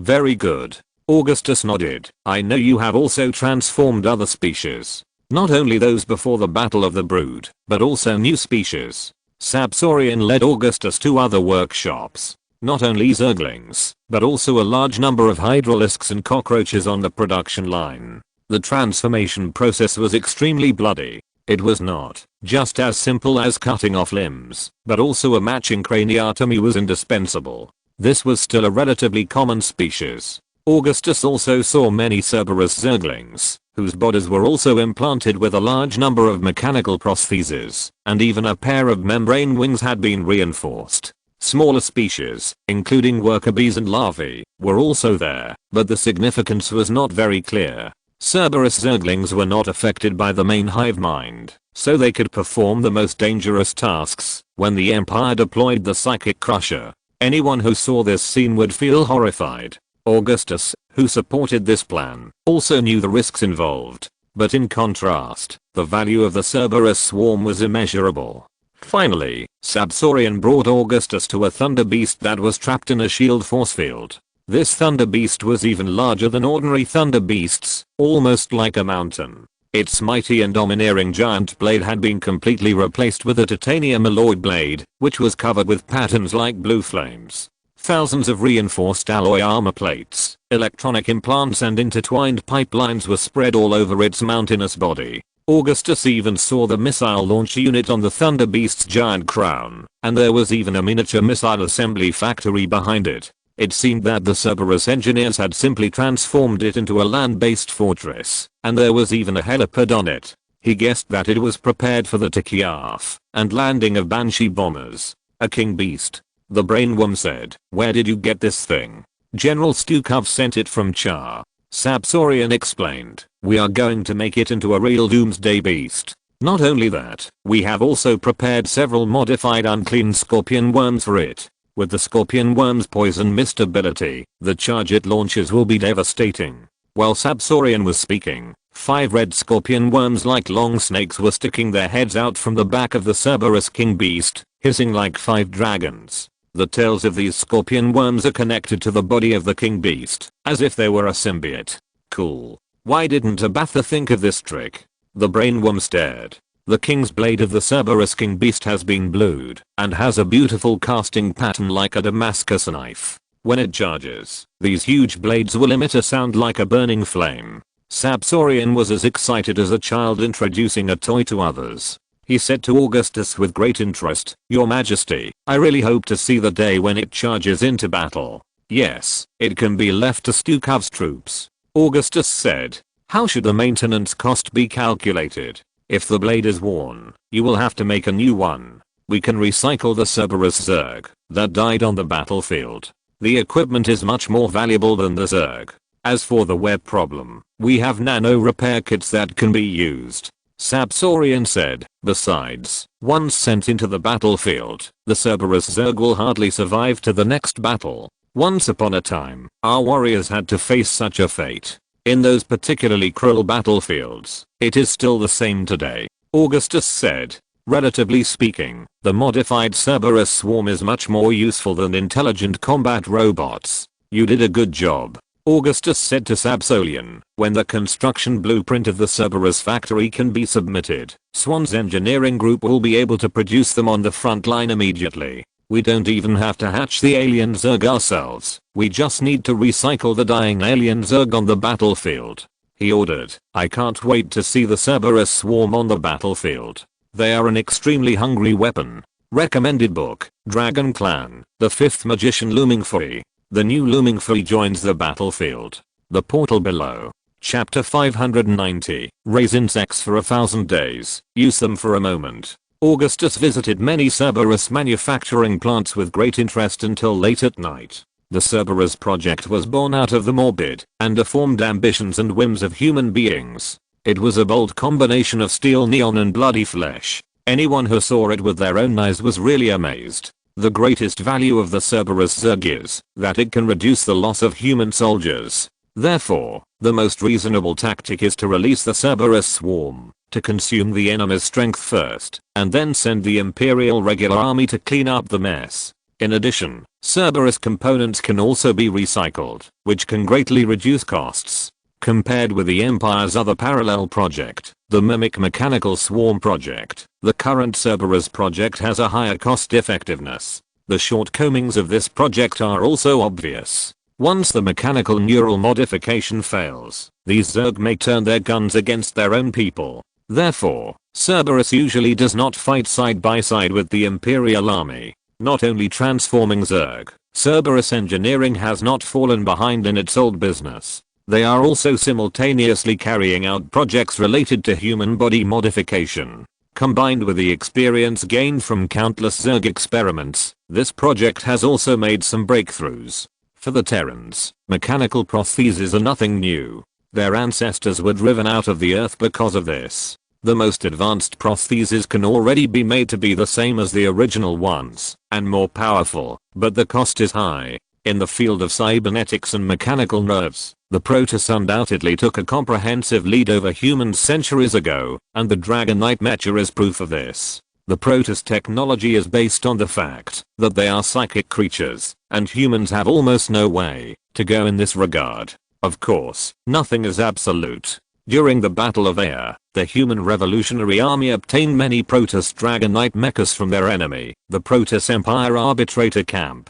This gave the Imperial scientists an excellent sample to study the communication and control technology between life and machinery. With just a little knowledge, the research in the field of cybernetics can make rapid progress. This technology was then applied to the servo system and onboard tactile feedback module of the Terran Empire mecha, making the mecha truly a part of the driver's body. It has been applied to everything from the T-280 engineering vehicle to the Thor. Among the crazy ingenious ideas of the Cerberus project, there is also a plan for human dragon riders, but it does not have much practical value. For humans, cold mechas are nothing more than a sad coffin. Humans are not Protoss, and they do not fight for glory. The military mechanical implants of the Cerberus project are almost comparable to those of the Protoss. Currently, Cerberus prosthetics have changed the fate of thousands of Terran Empire soldiers who were disabled due to injuries. Except for the need to apply oil, there are almost no disadvantages. The application of cybernetics has brought new technological innovations. Humans can even actively replace their limbs and transform them into mechanical limbs that will not get sick or feel pain, and even put cannons on their bodies. Dr. Sabsorian was trying his best to show the results of the Cerberus project in front of the Emperor of the Empire. If he could win the Emperor's praise, not only him, but all the Cerberus project members present would be proud. What made them even happier was that at the end of this trip, the Emperor encouraged the hard work of all the Cerberus project staff, saying that their outstanding contributions to the Empire would be remembered by the world in the future. Although it was just a few words, it was indeed inspiring. The most important thing was that it would be a sure win to get the approval of the next year's funding for the Cerberus project. However, before that, Sabsorian knew that he had to find ways to satisfy this picky emperor. How are you going to transform this queen? Before leaving Meguro Island, where the Cerberus project was located, Augustus had to ask Sabsorian one more thing. Tell me about it. At this time, the Queen Zagara, who Augustus brought from Korhal, was being sent into the carrier hatch of the Cerberus heavy factory.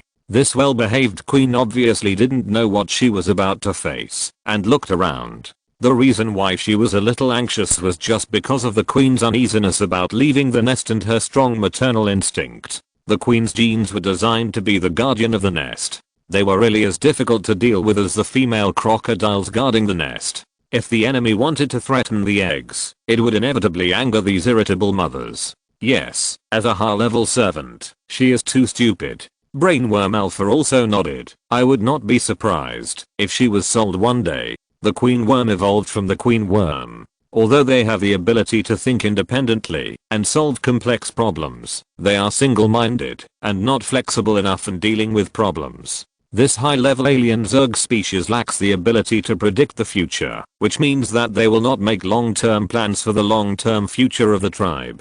Dr. Sabsorian said to Augustus, and this is exactly the ability that the brain worm has. I think the significance of the birth of the queen worm is to become a commander on a local battlefield, not a marshal who plans and strategizes. It is conceivable that the queen worm is only below the brain worm in the power pyramid of the Zerg swarm, and is not a role that will inevitably replace it in the future. Their functions are more specific and single, lacking independence, and cannot rule super large swarms like Jumunganda. For the Zerg swarm, individuals must obey the absolute rule of the leader. In other words, the queen worm must never threaten the ruling position of the brain worm.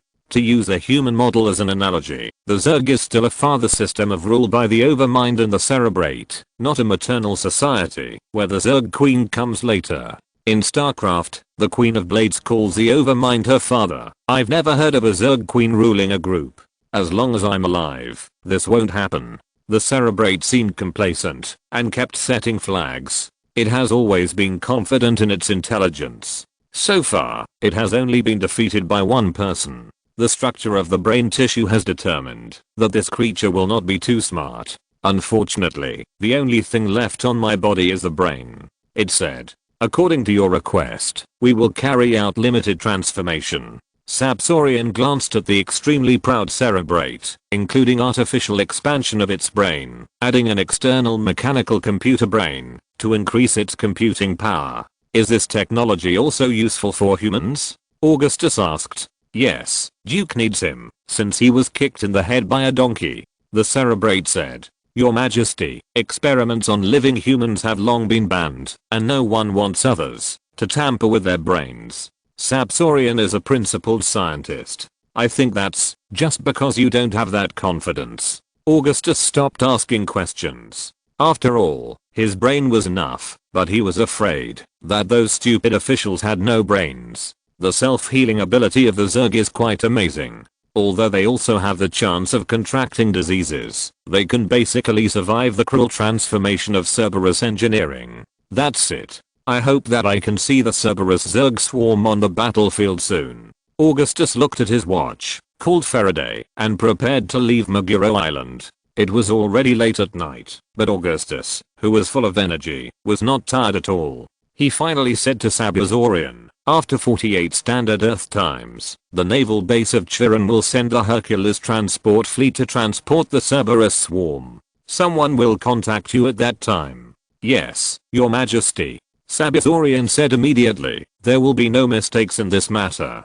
Drive Sabazorian, as long as you do your job conscientiously, the Empire will not treat any meritorious official unfairly. Augustus' tone became softer, and his expression was no longer as cold as before. Now you have to hide your names, but your achievements will be recorded in history. Once they set foot on Meguro Island, these scientists can no longer leave until the day when the Cerberus plan is truly made public.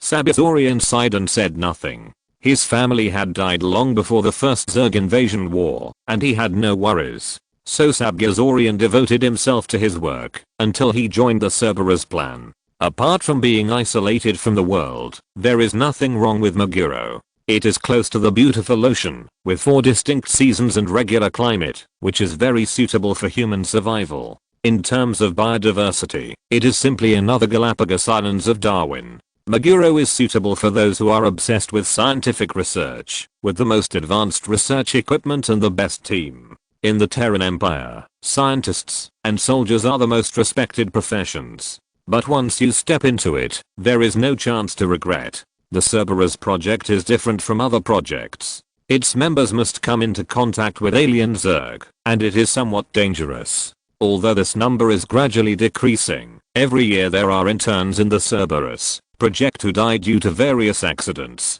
But without exception, everyone who comes here thinks that their work is valuable. As I promised, the Cerberus swarm is now yours, and I even prepared a queen adjutant for you. Augustus was somewhat reluctant to leave. According to the plan, the royal brainworm will arrive at the battlefield with the Cerberus swarm to support the front line. The current situation is not favorable to the Terran Empire. The scale of the war has already exceeded that of the first total war. If the Cerberus swarm can reduce the casualties of the Empire's soldiers, then Augustus will use it. This brainworm has been raised for 7 or 8 years. It is just a dog, and it has developed feelings. But feelings are feelings. As for whether it will betray after leaving Korhal, this is also something to consider. For this reason, Augustus also arranged 7 or 8 Dark Templar swordsmen to secretly protect it. At the same time, this is also a test. If the brainworm is indeed an independent individual that has escaped the control of the Overmind, it will no longer be willing to be controlled by the Overmind. This adjutant is not very smart, but it doesn't matter. I will find a new one in the future. The brainworm said, maybe Carlos will have such a collection. As long as you don't hurt humans, you can do whatever you want. Augustus reminded him, remember this. After leaving Korhal, no matter where you are, I will keep a close eye on you. I will miss you. The brainworm tried to squeeze out a few tears. But the alien Zerg never shed tears. Even sadness is a disguise. But the brainworm does have feelings. And the most obvious emotion is anger, which means bloody killing and destruction. When Augustus told the brainworm that he wanted it to go to the front line, the guy actually hesitated and asked him if there was a stable supply of happy water. "You have grown up," Augustus said earnestly. "It's time to contribute to the Empire. I have always regarded you as a son. You took advantage of me." The brainworm looked at Augustus. "What do you think you are?" The Emperor scolded him mercilessly and fiercely. "Some people say that I raise a greedy maggot, and some people say that you are just an overdeveloped larva of the Karmoth. But I know clearly that you will not only not become a butterfly in the future, but even a fly. You are too much, you dog Emperor." The brainworm confirmed that it had indeed been insulted, and it was taken down by the royal guards, just as it was about to explode. Obviously, the royal guards were already used to it. "Don't stop me. Don't hold me. I'm going to kill my father today. But you still have hope." Augustus stabbed the brainworm first, and then comforted it. "As long as you kill the overmind and all the brainworms, you will be the new overmind. You are right." The anger of the brainworm disappeared in an instant, and it nodded slightly. "You are so vicious, but I like it. For you, using humans and protists to solve all potential enemies is the best way. Moreover, only we can protect you from the slavery of the overmind and Ammon." Augustus said, "Maybe you are not afraid of the overmind, but you are more afraid of Ammon. That's why you are doing your best now." He said, "When you master the use of borrowed knives to kill people and eliminate dissidents, and truly control the Zerg, you will immediately throw your allies aside. You take me for a fool.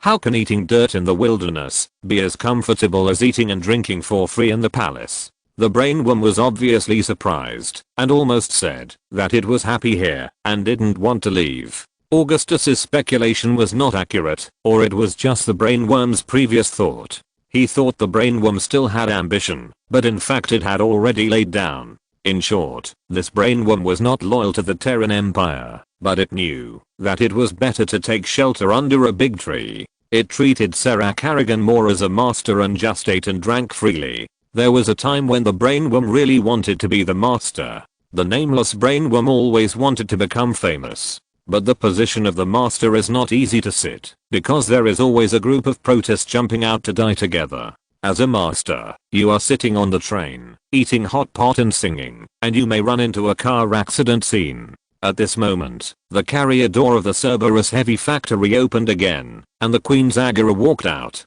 This was just another inspection, and the real transformation was still to come. As soon as she came out, Zagara complained, "Your Majesty, they hurt me." Chapter 591. Ka has ordered that your emperor demands your loyalty. Imperial Territory Taurus. Ice Cave Training Camp. This is the home of the Reaper Corps, the Gospel of the Dead. The ice field of Taurus is freezing cold, the wind is howling, the sky is cloudy, and the wind and clouds are wrapped in the overwhelming ice and snow, making the earth pale. A series of inclined granite, titanium steel plates, and reinforced concrete create a vast and complex folding building complex. Its steep spires are like a white forest, and the wavy eaves are covered with white snow. Many drones driven by twin turbine engines are busy cleaning the snow on the roof, like a group of clever and petite frost elves. This place has a beautiful name, the snow-covered courtyard, but the bastards living in it don't have much artistic talent. They call it the Ice Cave, a simple but inexplicably terrifying name. If the new recruits in the Ice Cave training camp were now enjoying wine, caviar, and roast goose by the warm fireplace, leaning on the soft and comfortable sofa, and perhaps holding a few representative works of Tarsinus literature full of whining, they would probably have a little bit of damn elegance to recite poems. But the Ice Cave, this ghost place far away at the end of the world, is not much warmer than the outside. Today, another group of recruits completed the 6-month training, and they ushered in their graduation ceremony on this day. This means that these young soldiers are about to become the most outstanding killers in the universe, the Imperial Death Gods that the enemy fears. Thousands of recruits lined up in the huge training ground of the Ice Cave, saluting, standing at attention, waiting for their superiors to announce that they have graduated. The recruits certainly have reason to be happy and proud because they have survived the most difficult stage in the ice cave. The huge imperial cast iron badge hung above the recruits' heads, and the big words of order, peace, and law shone like gold. The training of the Reapers is known to be extremely strict. The passing rate of new recruits may be higher than that of Viking pilots among all branches of the Terran Empire. Routine duties, emergency assemblies, night training, and mountain training are nothing but pediatrics for the Reapers. Before graduation, the new recruits have no privacy and no right to control their own time. But all the new recruits in the Empire have gone through this, except for those re-socialized soldiers who can go to the sky and the ground by soaking in the nutrition cabin. But only fools would envy them. War is not unfamiliar to Terran humans. Many male citizens of planets in the Terran Empire have received more or less short military training when they were young, especially in the dangerous marginal worlds and resource-rich areas. The Emperor of the Empire, Augustus Mengsk, has also mentioned his experience of training and serving on the Augustus II when he was young on many occasions, and he is very proud of his battalion and comrades. While the recruit training of the Marines is to shape the immature high school and college students into real warriors, the training of the Reapers is to create the trump card of the Empire's armed forces. Reapers also had to undergo pilot-like physical training to ensure they didn't pass out while wearing their jump packs. The latest Reaper jump packs allowed for long-distance flight, but they were also extremely dangerous.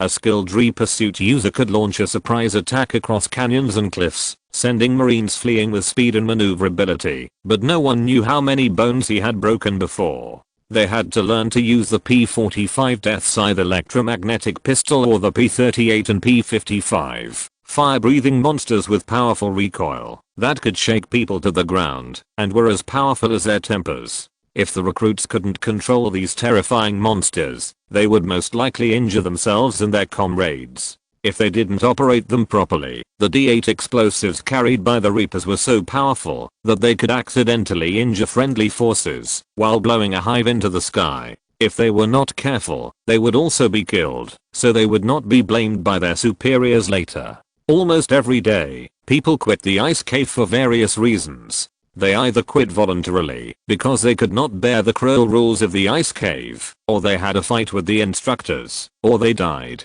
The recruits had reason to believe that their instructors were a group of sadists and lunatics who always made them repeat meaningless things, but in general, the ice caves would eliminate the weak and leave the truly brave. In the Terran Empire of Emperor Augustus, the Reapers were synonymous with elites and trump cards. Although the Reapers and the Marines always blamed each other when they were surrounded, any Marine Corps hoped that the Reaper Corps would appear behind them. The best Reapers of the Empire came from the ice caves, and the Reapers of the Port of the Dead were also famous for their cruelty and bloodiness. The Reapers were famous for their fierce and resolute strike capabilities and their roundabout tactics that made the enemy run for their lives. When they advanced in the hail of bullets, they were like passing through 1,000 flowers without getting a single leaf on them. The Reapers have won so many honors on the battlefield that the United States has launched its own version of the Reapers. At this moment, Kijora, the commander of the Ice Cave training camp, is giving a speech at the graduation ceremony,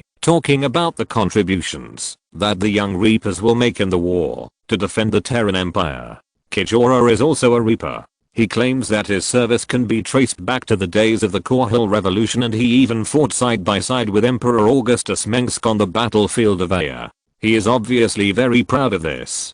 The gold piping on the shoulder straps of his straight uniform is a tribute to his former service. This man is as cold and inhuman as ice, but the recruits in the ice caves never expect him to have any humanity. His uniform is clean and new, his face is handsome, and his conversation is decent. This bright and beautiful appearance hides a terrible truth. This man is actually a demon. It was Kijora who designed many of the terrible training subjects in the ice caves. On the first night of joining the ice cave, the new recruits of this batch of Reapers received a gift from Kara. They were chased by a large number of mechanical hydralisks and Cerberus Zerg and almost vomited bile. According to the training rules of the ice cave, the speed of the recruits in the power suit must be faster than the electromagnetically accelerated bullets in order for the instructors to be slightly satisfied. Augustus Mengsk has ordered that all able-bodied citizens of the Empire must do their utmost to defend our Empire until death. Kara's words have been played countless times in the propaganda of the Terran Empire. We are still facing terrible threats. The bloodthirsty, bloody, and violent alien races are looking at us with jealous eyes, and the villains, rogues, and rebels among humans are still fighting against the Empire. At this critical moment, when the Terran Empire is in turmoil, the Emperor needs reapers, so there is the ice cave, and his will is the command. Kara rarely smiled, and the new recruits in the ice cave thought he was a facepalm. Now, I'm proud of you prisoners, because you have passed the most brutal training camp in the Terran Empire. This is the greatest moment of your life, and I swear it will be the same in your life from now on. Prisoners are just what Kara calls the recruits. In fact, the proportion of criminals in the ice cave training camp is not high. Those who have a criminal record are those who have undergone resocialization, but are still out of control. Although they have been erased of their memories, they still have serious violent tendencies, strong aggression and various strange and morbid hobbies. But apart from that, the ice cave is full of legally recruited, clean-handed imperial citizens, and they have been strictly screened before joining the army. Although it is different from the era of the Revolutionary Army, the Reaper Corps is no longer composed of revolutionary fighters with extremely high ideological awareness, but not just any social scum can join. After paying unimaginable sacrifices and hard training, you have become qualified harvesters. He said, every drop of blood and sweat you shed in the ice cave will become the enemy's nightmare. Remember the ice cave and the Reaper Corps. Prove your value to the Emperor. Prove your value to the Empire. After Kara finished speaking, there was warm applause from the audience, and the newly graduated recruits were very happy. Only about 1 out of every 3 people can stay until the end, and the harvesters are also the most sought after soldiers in various imperial legions. Next, they can enjoy a hearty meal as usual, and temporarily say goodbye to protein paste and sweet bars. After today, they will take a spaceship to the vast territories of the Empire to garrison. Considering the massive invasion of the Zerg and the shortage of troops on the front line, most of the recruits who graduated on this day will join the Reaper Corps on the front line as supplementary troops. Perhaps in the distant future, the soldiers who survived this war will still recall every bit of life in the ice cave. But there is only one thing that is accurate: the front line is far more cruel than the ice cave. Soon, the recruits would no longer see Kara's ugly face. They had already begun to imagine what would be in today's meal. It was the same in any boot camp. The instructors would do their best to whip the recruits, leaving them with little time and energy to think about anything else. But today was different. But at this moment, Kara's expression, who was talking freely, suddenly froze. His expression was between fear and ecstasy, and gradually turned into panic. The recruits thought that this kind warden was just a robot, but now he was really panicking like a rooster that had laid eggs, and his throat made dumb clucking sounds from time to time. The recruits below were silent for a while, and suddenly cheered loudly. The Emperor in military uniform was seen coming from the other side, followed by the royal guards. Augustus Mengsk was really like a figure walking out of a war scroll. He was tall and straight, and his cold grey eyes were as sharp as an eagle. Compared to his youth, Augustus' marble-carved features have become more profound, more like a 28-year-old Augustus Mengsk, except that he has no beard and his face is neat and meticulous. Cora looked at the other ice cave commander, who was also at a loss. His expression seemed to be asking, why no one told me that the Emperor was coming. But when Emperor Augustus came to him, Cora had adjusted his expression. In any case, this is indeed a surprise. There are so many boot camps in the Terran Empire. It is impossible for the Emperor to attend the graduation ceremony of every class of recruits. In fact, even the generals of the Empire can't spare the time to attend now. Since entering Augustgrad, Emperor Augustus has obviously not had much time to go in and out of the barracks. A few years ago, the Imperial soldiers might have seen the Emperor, but now such opportunities are rare. It was not until he shook hands with the Emperor that Cora confirmed that this was a real person and not some boring holographic bait joke. At this moment, the podium was in chaos. If the instructors hadn't tried their best to maintain order, the recruits would have almost rushed up. It was rumored that the Emperor of the Terran Empire had many clones. Otherwise, it was hard to imagine how he could appear in various social occasions while handling a large amount of official business. Any knowledgeable officer would not believe this rumor, but ordinary recruits would not think so. Salute to you, Lieutenant Colonel Kara. Your Corps has brought countless merits to the Empire. Augustus inevitably noticed the mechanical prosthesis of the Lieutenant Colonel when shaking hands with Kara. This is an early mechanical arm, and the power is still piston and hydraulic system. Although it is not as sharp as the Cerberus mechanical prosthesis, it is simple, crude and easy to replace. Rory Swan, the chief engineer of the Empire, has designed a similar mechanical arm, which is not only quite reliable, but also can be used as a tool for repairing machinery. If it weren't for the fact that he had healthy hands and feet, he would also like to try one. To serve you is the eternal honor of all the citizens of the Empire. Lieutenant Colonel Kara did not mention the glorious years when he fought side by side with Emperor Augustus. It seemed that he could not say such a thing when he just stood behind and watched for a few times in ale. Augustus nodded to Kara, then stood in front of the latter, looking at the cheering recruits below. I don't know when Augustus has gained such a great prestige among the people of the Empire. Most of the harvesters come from law-abiding imperial citizen families, and the law-breaking and unruly people have been excluded by the conscription center during the screening process of establishing files and cards. Amid the cheers of the recruits, Emperor Augustus continued Kara's speech. The emperor did not mention the spirit of dedication and sacrifice. His words were just impromptu speeches. I'm Augustus Mengsk, the Emperor of the Terran Empire. I'm honored to witness the great moment of your graduation from the ice cave. I summoned you because you are the most outstanding warriors of the Terran Empire. He said, the Zerg is invading in large numbers. They are destroying everything we have built with our own hands, and the Terran Empire must not give it up.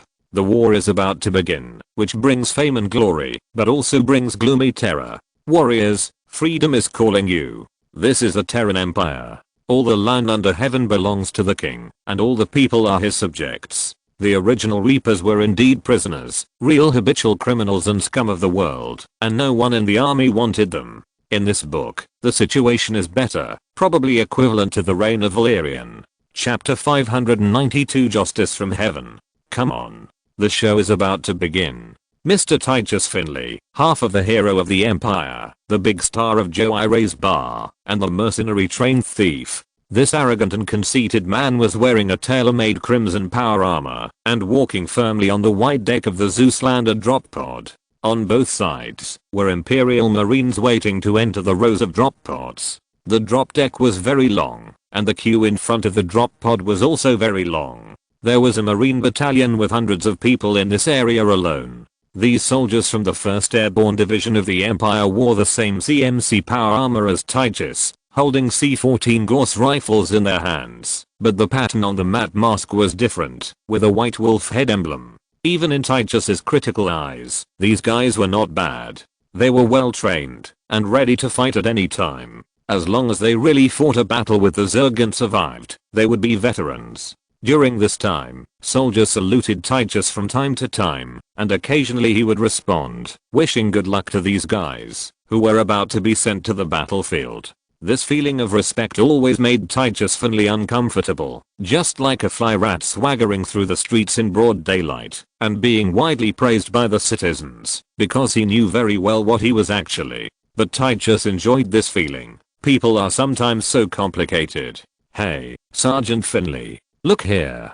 Don't always think about the metal, Jones, if you really want it. Admiral Edmund Duke's safe is full of cheap counterfeits.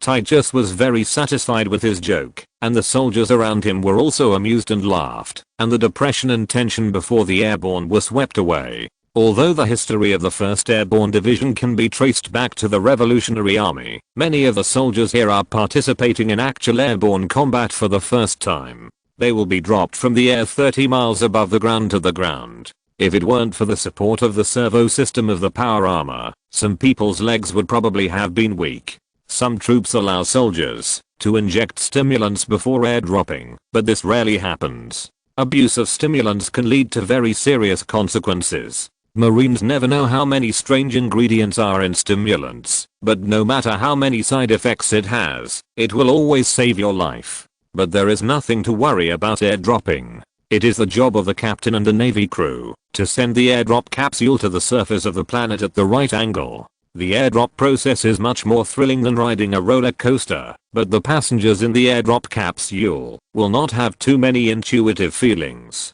The technology of the airdrop capsule has been mature since the first year of the Terran Empire. There are small airdrop capsules for ghost agents and special operations teams, as well as larger models that can carry companies and siege tanks. Before entering the atmosphere, their world is dead silent, and then it starts to bump. At this time, the force applied to the power armor may increase to 10 Gs. Before landing, the airdrop capsule will automatically adjust the landing trajectory through the brake device and slow down several times until it lands after a burst of impact, after which the airdrop capsule pod will automatically pop open. Titus knew that veterans who had been airborne many times called the drop pods yellow bean pods, because once the pods of plants from Earth matured and were dried and crisped by the sun, they would fall to the ground, and the fruits inside would scatter. At any time, airborne was an adventure. If there was a problem with the drop pod, most of the time the people inside would die quickly.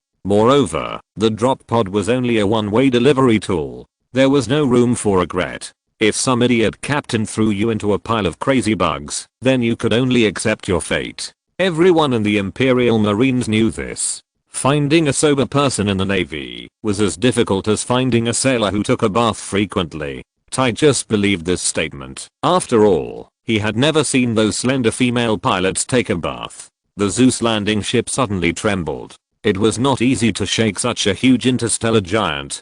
Titus, like the Imperial soldiers around him, didn't know what was happening outside, but generally speaking, it was definitely not good news. It's possible that the Zerg have come to our doorstep, and they always come in large groups. The Imperial Navy fleet where this landing ship is currently located is in the high altitude orbit of Thalon 7th. There are at least 10 billion Jumunganda Zerg on the ground, and countless more in the sky and orbit. Titus is not nervous at all. He has truly seen the big winds and waves. He has played cards with the Cerebrates, drank with the Protoss, and seen the little skirts of the Emperor. He is only 33, and has seen things that many people can't even imagine in their lifetime. Another huge tremor came with the roar, and those who stepped onto the battlefield for the first time all had livid faces. Titus guessed that the spacecraft might have just hit a group of explosive mosquitoes. This happened frequently, but this ship has its own shield force field, and is escorted by a large number of Ice Dragon fighters and Viking fighters. It is not so easy to be destroyed. Now, this giant with a body as burly as a giant bear looks so tall, reliable, and indestructible to the other soldiers. Titus calmly took out a box of cigars, took out a gold-plated laser lighter, lit it, and exhaled a puff of smoke. "Don't worry, Daddy Titus will protect you." After saying that, Titus walked through the airlock door into the next cabin, leaving the back of the Imperial hero to the people behind him. For Titus, these young sailors are indeed treasures. After all, there is nothing more boring in the world than the Marines in the landing ship. The good guys have a lot of money issued by the Empire in their pockets, but have nowhere to spend it. They have to willingly lose to him, old Titus, at the poker table. Titus was a good player at the poker table as early as 10 years ago. Even if he didn't cheat, he could still win a lot of chips from these young guys. Thanks to these unlucky guys, he has made a little money recently. This time is different. It is definitely a legal business. Many people think that Titus is a reckless and brainless big guy, but he is actually very smart. He knows how to read people's expressions, and is good at it. It is precisely because of this skill that Titus can always get the forgiveness of Emperor Augustus when he gets into trouble, although this trick does not always work. Since ascending the throne, Augustus Mengsk's expression has become increasingly difficult to guess. "Gunnery Sergeant Titus Finley, you have violated the smoking ban." At this time, a cold and mechanical female voice made Titus raise his eyebrows. This is the intelligent AI program that comes with the Zeus landing ship, which always jumps out at the most disappointing time. "Guess what? I think Emperor Augustus wants me to smoke here." Titus ignored this warning. Normally, no one would dare to violate this ban, but Titus, as the driver of the Odin Mecha, has many privileges. In addition, no one dares to mess with him here. Even Fleet Commander Matt Horner can't do anything to him here. If he is locked up in a small dark room and his salary is deducted, the shameless Titus has long been accustomed to it. "Hi, Miss Sanger, you look very feminine today." Titus turned into a narrower corridor and ran into a young lieutenant in the Navy, who was also an excellent pilot. This was the Navy crew cabin, full of sailors wearing tight uniforms, living in cabins that were completely different from the Marines. In the past, those young and energetic Marines who had not seen the opposite sex for at least half a year would get close to see her face, even if they had to flatter her. "Hello, Sergeant Finley." The lieutenant in the Navy just saluted and left in a hurry. It seemed that the situation outside the spaceship was quite bad. This was a graduate of the Augustus Royal Naval Academy. It was said that she was a distant relative of the long-deceased Tartarus creation family. She was elegant and outstanding in appearance. An old rogue like Titus naturally had to take a few more glances, and the filthy thoughts in his mind were even more unbearable to look at. However, Titus only took a few glances at most, and did not have any bad intentions. He could see the other party's attitude, and knew that his charm did not always work. Military regulations were strict, and Titus had to keep his distance from female soldiers at all times. Otherwise the Emperor would personally chop off his dog head. In fact, Titus preferred beautiful prostitutes, because at least they were loyal to money, and did things for money. "Did we run into a swarm of insects?" Titus asked her. "I'm afraid so, Sergeant." The lieutenant finally answered. Titus nodded and went straight to the next cabin. Unless the landing order was cancelled from above, they could not stop preparations for other reasons. A few minutes later, Titus came to another drop chamber, which was smaller and had fewer people than the previous one, and they were all mechanics and ground crew. There was an elevator inside the ship to lead to a lower cabin, where Odin's cockpit was. Odin was driven by a single person, but it usually required a large team for maintenance. "Feek, is my big baby ready?" Titus looked around and saw an engineer who was less than 5 feet tall. That was Hiram Feek, the armored technician of the Heavenly Demon Squad. Now, with the head of the Heavenly Demon ascending the throne and becoming the Emperor, the name of Emperor Augustus has spread far and wide, and the once small technician has also become prosperous. Now Feek is the soul of the 2nd Engineering Corps of the Empire, and has also mixed a nominal title in the Imperial Ministry of Transportation, with more than 10,000 people under him. Those people back then were either generals or marshals, and only he, Titus Finley, was still working as a dog for Emperor Augustus on the front line. "Of course, I asked people to use the best engine oil." Feek looks short and sturdy, and looks inconspicuous. He is not handsome, but the Emperor only values his kindness and righteousness. Hiram Feek and Rory Swan are a pair of ace combinations in the Imperial Engineering Corps. Titus calls them goblins and dwarves. I wonder if the command center can allow me to use the red button today. Titus is a character who finds it difficult to trust others, and there is almost no altruism, but he gets along well with the old Heavenly Demon. "I think we'll have to use nuclear bombs." Feek looked very worried. "The fighting down there is very intense. I heard that several major Zerg nests have appeared. I don't understand what on earth is so important to Talon that the Overlord values so much. Talon 7 is not a Feng Shui treasure land. This planet has a climate called acid rainstorm, which makes it extremely difficult for ordinary crops to survive. There are no precious minerals on it, nothing special. What's there to guess about the beast's thoughts? It just wants to do 3 things: kick humans ass hard, kick humans ass hard, or fucking kick humans ass hard." Titus pulled up his pants and prepared to enter Odin's cockpit through the elevator. After all, war is a competition to see whose ass is harder. "I don't agree." Feek was no longer surprised by Titus's wonderful metaphors. "Good luck, Finley. I've prepared some cold beer and pornographic magazines for you. Maybe they'll be useful when you doze off. I really want to kiss you, damn it. See you on the ground." Titus got into the elevator and then entered a brief period of darkness. A few minutes later, Titus had arrived at Odin's cockpit. Identity confirmed. Sergeant Titus Finley. Permissions unlocked. Connected to the main control center, and the security channel opened. Titus calmed down, and the control screen in front of him lit up.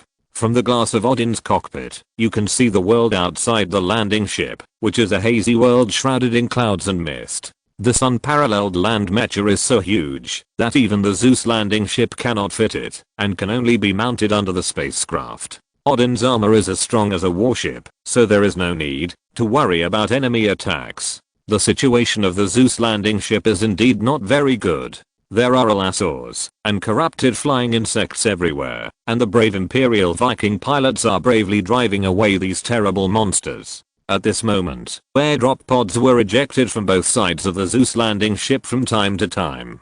From Tychus's position, some airdrop pods disappeared in the blink of an eye, while others were unfortunately shot down. When the fog completely disappeared, Tychus could already see the vague shadows of the Earth and the unique buildings of the residents of Talon 7th. The Talons used huge circular buildings as greenhouses to cultivate their crops. These semicircular steel-framed buildings were covered with hexagonal insulation sheets, which shone in the sun like a large jellyfish on the beach. This amazing complex was located between countless towering wind turbines, which was spectacular. On the ground, the Imperial troops who had landed were fighting against the black swarm of insects. Black smoke was everywhere, and thousands of aircraft crossed the sky from time to time. There were traces of fierce fighting everywhere. The Imperial fleet had the ability to destroy Talon 7 from orbit, turning a planet into a dead place full of radioactive wasteland. However, the Zerg don't care about the gains and losses of a planet, but humans can't bomb every colony of theirs at will. This is Matt Horner. The voice of the fleet commander came from Odin's channel. Prepare to deploy Odin. A brief feeling of weightlessness came, and Odin had been thrown down by the Zeus landing ship. With a shockwave transmitted through the mecha, Tychus knew that he had hit the ground heavily. In the violent roar, large pieces of Zerg were smashed into meat paste, and sticky flesh and blood splashed, and blood rained down from the sky immediately. I knew I should have asked Vic to install a windshield wiper. Tychus glanced at the flesh and blood outside the cockpit glass, and pushed Odin forward. The big guy's out of control. This is in front of the position of an Imperial airborne division, and the bright red flag fluttered in the wind. The moment Odin appeared, the division's communication channel was boiling. Chapter 593 Talon Song. Look, I'm chewing gum and kicking their asses. Tychus drove the unrivaled Odin mech over the Zerg under his feet, stepping on the broken shells and the hot huge shells. He felt like the real king of the gods, unrivaled and unstoppable. There was no one else on Odin's communication channel, but Tychus would scream with joy as soon as he entered the battlefield. Egon Stetman would talk to himself in front of others, and even if no one listened, Tychus would talk nonsense on the battlefield. This was a vast plain with only slightly higher small mounds on all sides. The weather was clear at this time, and you could see far away at a glance. He saw from the display that a large group of Zerg were attacking him, as black as a moving brown carpet, as fast as a gust of strange wind, and the sharp-edged shells on the backs of the springtails, bannerlings, cockroaches and hydralisks were like a silver-purple torrent on the desolate blue-grey land of Talon 7th. If you look down from the cockpit of Odin, both the Zerg and the nearby Imperial Marine Fire Support team are like ants on the ground.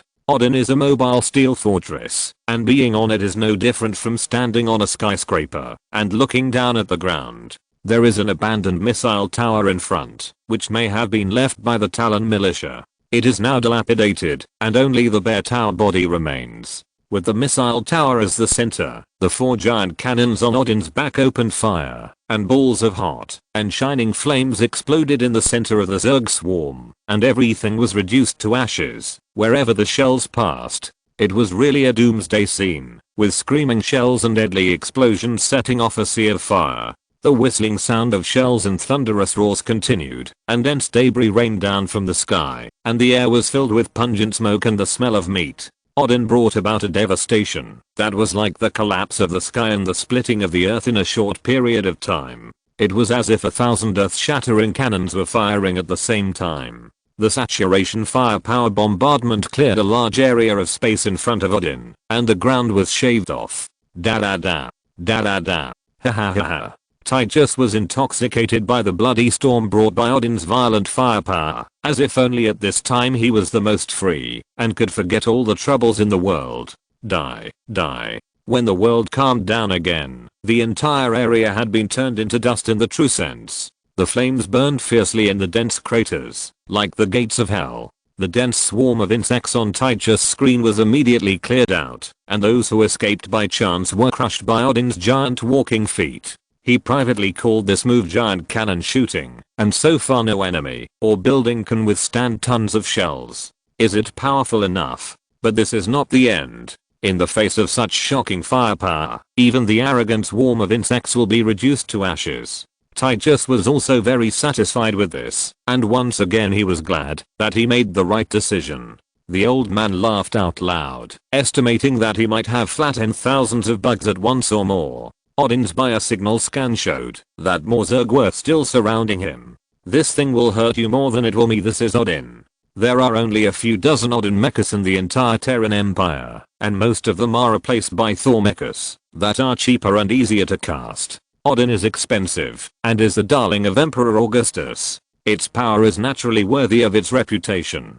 Those who are qualified to drive these super heavy siege weapons are the best pilots, because their number is much less than that of Viking pilots. Naturally, as the first Odin pilot, Tychus also thrived on the front line, where the Emperor is far away. People like him can get along well anywhere. The reason why Tychus gave up the leisurely early retirement life of a palace gatekeeper and insisted on coming to the front line to be an Odin driver was mainly because it was not easy to steal under the Emperor's feet. Originally, this guy loved to do things under the lamp, but he couldn't stand the Emperor's group of ghost agents who appeared and disappeared. In his words, when he went out to fire a cannon, there had to be someone beside him to record, one to observe, and one to analyze. Another reason was that the treatment of Odin drivers was extremely high, and they could enjoy various special treatments, relaxed rules and regulations, and relaxed treatment after violating regulations, etc. This was simply tailor-made for Tychus by Emperor Augustus, and he couldn't help but get into it.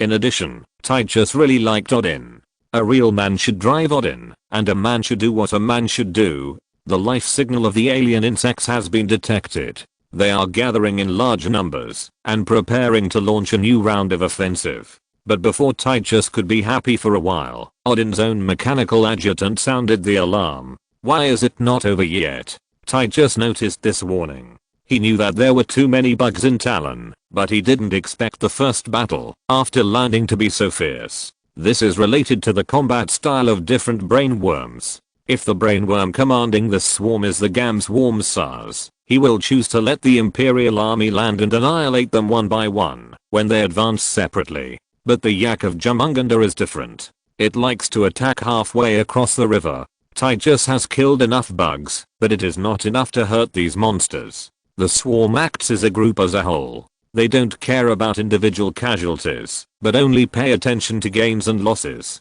After a while, more alien worms appeared, and they soon covered the horizon. These monsters covered with spikes and chitinous shells always make rustling sounds when they move on the ground, just like the mosquito swarms covering the sky in the hot summer. Just hearing the sound will make people feel irritated and uneasy. The subsequent Zergs that continued to arrive at the battlefield did not give up the attack. They hesitated for a moment, but that was not because of fear. It was just that the brainworm that commanded this war was assessing the situation. Although Odin's firepower was amazing, its shells were not endless. The ammunition consumed by a cannon must be replenished. In other words, it was now the turn of the Zerg to take action. The brainworm might hesitate, but once it made up its mind, it would not waver. The buzzing Zerg swarm moved again, and many big guys appeared on the ground. The tunnel worms also roared out of the ground, looking like a hill with insect eyes from a distance. The Hydralisk and Ultralisk that appeared during the Second Total War were larger than those before the Brood War, with thicker chitin armor and sharper spikes. Odin was not afraid of the Ultralisk, but the number of Jumunganda Zerg was so large that even giants like the Ultralisk appeared in groups. There might be more cunning creatures mixed in among them, such as the scorpion worms that gradually withdrew from the stage of history, but still played an important role in the Zerg. Fortunately, while Odin was clearing the battlefield, the Imperial Marines that had landed gathered again. Tychus's mission was to clear a landing area for the subsequent landing troops and cover the vanguard troops that lacked firepower support points to gain a foothold. An Imperial Marine officer planted a black and gold Imperial flag on a hill at Odin's feet. Hundreds of Marines, medics, firebats and looters gathered into a stream of people and quickly moved to the combat position. At the same time, airdrop pods continued to land on the surface of Talon, bringing more mechas and tanks to the Imperial army on the ground. The Imperial Engineer Corps driving space engineering vehicles built fortifications in the hail of bullets. Each company and even platoon carried flags, and these erected flags formed a long line on the ground. Titus drove Odin to stay in place, using the T-800 cannons mounted on both arms, to provide strong support for the ground forces. The first siege tank appeared in Titus's sight. It was much larger than the Marines, but it was just a slightly larger toy in front of Odin. Now that there was the first one, it was only a matter of time before more siege tanks appeared. Not counting other models, the Empire had airdropped at least 2,000 bone eviscerating siege tanks in this area alone. Hundreds of siege tanks turned their tracks and rolled over the broken shells of the Zerg under the roar of their engines. They turned in a circle in a uniform manner. The main axis turned outward, the secondary track was retracted into the body, and the hydraulic outer brackets were deployed from both sides, firmly anchored to the ground. The deployed 180mm concussion cannons then opened fire, and the shells rained down densely on the swarm of Zerg, hitting them to pieces. This new siege tank has strong firepower, and can provide strong support for infantry. If it weren't for the occasional accidental injury to friendly forces, the siege tanks were almost perfect. Of course, to the tankers, they were perfect. In other words, those who have been able to maintain their organization until now are all capable. Since the outbreak of the war, countless divisions have been beaten to pieces. The Zerg facing the Terran Empire is almost the same as it was in its heyday 4 years ago. Even the Protoss Empire would be in trouble if they encountered it. If it weren't for Emperor Augustus Mengsk's vigorous development of military equipment after he ascended the throne, the Terran Empire and even the humans in the Korhal sector would have become history now. Although the Mengsk family is filthy, they always have a good eye for such things. Augustus knew that the Zerg would come back, so he was ready every day. If it were those pigs in the old Federation, they would have thrown away their weapons. But even so, the Terran Empire could only barely resist the Zerg's attack. The Terran Empire almost lost the Talon system, but now Marshal Horace Warfield decided to take it back from the Zerg. Only when it is irreversible will the Empire send out its fleet to destroy everything on the planet. The Empire and the Zerg fought to the death for these worlds, and the prosperous and beautiful new worlds became devastated one by one. Titus knew that the Dog Emperor in the August Palace was very distressed about this. The Zerg didn't care about the damage to the planets caused by the war, but humans didn't. The Empire needed the resources, factories, and population of the colonies. A group of robbers broke into your house and smashed it. It didn't matter if the house collapsed in the end, because they didn't live there anyway. Sergeant Finley, we need you to deal with that thunder beast. It's heading towards you. At this moment, the voice of the landing force commander suddenly came from the channel. Titus's actual rank was very high, and ordinary commanders couldn't use him. Okay, Titus replied again, with a tone that always carried a little arrogance, as if he was dealing with a fool. People below, make way for everyone. When Odin moved, the ground seemed to shake, and the Marines below could only look up at this steel giant walking on the ground. Titus crushed all the enemies that blocked his way with an unstoppable force, crushing them like ants. He faced the roaring Ultralisk and fired 2 shots at its head.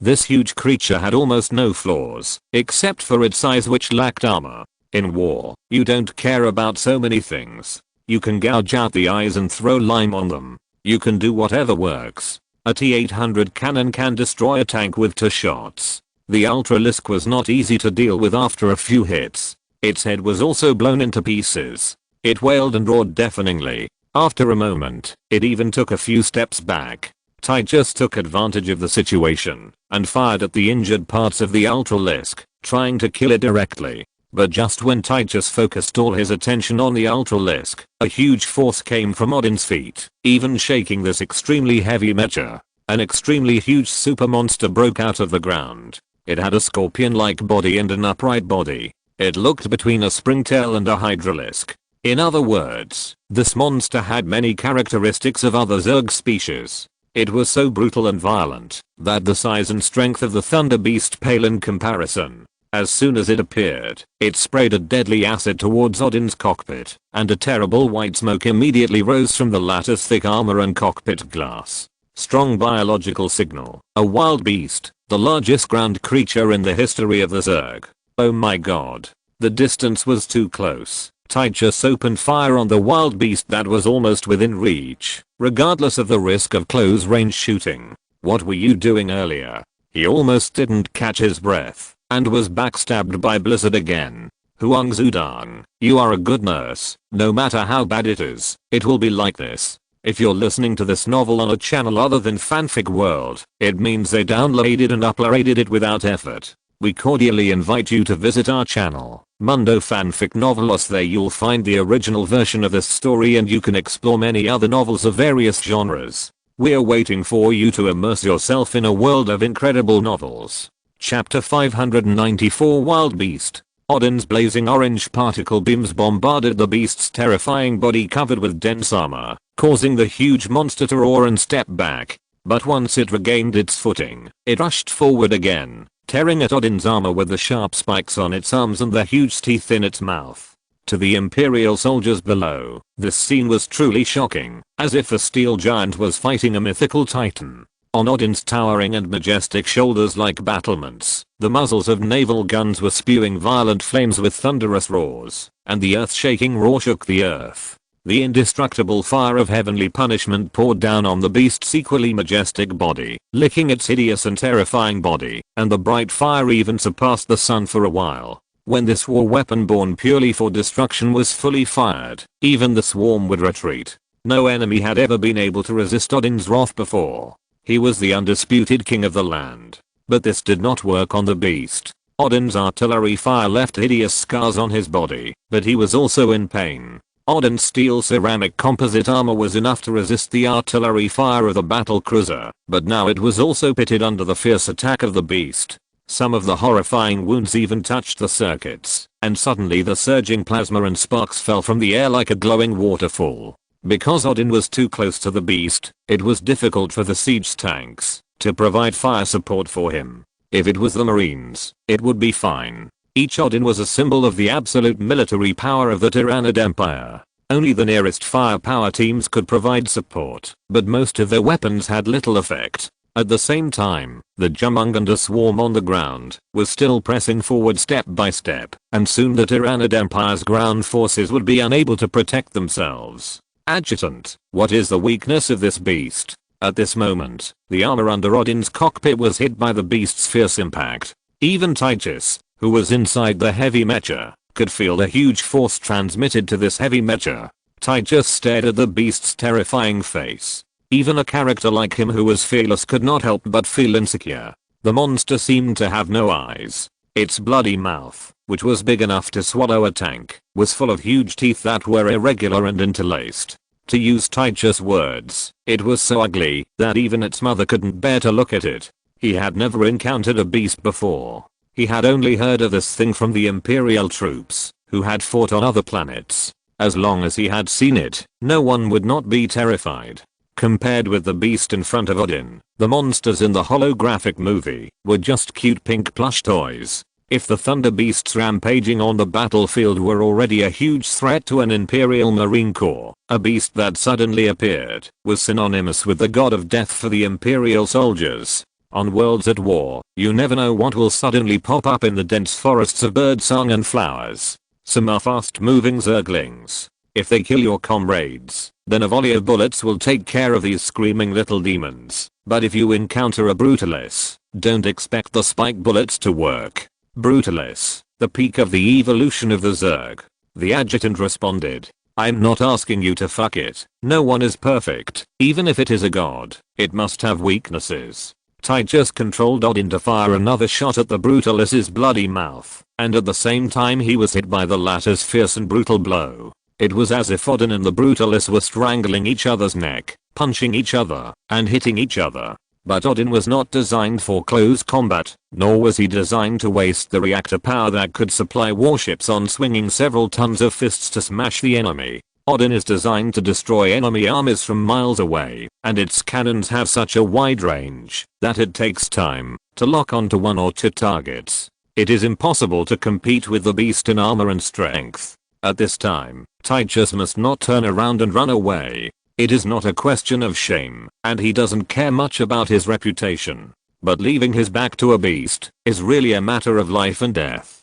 Tychus is very troubled by the strength and ferocity of the beast. This guy's different from any known Zerg species. Research shows that the beast has no flaws, except for fire. The adjutant replied, the vast majority of Zerg are afraid of fire. This terrible new variant may be a mutation of the Thunder Beast, but it is far superior to its close relatives in terms of size, strength and brutality. The only other variant that can be compared with it is the King Beast, also known as the Omega Thunder Beast, the Tyrant of Char, a monster that has only been found in the Omega Wormway network on the planet Char. At this time, the supercomputer system operated by the adjutant was calculating the possibility of killing the beast. The terrain of Talon 7 is complex, and the area has a magna lake landform, which can lead the beast into it. Which idiot designed this program?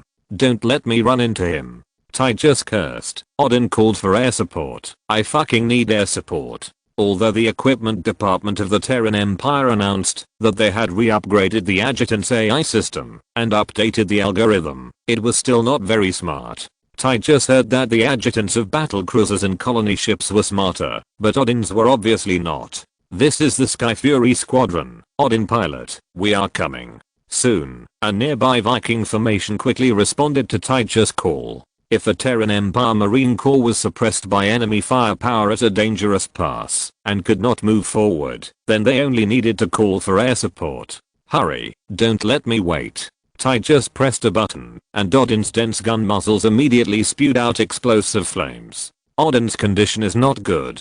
The T-800 cannon mount on the right side was almost removed by the beast. At present, some systems of the mecha have been offline, and several screens that were originally green are now garbled. Unlike other mechas, the team responsible for maintaining Odin may have a headache. The cost of maintaining and repairing this land-based steel monster is incredibly high. It is no exaggeration to say that even the chair under Tychus's buttocks is made of gold. The Odin driven by Tychus is the first Odin mecha of the Terran Empire. It is a prototype. The announced cost alone is millions of Imperial credits, and the research and development cost is an astronomical figure. Since Tychus got Odin, he began to refurbish his mecha like mercenaries often do, tinkering with various new equipment. The prototype of Odin is not only the first Odin, but also a unique one. No other model can match it in terms of materials and firepower.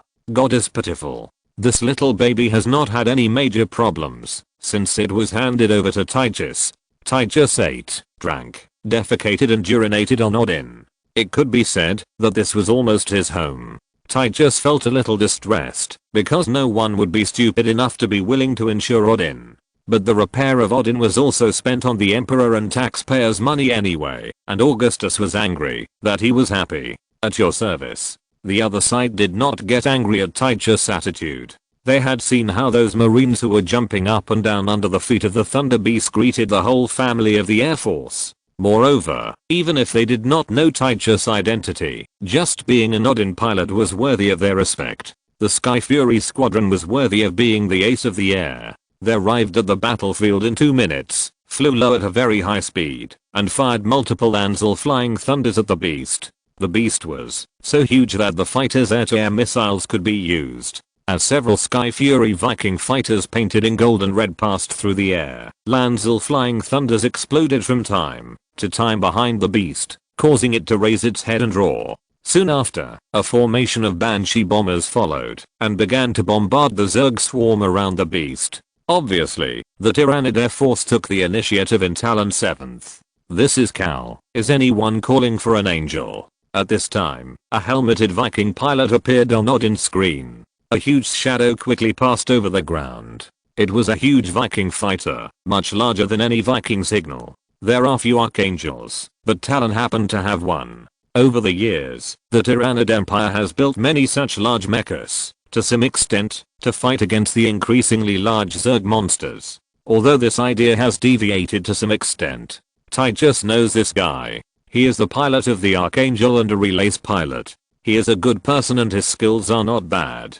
Cal doesn't like Titus very much. It's not a problem of ability, but this man is a loyal believer of the Terran Empire. He believes that only the Empire can save all mankind. Such people are often firm in their beliefs and extremely resolute, but Titus always keeps a distance from them. Even if they are friends who risk their lives for each other, Cal can kill his own brother for the sake of the Empire. If it is for a woman, Titus can understand a little.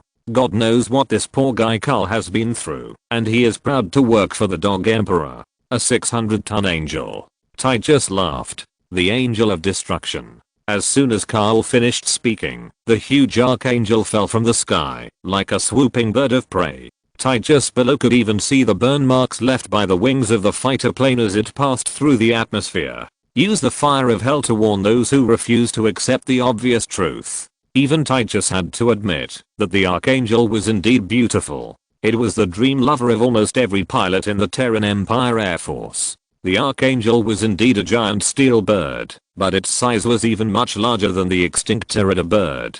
Even though it continued to slow down before landing, it still brought a roar like an earthquake when it landed, and all the alien insects at the landing point were torn to pieces by the huge impact force. Landing an archangel in a transformed state is much more difficult than landing an ordinary Viking. The huge weight is enough to crush it, but Cal can do it every time. This unique model is even rarer than Odin's, with only 3 currently. Archangels can be rebuilt, but pilots who can control them are hard to come by. Rumor has it that, if someone can control an archangel, he will become the master of the ground and the sky. As soon as he landed, Cal opened the Nemesis missile pod hidden on both sides of the archangel's shoulders, and the dense barrage of bullets once again made the beast retreat repeatedly. Then the LB-10 Gatling gun also fired a dense chain of bullets, punching visible blood holes on the beast's body. The Archangel's mecha mode is even more impactful than an ordinary Viking, and only the giant chainsword under the machine gun seems to be meaningless. The beast was attacked from both sides, and retreated step by step. Look, I have another trick. Titus found the right opportunity to fire a shot into the beast's wide open mouth. This shot almost penetrated its throat, and blood immediately dyed Odin's cockpit red. 2-1, this is fair to both of us. Carl said. Kill it. Titus saw that the beast was already exhausted. Suddenly, a wriggling scorpion worm appeared, and it spit out a ball of yellow mist at the beast. Its color was so rich and its composition was so unique that Odin and Archangel's sensors could not lock its position. Damn it, it ran away. Titus shouted. When the yellow mist dissipated, the beast had dug up the ground under its feet and burrowed into the ground, disappearing. But it can be predicted that the beast will disappear for a while after this time until it recovers in the split pool. They are cunning, Finley, and they are getting smarter and smarter.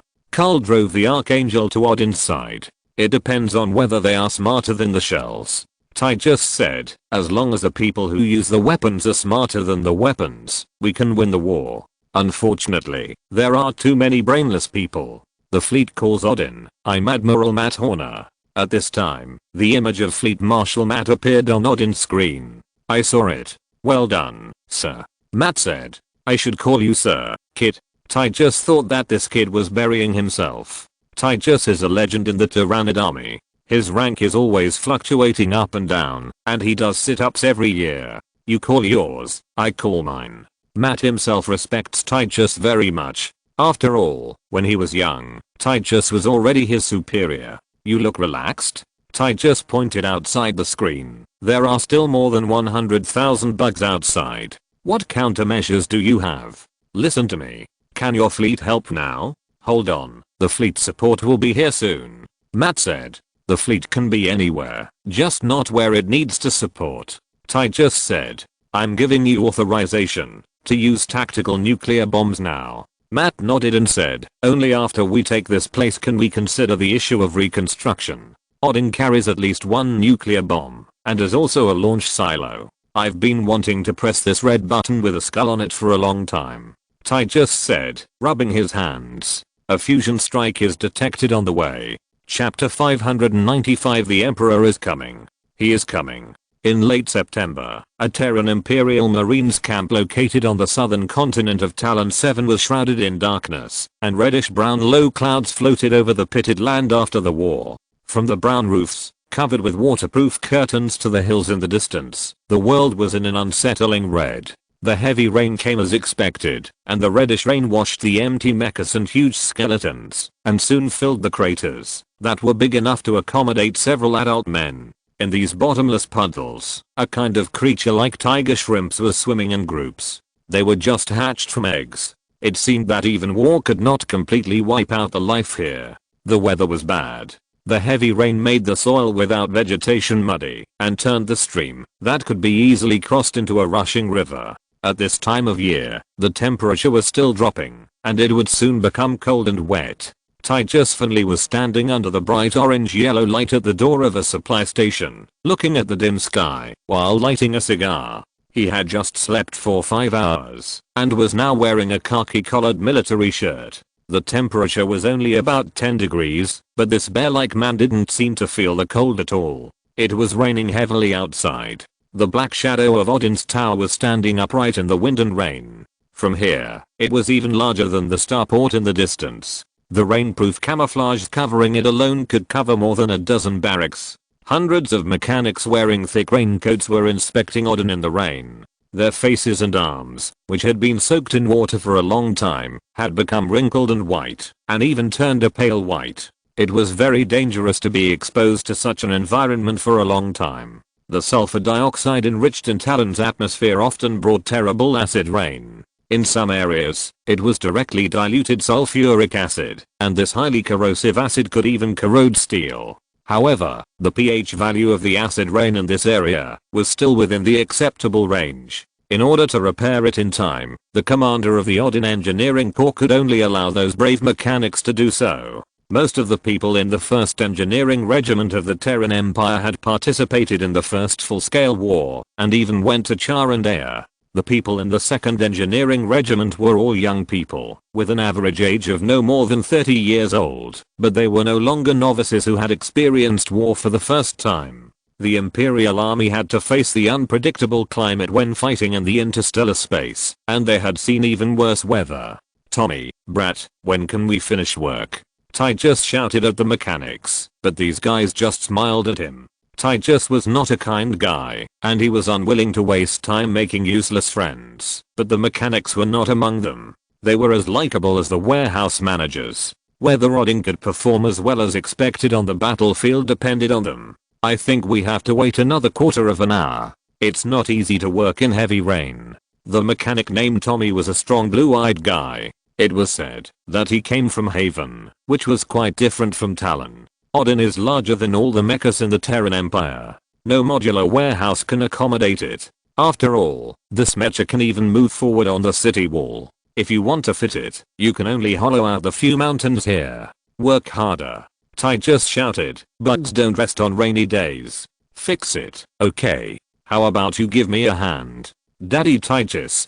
Tommy shouted even louder. Old Titus never works overtime. Titus exhaled a puff of smoke and immediately had a bad idea in his mind. "But later I can take you to the medics camp to see the girls. God can testify that Mariah Thalasis is fucking sexy." The mechanics cheered, and some even whistled. Titus' words sounded obscene, but in fact he could just take a look at the female soldiers by abusing his power. But for the young men who had never seen a girl in their lives, the gentle women in skirts were the only bright spot on this cruel battlefield. From this, we can see how wise it was for Emperor Augustus Mengsk to form a female medical corps. After 2 or 3 months of hard fighting, the Battle of Talon finally came to an end. The powerful Imperial fleet finally recaptured most of the land on Talon 7 from the Jumunganda swarm. Although it turned out that Jumunganda was only attracted by another more valuable planet, it was also a victory for the Imperial army that had fought hard for many days, and they finally had time to rest.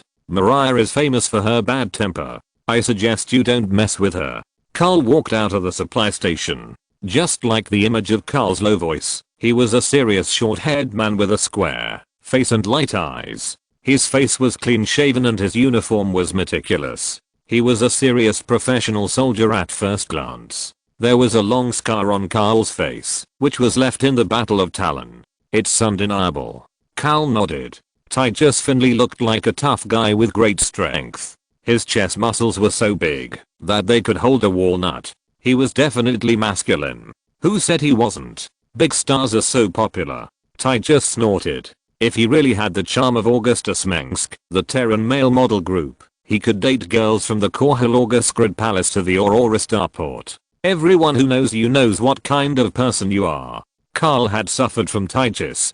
Karl knew Titus when he was still at the Imperial outpost in Callus. At that time, he was not yet a pilot of the Archangel. On the first day of their acquaintance, Titus and Karl hit it off immediately. They were so familiar with each other that they were like brothers. On the second day, 12 local girls who made a living in the sex trade came to the military camp and asked Karl to pay the overdue prostitution fees. Thanks to Titus, Karl was called Karl 12 by the people in the outpost since then. It was simply a nightmare. I didn't say I was a gentleman. Titus never betrayed his brothers. Well, I have to go now. Karl shook his head. I came to say goodbye to you. A new transfer order has been issued? Titus turned his head. It's betrayal. Karl said. Even that rotten stone has been visited by alien insects? Titus cursed in surprise. There are already enough people shitting in the pit of Caprulu. How come the insects also come to join in the fun? Betrayal is a desolate dead world. The surface of the planet is covered with sticky sludge, and the atmosphere is filled with extremely high concentrations of deadly mixed poisonous gases. The whole world is shrouded in fog with extremely low visibility all year round. There is no place for people to live there. It is even more barren than Talon. The Terran Empire only built a small scientific research station on Betrayal to study the unique natural environment of the planet and swear sovereignty by the way. There are probably a few unlucky people in that research station, either meteorologists, star map makers or astrophysicists who are sent here to make some achievements. But no matter what, since Thor was killed by the Zerg, most of these people will also be killed. The actions of the Zerg seem to be random, but they are definitely purposeful, but their actions are usually difficult to understand with human thinking. Cole whispered to Titus, I heard that Thor discovered a new alien holy object? There is a Xel'Naga temple there. Oh, is that so? Titus said firmly, I bet the Zerg must be heading there. They have always been profitable. What do they want the Xel'Naga things for? I know those things are valuable, but the Zerg don't need money, at least most of them. It was more than a month ago that scientists from the Terran Empire figured out the purpose of the Jumungandus Swarm's attack on Talon. It seemed that this hive was trying to use the planet's strong acid rain climate to optimize the swarm's genes, making its members immune to the strong acid released by the explosive worms. With each world conquered, the swarm will become stronger. No one knows, but since it's something the Zerg want, we can't give it to them, even if we have to blow it up. Karl said. Since the Zerg reappeared in the Caprulu sector, the number of Xel'Naga temples or things related to them that have been rediscovered in the interstellar space has increased significantly. It seems that these ruins left by the Xel'Naga clan countless epochs ago are gradually awakening. What this means, humans still don't know. But one thing is certain, the Xel'Naga's legacy is very attractive to the Zerg.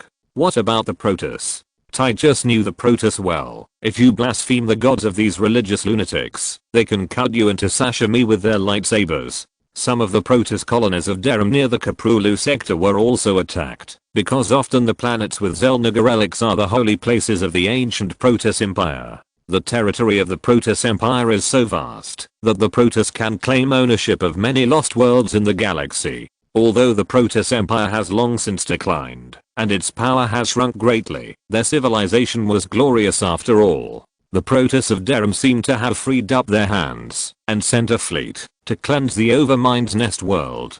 Karl said, this is good for us. Burn everything with one fire, and no one will survive. This is their style. Titus laughed. I hope they won't burn our homes while burning the Zerg. The one in power now is Archbishop Tassida. We don't have to worry about that. Karl sighed. I'm just afraid they won't be able to burn it all. The war has expanded again. Titus understood what Karl meant. Merrick V, Astrid 3 and Scoria were also involved in the war. Yesterday, a brother of mine died in New Vancouver.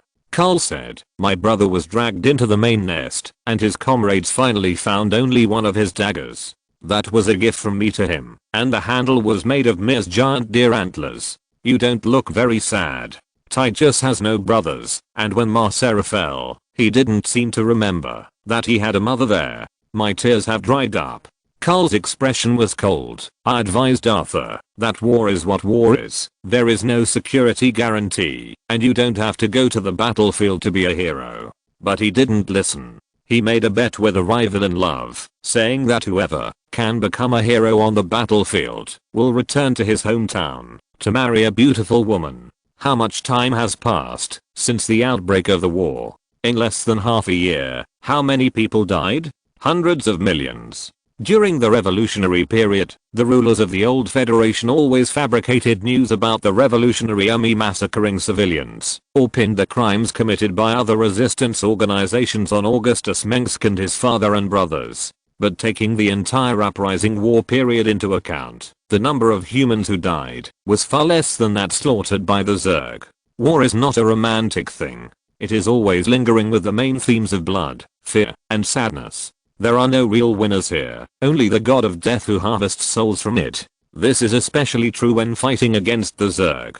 Most of the real revolutionaries died on the front lines in the initial stages of the war, and the army now consists of young people who have just grown up. It is hard to say why these people joined the Imperial Army. Before being recruited, they didn't even have any enthusiasm for the Terran Empire, and had never seen the terrifying Zerg with their own eyes. It cannot be denied that being a soldier is indeed a respectable profession in the Terran Empire. This is not only because of the policies of the Terran Empire and the strength of the military leaders, but also because of the close connection between the head of the empire, Emperor Augustus Mengsk, and the army. There is a trend in the Terran Empire now. If a strong adult male does not go to defend his country, he will be regarded as a coward, and beautiful girls are more fond of those handsome imperial officers. In order to show off in front of the girls they like, there are many people who join the army without knowing what they are doing. "This idiot," Titus said concisely. "I really have to go."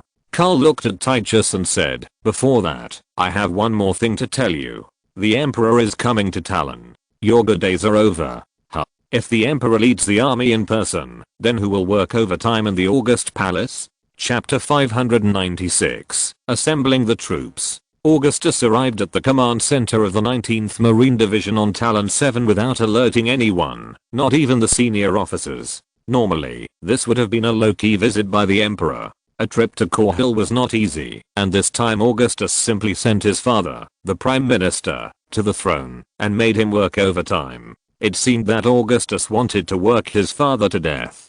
At this moment, Augustus was sitting in the command chair in the middle of the command center, leaning back against the leather backrest, one leg crossed over the other, and the hem of his thick grey-black Imperial Airborne Division windbreaker almost hanging to the ground. There was no need for the golden and red clothes with jewels. His iconic dark hair, deep eyes and strong chin were the symbols of the Mengsk royal family. "I heard you made a fortune recently." Augustus took the saucer and teacup from Faraday and drank a mouthful of the steaming tea to drive away the chill of Talon. "Tykes, is that the case? Your information is really accurate." "That's the case." Tykes walked to a chair next to Augustus and sat down. He picked up the lighter and lit the cigar in his hand and gently exhaled a long puff of smoke. He was still wearing the khaki shirt and the black coat. "But Lieutenant Colonel Carroll can testify that I was as well behaved as a primary school student during my time in Talon." Augustus slowly put down the teacup and slammed the table next to him. "Did I ask you to sit down? Stand up." Tykes' cigar shook in fear and he jumped up immediately, but the next moment he sat back down and continued to smoke, as if nothing had happened. "The laws of the Empire do not stipulate that I cannot use legal channels to make some extra money. I just found a few boxes of Ardean crystal resources that no one wanted from the abandoned military base of the old Federation, and there happened to be a group of interstellar scavengers nearby who could afford the price." Titus's scarred face was full of smiles, and the smile lines at the corners of his eyes were all laughing. "In theory, this cannot be considered as stealing national assets." The old guy knew that it would be better to confess to Augustus as soon as possible. It would be more risky to fool an emperor than to steal and save money for prostitution. Elden crystal is a good thing. It is a hard currency that is more useful than currency. Titus handed over most of it, but secretly kept a few boxes for himself and exchanged them for a lot of money. Titus was cautious. Even if the truth was revealed, Augustus would not blame him for anything, because he had noticed the supplies in the first place. But I can still send you to New Falsum for 2 years. Augustus snorted. If it was someone else, he would have been in prison long ago. I'll keep your prisoner number with you. Number 626. You won't do that. Titus handed Augustus a cigar. Tarsinous cigar, rolled from the thighs of girls. Augustus didn't smoke at first, and he was even very annoyed about it at one point, but later he occasionally lit a cigar, and a little nicotine might make him relax a little under heavy pressure. Your taste is not as good as before. Augustus looked at Titus. Faraday took the cigar for the emperor, but just put it aside. Over the years, brands have changed, and people have changed too. Titus leaned back in his chair and relaxed. Titus knew Augustus' temper. If he really got angry, it would not be a verbal battle but a knife. The emperor of the empire would never waste his time on someone he thought was hopeless. If a government official in the Terran Empire committed a capital crime, he would not be able to see the emperor, even if he shouted at the top of his lungs. What awaited them was only trial and capital punishment. Guess how I know that little thing of yours? Augustus said while drinking tea. I can't guess. Titus could guess roughly in his mind. He knew that the matter would be exposed, because he couldn't explain where he got the money from. A hedonist like Titus would never save money, even if he had it, but would spend it all immediately. Someone took photos of you going in and out of the red light district in Herms. Not only that, but they also clearly showed how many women you ordered and how many times you had sex at night. Augustus said to Titus, when I heard that someone was spending a lot of money in Herms, I thought of you first. That's fine, but you always owe money.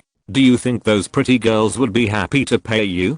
Don't you know who you are? I knew you were dirty, but I can't make a new rule for you. Hanging a sign in front of the door of each bar, saying Titus and dogs are not allowed to enter. No one is stopping you from doing that.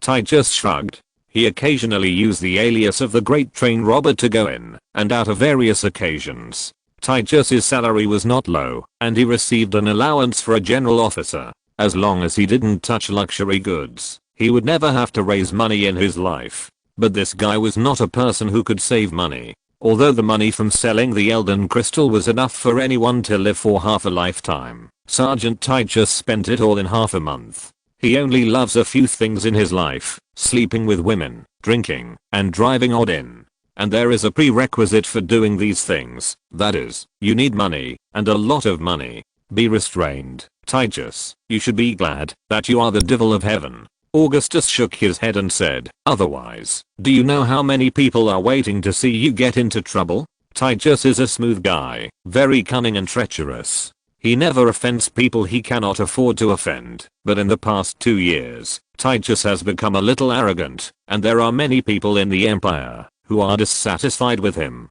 Although he is not as popular as Jim Raynor, whether in the Terran Empire army or officialdom, Titus still knows quite a few people. It's just that this guy is not honest in doing things, and he only talks about money and not feelings. It doesn't matter if he has committed a crime, he will just lie on the ground in front of the emperor, and no one can do anything to him, and those who are fooled by him will be in trouble. There are many people who have been cheated by Titus in these years. Many greedy imperial officers have cooperated with him to wrestle military supplies in order to make money, but in the end they all went to New Falsum, and only this guy is eating, drinking and having fun as if nothing happened. It is hard not to suspect that Augustus released Titus for the purpose of fishing enforcement, so as to lure out the termites in the imperial army. I'm old.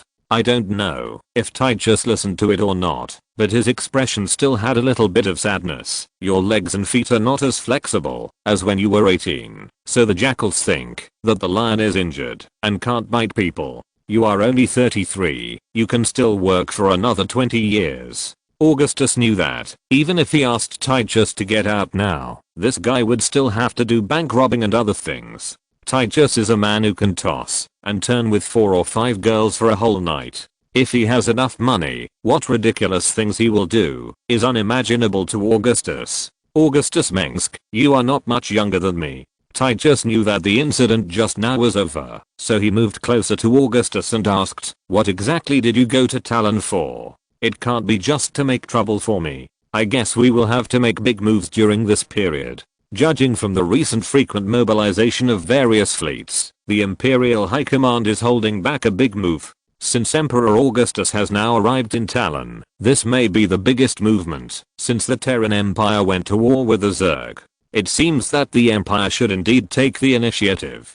Before, they have been struggling to resist the attacks of the Zerg, and only recently have they gained a foothold on the edge of the Korhal sector. But unless the Terran Empire has a vast strategic depth and strategic reserves sufficient to cope with a protracted war, they will never win a war in the form of a defensive war. Throughout human history, most wars have been won in an offensive way. You are not qualified for me to make a long trip. Augustus put down the saucer. You are right. We will soon have to compete with the overmind on Phaeton. So I have to regroup a large army here. It can be seen that outside the high windows of the command center, the soldiers of the 19th Marine Division are lining up outside, and thousands of golden red power armors are reflecting the faint light in the drizzle of Talon. Transport planes tear through the continuous rain curtain and land from the sky. The roar of the engine can be heard even in here. The 19th Marine Division is a standard Imperial Marine Division, equipped with a large number of medical transport planes and medical soldiers, and has fought on many planets. Many people in the division have won the Order of the Silver Tower of Korhal and the Order of the Gold Star, which can be regarded as outstanding meritorious services. Augustus did not need to explain his battle plan to Titus. In fact, there was more than one army. He even found the Protoss and primitive Zerg. He must concentrate his strength to reverse the passive situation. Continuing to defend like this will only make the situation more and more unfavorable to the Terran Empire. Phaeton? Isn't that the territory of the Umoian people? Titus frowned, as if the word Phaeton made him sick. Yes, we also recognize Umoian sovereignty over Phaeton. Augustus replied, now it is also attacked by the swarm of insects, and they must be coveting Phaeton's rich wildlife. Phaeton is a huge desert planet with vast deserts and crisscrossing canyons on its surface. The climate is quite harsh and water resources are scarce. Even so, the air of this planet is breathable for humans, and the wild animal communities living on it also prove that it is habitable. Since it is quite far away from the civilization of the Terrans and the Protoss, Phaeton was ignored for quite a long time, until the Umoian people discovered the planet and colonized it. Now, Phaeton is inevitably involved in the war. At some point in the Second Total War, the powerful Gam swarm invaded Phaeton, and the Umoian immigrants on it were almost slaughtered, with only a small number left hiding in the sand dunes. In that case, the Umoians will have to join the war. Titus smiled gloatingly. He didn't even identify with the concept of the Terran human race, so don't expect him to stop crying wolf. Maybe the power of the Umoian people is far inferior to that of the Terran Empire, but their military strength seems to be more than just to show off. Otherwise the things that the Umoian politicians shout all day long will become bullshit. Based on the democratic politics and humanistic care ideas promoted to the outside world, the Umoian United States should not ignore the fallen colonies. They announced to the outside world that they have sent a fleet from Umoian, but we have not received any news so far. Augustus said to Titus, in my opinion, there must be a fleet, but it is definitely not as large as ours. Phaeton is a bit useless to the Umoian. If they lose too many troops for this insignificant planet, and are seriously injured, they will not be able to be stronger when facing the Terran Empire in the future. I've never seen the Umoian people take action. Their soldiers have never fought a proper battle, and I don't know if they will pee their pants when they see bugs, Titus said sarcastically. However, their power armor is very good looking. There is almost no soldier who doesn't want to get some shiny high-tech weapons from Umoian. With its sophisticated and simple design and highly advanced functions, Umoian military products often leave a deep impression on people.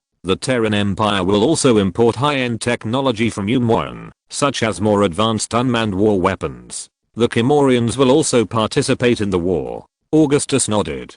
He also collected a lot of Umoian power armor. That kind of high-end goods is the way of elite soldiers. which is much better than the standard armor of the Terran Empire. Umoyan has a developed economy and high social welfare. Its population is not as good as that of the Terran Empire, and the quality of its soldiers is much better than that of the criminals in the old Federation. But no one knows whether these elite soldiers can win the war. They really should do their best. Titus' words are very realistic and cruel. The Kel-morians are not short of brave warriors, and they have a lot of people. The current Kel-morian Union is no different from a vassal state of the Terran Empire, except that they still retain a distinct culture. In today's Moria, large groups of Kel-morian foreign mercenaries are being summoned. No one expected that the two nations that were once as hostile as fire and water would one day fight side by side. In addition, Umoyan also followed the lead of the Terran Empire, and Augustus has basically integrated the power of the entire Korhal human race.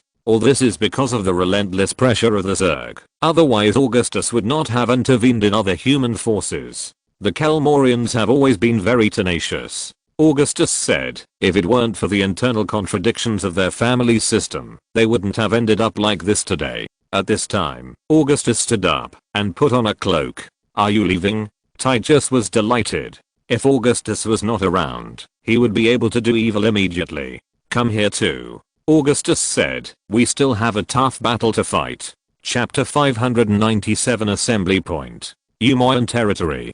Phaethon, Aquilan Wastes. The sun was about to set completely over the Aquilan plains, and the red glow was fading little by little. The horizon filled with large expanses of red flying sand and the countless canyons shrouded in a charming purple-gray light were being replaced by a terrifying darkness. It would not be long before the dark night sky would jump out of the horizon, and Phaethon's stern and kind moon would once again rule the sky and the earth. Even at sunset, the Aquilan wastes were still covered in flying sand and rocks, and the heat was unbearable. The continuous sand dunes seemed to have no end. Under the dim night, a convoy of more than a dozen Montana F-200 trucks, Richard-built trailers, and Mohawk ATVs were coming from the starless horizon, dragging a long shadow under the moonlight. This convoy belongs to the Melville family of Aquilan. This large and prosperous family can be traced back to the Umoyan explorers a century ago. At that time, their ancestors had already struggled to survive in this barren desert filled with red sand. The Umoyan people have always been looking for a new home with a pleasant climate in the universe, but their luck is not very good. For a long time, the Melville family has lived a migratory nomadic life, constantly pursuing the oasis, crystal veins and high-energy gas springs of Aquilan. Like other residents of Phaethon, the Melville family can no longer remember how their ancestors discovered this barren desert world 2 or 3 generations ago. The only thing that has never changed and never forgotten is the harsh natural laws of Phaethon. Humans are just fish in the sea of sand. As the night deepens, the Melville family's convoy is still driving alone in the low night. During the period, they only replenish water and fuel at several marked water sources and automatic gas refineries before continuing on their way. They dared not stop to set up camp, as if there were a flood of beasts chasing them. There were many poisonous insects and wild beasts living in the wilderness of Aquilan, some of which even humans had to be careful to guard against, but they would never make this family so panicked. Not long ago, Phaethon was not as dangerous as it is now, but that was before the arrival of the insect swarm. At the front of the Melville family's convoy was a modified Montana F-200 truck, which was fully loaded with the family's property. The whole car had been older than the newborns in the family. The huge headlights of the Montana F-200 projected a bright light, guiding the direction of the convoy. Paul, the patriarch of the Melville family, was sitting in the passenger seat of the Montana truck. He was a dark-skinned elder, his whole face wrapped in a hood and gauze, revealing only a pair of blue eyes staring at the movement outside the window. This wilderness was nothing but sand, with almost no undulations on the ground, and even small rocks were rare. From a distance, only the undulating gullies of the sand dunes could be seen. The Griffith family hasn't contacted us for 18 hours, and all our calls have fallen on deaf ears. The driver was Paul's nephew, a sturdy young man. Aquilan's strong wind was carrying gravel and hitting the visible glass window of the truck, making crackling sounds. A terrible sandstorm had formed in the south, and the sand and dust obscured the brilliance of the stars. The truck's onboard navigation system was still working, but the holographic 3-dimensional map on it had not been updated for a long time. Only a few drones following the convoy were still transmitting the surrounding images in real time. Phaethon also had cities. In fact, those towns built between large oases were once beautiful and prosperous. There used to be a busy starport there, and huge container ships traveled on the trade routes between Phaethon and other human worlds. The Melville family used to travel between cities and wilderness.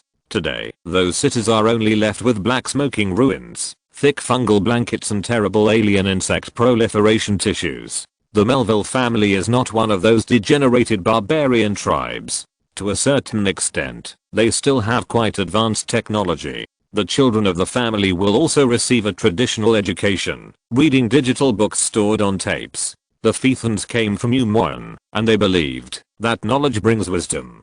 Hundreds of automatic water pumping stations and gas automatic extraction facilities in Akilan were once the property of this family, but most of them are now exhausted. Just like all the disappeared families, I think the god of death has found them. Paul turned his head sadly and looked at the vehicles following far behind. If he harvests lives so quickly, then he will find us soon. But where should we go? His nephew knew that this question would not be answered.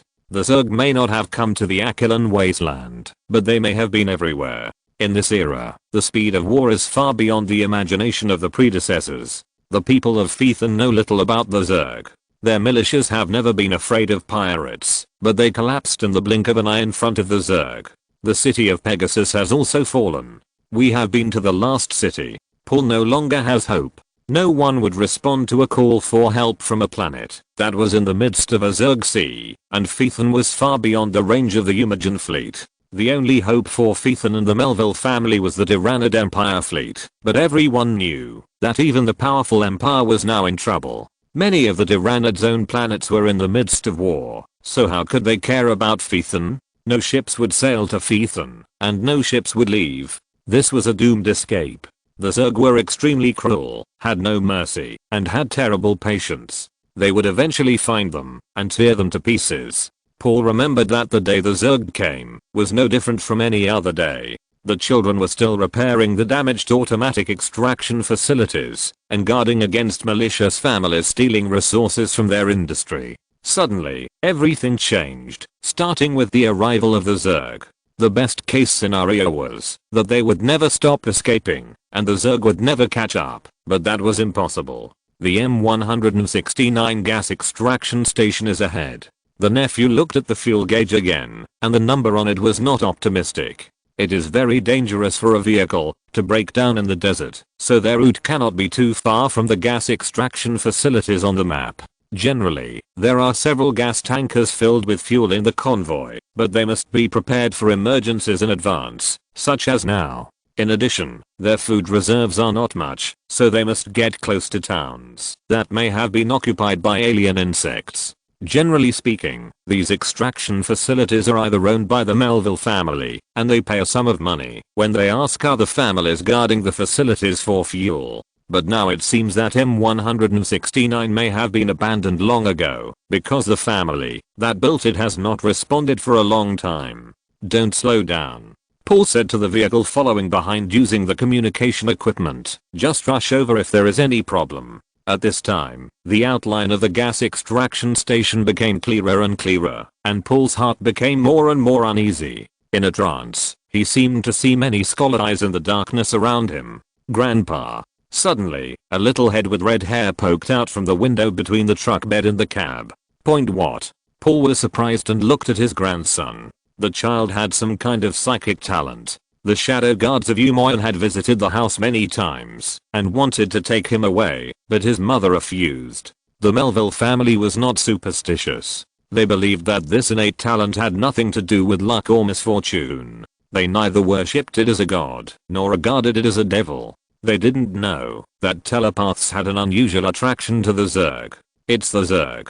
I can hear the sound of them digging holes underground, the red-haired boy said. His hearing was not much sharper than that of ordinary people. It was better to say that he felt the mental connection between the Zerg than to hear the sound of the Zerg digging underground. You just had a nightmare. Paul's first reaction was that his grandson was wrong. In his opinion, telepaths did not have any overly strange abilities, except being able to read other people's minds. Maybe The child himself was not sure, but he didn't sleep at all. Dad. Paul's daughter's nervous face appeared on the side. Galaxy. When Paul turned his head sharply, he was sure that he saw two springtails blocking the way of the car, and more scarlet eyes appeared around the building of the gas extraction station. The springtails were just a large dog in size, and more like wolves in habits and attack methods, but their bodies were as agile as Aquilan small desert gerbils. Even though the truck was driving towards them, the two springtails were not afraid at all, but instead puffed up their well-developed quadriceps and vibrated their long wings on their backs to make a threatening rustling sound. It was a variant of the springtail, the leaping worm, a highly aggressive specialized variant that first appeared in the genetic sequence of the GAM swarm. Different large swarms have their own strains. For example, the purple-shelled Jumunganda swarm hatchery will hatch a large number of alien worm variants named fission worms by the Empire's alien physiologists.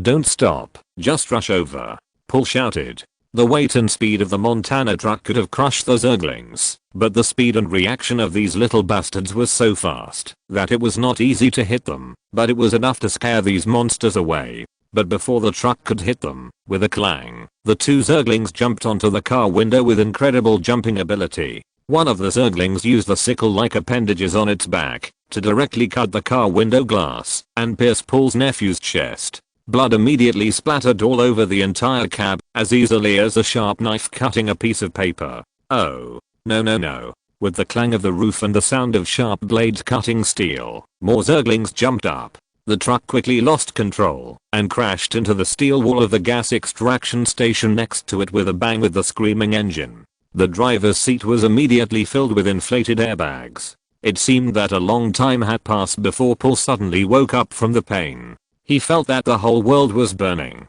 and there were terrifying roars and the screams of automatic weapons all around him. Paul found himself lying next to his daughter. The men of the Melville family were holding weapons and forming a circle around the vehicles. The air was filled with the smell of blood and burning protein. His daughter also looked dead. The desert of Phaethon had tempered people's will, making them fearless of ferocious beasts. The men of the Melville family, wearing white robes, had many handy weapons in their hands, including some electromagnetic rifles that were widely circulated in the weapons market. Even so, it was a massacre without suspense. The old man struggled to stand up, only to find that the back of his head was broken. The terrible wound didn't hurt much, but it was still bleeding. He despaired as the two twin brothers who fought side by side were dragged away by the besieging Zerglings and torn into several pieces with piercing screams. Zerglings are one of the most numerous and smallest species in the Zerg swarm, but even so they can easily tear apart an army, let alone ordinary people who are simply armed. More Zerglings joined the battlefield, including the huge hydralisks. These monsters the size of small trucks brought blood and rain as soon as they appeared. A 16-year-old Melville boy holding an AGR rifle was pushed dozens of yards away by a series of deadly spines and nailed to the wall behind him. Not far from him lay his father and brother. Blood flowed like a river, and bloody body parts were everywhere. A younger child was so scared that he lost his mind and wanted to kneel down to the Zerg to get mercy, but he was quickly overwhelmed by the swarm, like a fragile rag. The violent Zerg fought bloodthirstily for human bodies. Some were bitten to death, and some were torn apart by 5 horses. Paul saw his grandson standing not far away and wanted to shout loudly, but couldn't say anything. The child seemed to be looking up at the sky. What was he looking at? A bright flash answered his cry, like the lightning before thunder. Even the roaring Zerg raised their heads and retreated involuntarily, like a giant eagle in the desert of Aquilan, the incarnation of Phaethon, the god of the sky. Several Viking fighters flew across the sky in the night, their iron wings carrying the dusty wind under the starlight. The golden flames lifted the giant eagle in the sky, as if they were its sharp feathers. There were tens of millions of golden giant eagles in the sky. A huge Viking rushed to the ground, and the speed and angle of the dive would be fatal to any human fighter. Only birds of prey could do that. It landed on the ground, setting off a violent shockwave and flames, and a rain of bullets scattered, beating the swarms of springtails into a paste. The Archangel is here. All Imperial forces, forward. Phaethon is the planet where the third level of Heart of the Swarm, the Worm Queen Nectar, is located.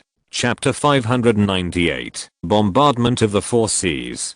Phaethon, Cactus Valley. In front of Augustus was a vast desert with flying red sands, and many large sandstones and tree-shaped thorny plants twisted in the rolling heat waves. When he looked up, the canyon in the distance was glittering in the golden sunlight. Actors, I have to say that this place is worse than Char, Augustus said to the prince of the Terran Empire beside him, while observing the canyon opposite with a telescope with a triangulation device. Most of the latitudes of this planet are extremely hot, and the rest of the areas are too hot to survive. In this canyon, the scorching sun can dry people out, and the life support system of the commander-type power armor Augustus is wearing is sending a trace of cool air to all parts of his body. The armor's cold fusion reactor can provide powerful electricity, so there is no need to worry about energy issues. It's just the difference between one hell and another.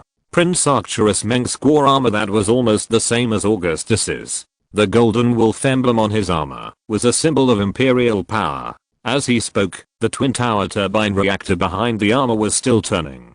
Prince Whitester was 10 years older than his emperor brother. He was now nearly 40 years old, with a thick, carefully groomed brown-gray mustache and beard on his face. The 18-year-old Arcturus seemed to be just a phantom of the past. He had now become like his father Angus. Compared to Angus, Arcturus's first half of his life was already exciting enough. He had led the Federation army in the Guild War, and had taken his own exploration team to the farthest place that humans could reach in this vast sea of stars. It can be said that he had fulfilled all the wishes he made when he was young.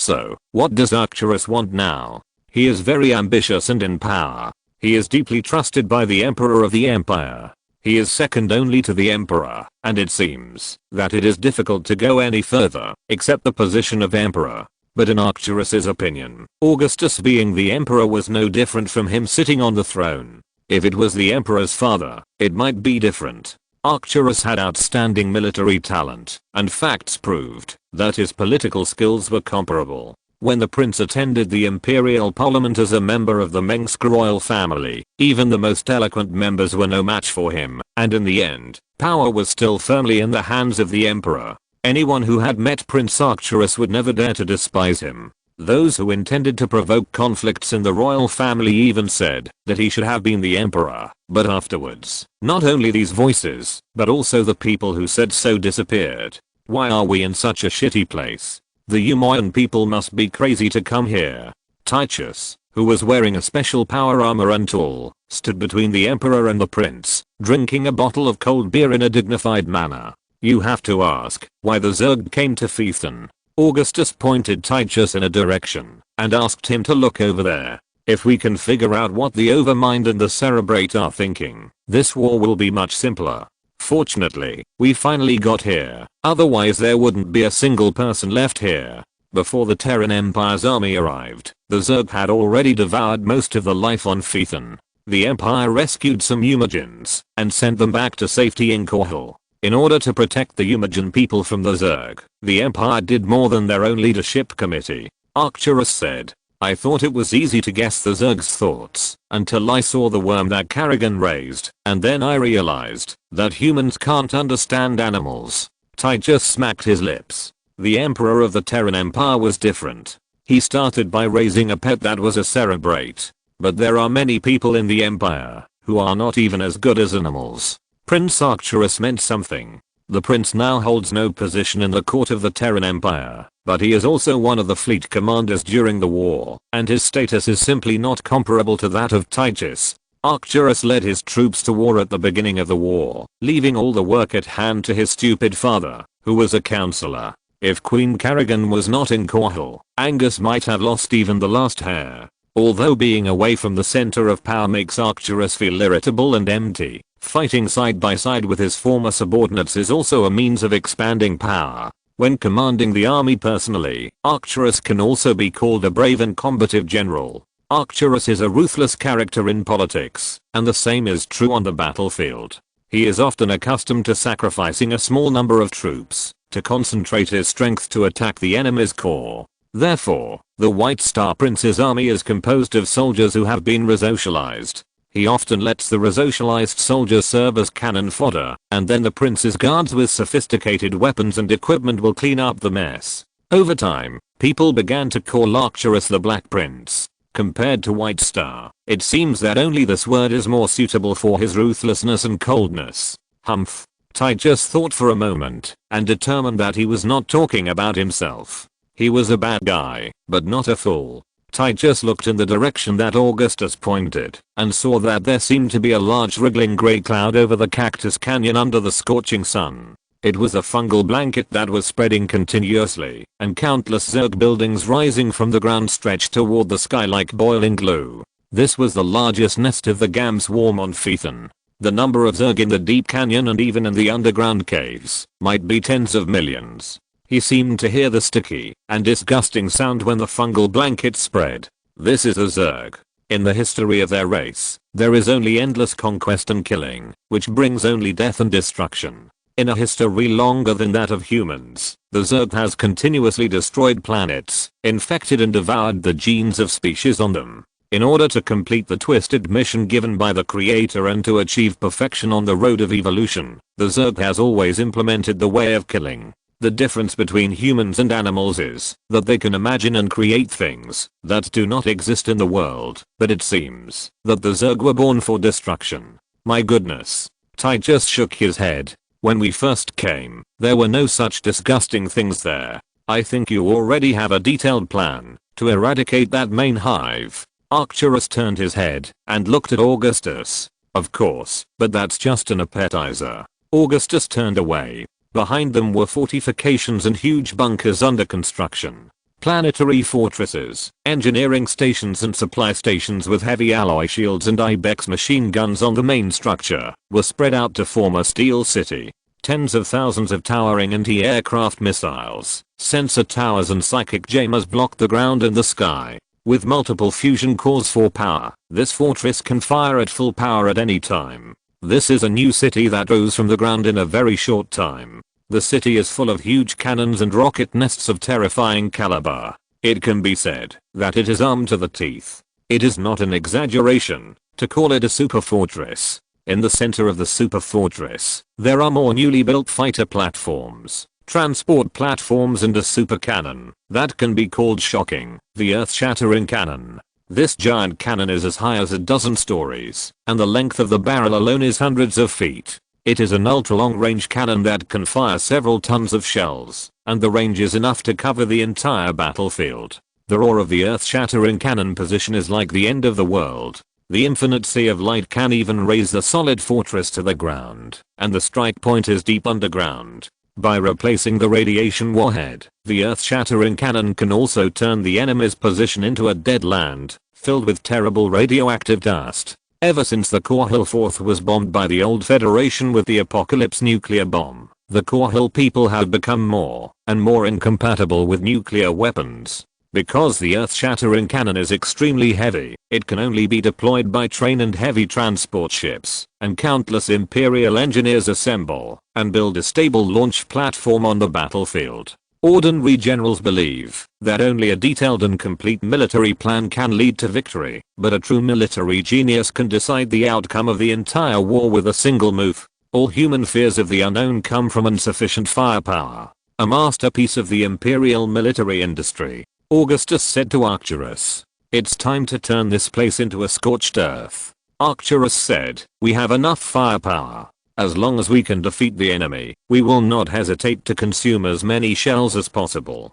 In addition to the Earth Crusher, this super fortress also has thousands of nuclear missile silos. As long as Emperor Augustus gives an order, he can launch a nuclear catastrophe at any time. The battlefield between the Terran Empire and the Zerg covers a large starfield, with more than 100 worlds, in varying degrees of fierce fighting. Some areas are limited to only a few marines due to distance and importance, and the Empire has always concentrated its limited resources on the main battlefield. "It's time," Augustus said. Augustus's commander power armor has the most communication ports of all armor models, and all command lines are concentrated in one set of armor, so he can give orders directly to the main control center. "Adjutant, report. The radiation strike is ready, the fusion strike is ready, and the fighter launch platform is ready." The other end immediately replied, "The fate of billions of lives is at your fingertips." Arcturus said. Arcturus liked this feeling.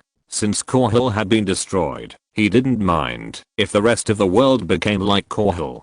Countdown preparation. Let all soldiers be ready. Augustus ordered again. The Imperial soldiers in the fortress began to move quickly, and the artillerymen who were operating the earth-shattering cannon had already adjusted the position of the cannon according to the order. Everyone brought soundproofing equipment, and the roar that followed was enough to tear the human eardrum. Fire everything. After confirming that everything was ready, Augustus closed his mask and ordered. At the command, the earth began to tremble, the air trembled and made a piercing wail, and the cactus canyon made a miserable wail. The entire line fell into a sea of fire, and rounds of artillery fire tore through the weathered land of Phaethon. Augustus was in no mood to appreciate the magnificent scene of continuous artillery fire, but turned and walked directly to the command center. The Gam Swarm is just a vanguard of the Overmind, and I'm sure that the Lord of the Gam Swarm, SAS, has not even landed on Phaethon. Augustus said, but as long as the Overmind knows I'm here, he will definitely come. Moreover, I brought the Xel'Naga artifact, which has a strong attraction to both the Protoss and the Zerg. During this period, Augustus appeared in Phaethon many times, and the Euglena monitoring the Imperial base must have noticed this human emperor who dared to appear on the front line. The Overmind had tried to assassinate Augustus more than once, using methods such as controlling important officials of the Empire, and sending mimic larvae to assassinate him, using every possible means. As long as they can win, whether the method and process are despicable or not is meaningless to the Zerg.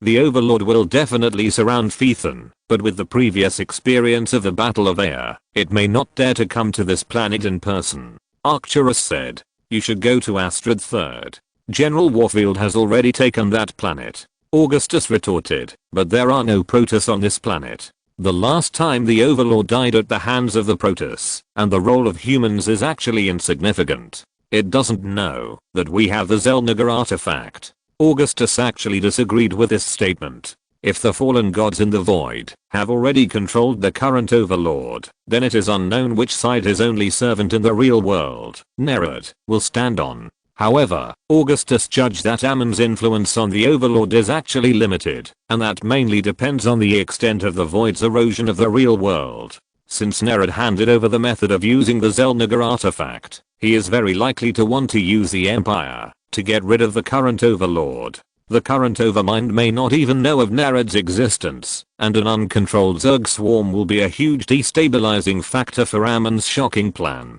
Considering this, Augustus has a second plan. "We are putting our hand into the lion's mouth," Arcturus said to Augustus. They were walking past a huge armory, next to which was a prototype of an Odin mecha. Although it was incredible, the engineers of the Terran Empire were indeed building Odin directly on the battlefield. The modular assembly technology allowed the Terran Empire to deploy large mechas like Odin to the front line at a faster speed. The fable also says that when we put our hand into the lion's mouth, we have to hold the whip in our hand. Augustus said, at this moment, after a round of artillery fire, a large number of Imperial bombers were taking off with the wind and flying towards the main nest of the Gamzerg swarm in the distance. Okay, but I have to drive Odin to the battlefield now. Titus walked towards his own Odin. I hope you know how to open heavy armor this time.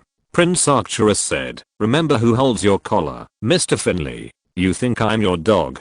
Titus snorted from his tall nose. If that's the case, then treat me as a dog. Arcturus said. Chapter 599. The whole of Caprulu is in chaos. A few days later, a sudden heavy rain fell in the Cactus Canyon, where Augustus was located, creating thousands of fleeting, short-lived lakes and ponds in the low-lying areas between the canyons, as clear as sparkling mirrors. This heavy rain was as unusual as everything that was happening on Phaethon, because the rainfall in this canyon had been pitifully low since records began. An old local man who insisted on staying to provide guidance for the Imperial army told Augustus that the meaning of water in Phaethon was equivalent to hope, and he was the one who brought hope. Augustus said that he only brought an army and countless artillery shells, and perhaps the meaning of bringing hope was to blow his mother up.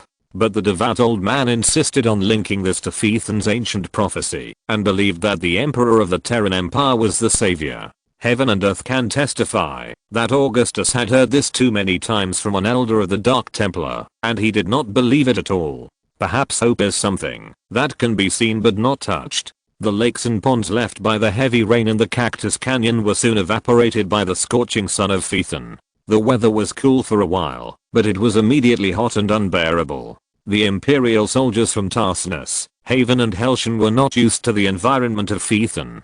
Fortunately, for the Marines, their comfortable power armor was like a second home. While waiting for more Imperial fleets from various worlds to arrive at Phaethon, the frequency of fierce battles on the planet was decreasing. The leader of the Gamzerg, Sas, was always cautious. After losing the war in the planet's orbit, and on the surface, it retreated underground to Phaethon to avoid a head-on confrontation with the main force of the Empire. But this does not mean that the Zerg has given up on Phaethon. In fact, the galaxy where the planet is located has become a huge vortex, and many Imperial fleets and Zerg armies are rushing here at the same time. Half of the Korhal sector was on the move after hearing the news. There were countless Imperial fleets and Zerg fleets that met and fought on the way. Cantor, Scoria, Melisforth, even the Kukulkan Zerg that was fighting the Derem Protoss of Nelith and Vanus were heading for Phaethon. In the command center, Prince Augustus Mengsk was handing a cigar to Augustus, who was leaning on the holographic star map with both hands. It's lively. It's lively. Augustus took a cigar, put it in his mouth, and lit it with a lighter. After a long time, he exhaled a long breath, but his eyes were still on the constantly changing star map. In the fluorescent green light screen, the sky full of stars was jumping on it. The Korhal sector is located on a spiral arm at the edge of the Milky Way.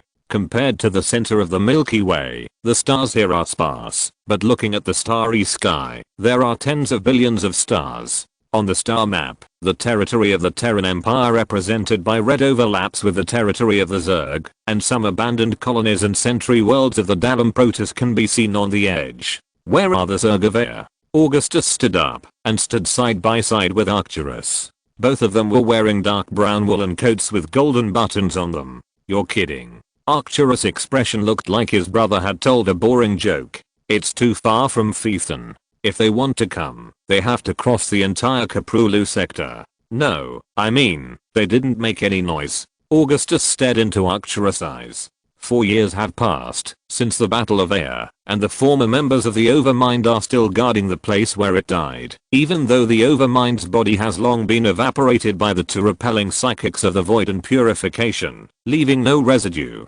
This swarm has always been a threat to the Terran Empire. The Air swarm is almost comparable to the Char swarm in strength, and most of them are the former members of the first generation of Overminds who went on the expedition to Air. After the Protoss fled Air for Shakurus, the planet still had a large number of Zerg, and they seemed to have begun to reproduce according to their instincts. Now it seems that the Air swarm is ownerless. But Augustus knows that Ammon's hybrid can also control the Zerg on Air. In Ammon and Nered's plan, the Air Zerg was a trap set by the Derem Protoss, so it would not be easily exposed, but there was no guarantee that they would change their minds. Augustus heard that with the Great Golden Fleet taking shape, Archbishop Derem had recently found it increasingly difficult to suppress the internal voices for the recovery of Air, and decided to first recover the satellite of the mother planet Air, Sharlock. Although the Terran Empire had warned Tacita to suspend the recovery plan, the Derem Protoss were indignant, and it was difficult to go against public opinion. In the original historical trajectory, the battle to recover the satellite Sharlock was just a small episode before the recovery of Air. It was originally intended to recapture Sharlock first as a base for the final attack on Air. Later, the Protoss suspended the plan due to the setback in the battle, and the recovery of Air was postponed for another 2 years. But in comparison, the Protoss in this timeline has preserved a lot of power and is more powerful. There is no guarantee that they will not attack Air in one go. If Ammon is pushed to the edge, there is no guarantee that he will not blacken Kara first, and then there will be a lot of fun. Augustus was worried that, if the Terran Empire would be dragged into the war of the Protoss Empire to recover Air, it would inevitably be attacked from both sides. Therefore, He has been paying close attention to the movements in Aya. Since Aya is the territory of the Protoss, let them worry about it themselves. Do these self-righteous Protoss have to let humans clean up the mess? Arcturus had complicated feelings towards the Protoss. He admired the strength and honor of this race, but also feared the power of the ancient Protoss Empire. If possible, he would rather destroy the Protoss than make friends with them. Now he is pretending to be friendly with the Protoss, but he can't beat them yet. Guys, you will never think of it, I received news that the Sharmat swarm of Kavir is also coming here. If Sharmat starts to move, it means that the Overmind will not be too far away. At this time, Imperial Marshal Jim Raynor walked in from the open door. He was wearing the grey power armor of the Heavenly Demon, and the scratched rattlesnake skull on the armor showed that he had just experienced a hard battle not long ago. The officers of the Imperial General Staff in the command center all stood up and saluted Raynor, and waited for him to nod before sitting down. The Sharmat swarm. Haven't they been in Gavia for several months? Augustus looked at Raynor. Yes, I thought the Sharmat swarm would not move until at least the end of the year, but it turned out to be the opposite. Raynor said as he walked, and the heavy iron boots of the power armor made a clanging sound, and they are coming out in full force. So there are not many Zerg left in Gavia. Arcturus opened the star map and found the coordinates of Gavia. We should find an opportunity to capture Gavia and destroy the Sharmat main nest on it. Supply and transportation lines are the lifeline of the Terran Empire's army. They also need the colonies to provide weapons, ammunition and manpower, and the mother world is also the lifeline of the swarm. If a mother world of the swarm can be destroyed, then their efficiency in hatching eggs will be greatly reduced for a period of time. When fighting against the Zerg, the Terran Empire does not have to worry about moral issues. Whether it is using nuclear bombs to cleanse the Zerg's brood world, or using inhumane biological and chemical weapons on a large scale, it is not a problem. The Terran Empire's navy also fought very smartly, cleaning important brood worlds whenever there is a chance. Since I can't survive, then no one will survive. Well said, Arcturus. Which fleet is closest to Gavil? Augustus asked. It's General Pryor's fleet. Arcturus replied. Then let him go. Augustus said immediately. Then there is no doubt about this matter. Arcturus nodded. This General Pryor is a ruthless person, one of the few characters who can chase the Zerg around. Pryor is also an Imperial general who is both civil and military, and has a set of methods to govern the Imperial territory. Help me, give me one. Raynor never puts on the airs of a marshal. He is a close friend of the Emperor and the Prince, and does not treat himself as an outsider at all. Be economical. This is a cigar from the territory of Eumogen Venus. One puff is a sack of credits. Arcturus grabbed a handful and gave it to Raynor. Anyway, it sounds classy. Raynor lit up the cigar and looked around. Where's the Tychus? He was on a rescue mission and found survivors in a town 100 miles away from here. Arcturus replied, there are wild beasts there. We can only use Odin. Wild beasts? Even Phaethon? This is not good news. For a while we had to use orbital strikes to destroy this monster. Raynor frowned. The Zerg are also constantly evolving, but we can always learn new things from those new and different species. Augustus said, over the years we have not only learned from the Protoss, but also drawn inspiration from the Zerg. The Terran Empire has captured several wild beasts and king beasts and sent them all back to Korhal, hoping that Dr. Egon Stetman can use these Zerg to develop new technology as he promised. However, everyone except Stetman himself knew that he liked to brag. Jim, what's going on in the high altitude orbit? Augustus asked again. Not until I came down from above. Raynor shook his head and said, alert, the Zerg fleet is jumping in. As soon as the voice fell, the alarm sounded. A light screen lit up on the star chart table and sent back the pictures taken by the Imperial fleet and orbital satellite in the high altitude orbit of Phaethon. In the picture, huge leviathans jumped out of the wormhole. As soon as these space behemoths with purple light lingering around their bodies appeared, they attacked the Imperial army in the orbit of Phaethon, and countless Zerg flying creatures jumped out of their chambers. Oh, damn, it's the Jumunganda swarm. Raynor cursed. Speaking of the devil is here. This is the Hyperion. I'm Matt Horner, the Zerg swarm is attacking. On the other side was the image of Matt Horner, the Admiral of the Imperial Navy. Tell me about the situation above, Matt. Augustus's calm expression immediately calmed Matt down.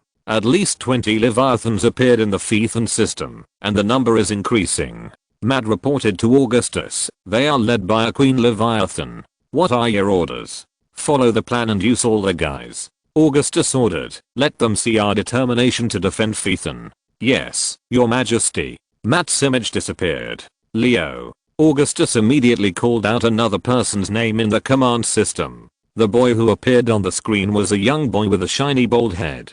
His name was Leo Travsky, a student at the Terran Empire's Ghost Academy. Leo's telepathic power was not outstanding, but he had a special ability called technopathy. Based on this ability, Leo can communicate with computers, and has a talent in this area that ordinary people can hardly achieve. With the help of Leo, the hidden dangers of the Terran Empire's information network security were reduced. Leo Travsky himself was also part of the Terran Empire's data network firewall, and almost all the mechanical adjutants in the Empire were controlled by him. Your Majesty. The bold boy immediately looked at Augustus. Activate all the automatic weapons and seismic detectors in the fortress, and pay attention to every move of the Zerg network. Augustus ordered. Understood. Leo replied. All Phaethon troops, prepare for battle immediately.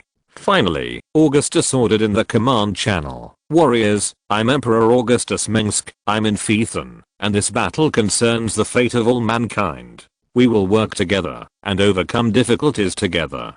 Previously, the Terran Empire had been struggling to resist the fierce offensive of the Zerg swarm, and buy time for the Empire's citizens to evacuate the war zone. But now that the people have been evacuated, Augustus has decided to fight a decisive battle with the Overmind in Phaethon. What exactly makes them so crazy? Is the temptation of the Terran Empire Emperor really that great?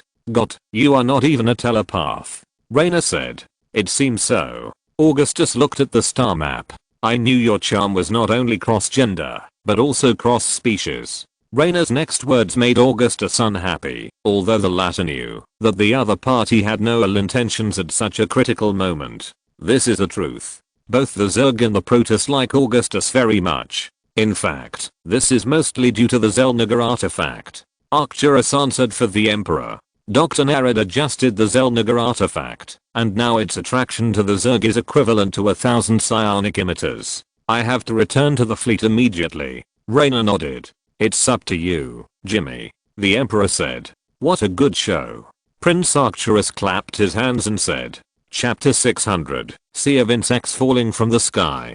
Several Jumunganda dragons spread their ferocious wings and flew low over the magnificent canyon, filled with wind and sand, riding on the thermals rising from the cactus canyon. Their shiny shells shone with a coppery luster under the golden sunlight. With the powerful flapping of their membrane wings, the flashing black shadows of the dragons quickly passed through the flowing fine sand. In their eyes, which glowed with an ominous orange-red light, the dark shadows of a human fortress shrouded in the red sand that covered the sky could be vaguely seen. A few weeks ago, this place was still a wasteland. Whether it was the majestic planetary fortress or the amazing earth-shattering cannon, it seemed that they had all been erected overnight. Countless fortifications formed a huge fortress with thick armor, and thousands of giant cannons and missile towers stretched into the sky. The Cactus Canyon Fortress was built on a large high-energy gas mine. The extraction wells deep underground continuously extracted pure high-energy gas. The thick pipes connected to the distillation and refining towers were winding and intertwined with the pipes responsible for water and electricity supply. The well-ordered heavy factories and barracks were located between the nuclear power plant and the substation. Tanks and mechas drove in and out of the armory. It was not only a solid fortress, but also a large city with complete facilities, sufficient ammunition, and food that could last for several years. This scene was also seen by Yak, the brainworm of the Jumunganda swarm at the other end of the mind link. At this moment, these dragons were like its eyes. The closer to the fortress, the more eye-catching the corpses that had not yet been buried in the yellow sand, and the air was full of blood and choking black smoke.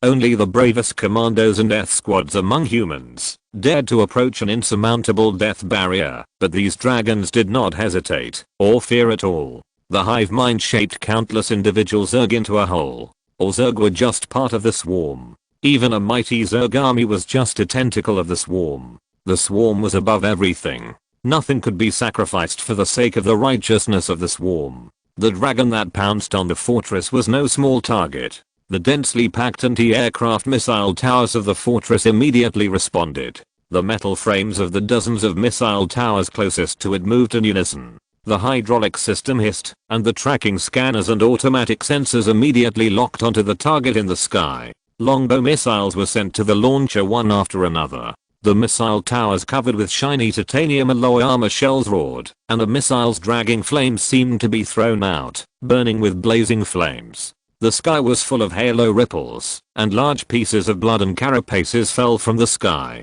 A dragon with its wings, torn apart by missiles, fell heavily on the thick concrete floor of the base fortress, and blood and flesh splattered everywhere, which was a horrible sight. Even so, it was still alive. Even with such a serious injury, the dragon's vitality could heal itself. It was trembling in the pool of blood formed by its own blood, trying to stand up. Even though it was covered in blood, it seemed to feel no pain at all. Like a real evil dragon, the ground was scratched by its exaggerated claws, and the spiky snake-like body made a sharp sizzling sound every time it struggled. But a heavy sound of footsteps soon approached, and two teams of marines in red power armor surrounded it from both sides, and the roaring electromagnetic rifles immediately ended its life. At the last moment of falling, the dragon's dimming eyes reflected a face with gray hair and gray eyes, and this face immediately made the brainworm Yak, who was paying attention here, solemnly shrink the glowing worm body. In the Zerg's mind link, the brainworms who were whispering to each other suddenly became uproarious, gritting their teeth, as if they wanted to tear this face apart, until the most powerful brainworm Dago spoke and gradually quieted down. Augustus Mengsk of the Terran Empire. His greatest crime was not to kill countless Zerg, but to dare to enslave their powerful and arrogant brainworm brothers in an attempt to steal the power of the Zerg. At the same time, Emperor Augustus, who saw that the dragon had lost its voice, received an alarm from the seismograph the next moment, and the fleet also issued an early warning, showing that multiple Zerg leviathans were entering Phaethon's atmosphere. This was not the first attack launched by the Zerg against the fortress. Since Augustus arrived at Phaethon and brought the Zelniger artifact, the Zerg that had gathered on the eastern and southern borders of the Terran Empire suddenly rushed towards Phaethon, which was located in a far corner of the Korhal sector. The assembled Zelniger artifact has an unimaginable attraction to this race. The mysterious signal it sends even makes the Protoss unable to stop. The nearest colony of the Protoss Empire rushes to inquire about the news. Every day, the wandering interstellar Dark Templar Zelniger scholars arrive at Phaethon to search for clues about the creator Zelniger in the severely weathered wind-eroded canyons. How does it feel to be at the center of the war? Using yourself as bait, one careless move, will lead to a complete loss.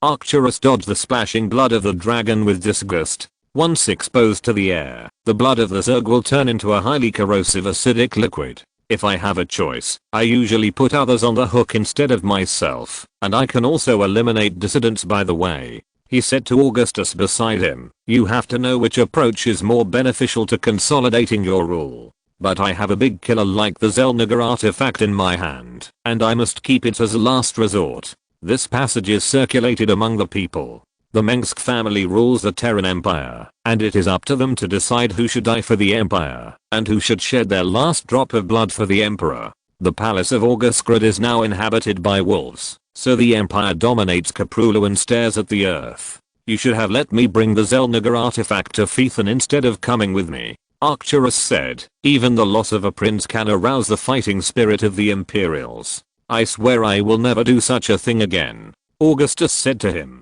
I learned one thing from Jim, that is, the people's will is supreme. Augustus disagreed with Arcturus' words. My people and soldiers should know what sacrifices their monarch is willing to make for the welfare of the empire and the people. The propaganda of actual actions is far better than 1,000 fabricated boasts and ruthless iron laws. I have always believed that only power can create an empire. Arcturus is not ignorant of the human heart, nor does he not understand the people's will, but his selfish personality determines his style of doing things. Arcturus thought his brother was too kind in some ways, but that had nothing to do with weakness. Augustus was that kind of emperor. He was born into a noble family, and had never come into contact with common people, before he came of age. His empathy for common people was exactly what Arcturus lacked. If Arcturus's family had all died as they did before, he would have no sympathy for the suffering of others. He was the son of revenge, never a savior. I don't think there is a conflict.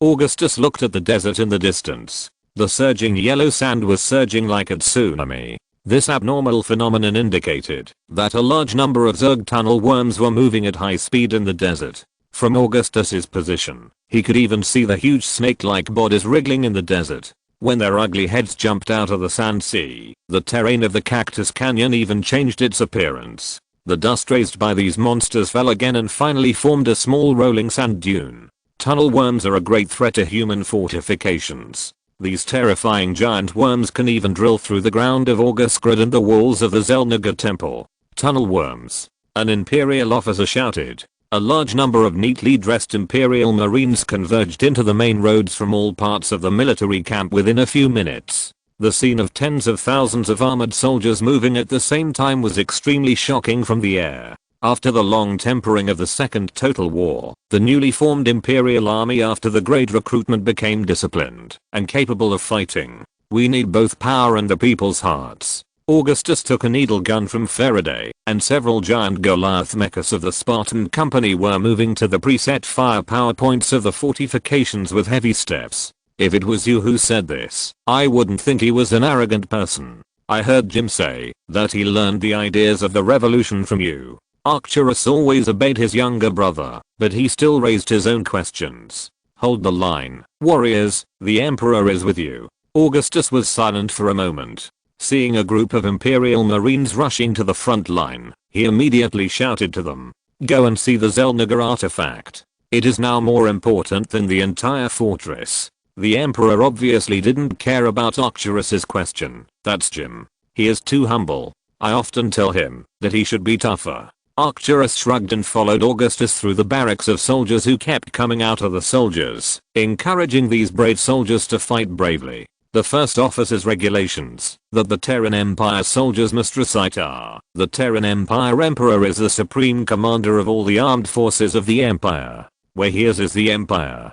Defending the land under his feet means the last battle of all efforts. Augustus walking among the soldiers also naturally boosted morale. This year, the Emperor who lived in the Augusgrad Palace seemed to be getting farther and farther away from his loyal soldiers. Those Imperial troops who fought alone in the marginal worlds and could not wait for reinforcement inevitably felt abandoned. But now he is back. The airdrop capsule is falling into the surface of Phaethon. The estimated arrival time is 3 minutes later. The young Leo, the chief security officer in charge of the fortress network communication, reminded all the Imperial commanders in the command channel where Augustus was. In the sky of Cactus Canyon, where thin clouds were floating, tiny black dots were falling rapidly and becoming larger and larger. The number of these black dots quickly increased to tens of thousands or hundreds of thousands. Similar to the Imperial airdrop capsule, the Zerg also has the means to airdrop ground troops.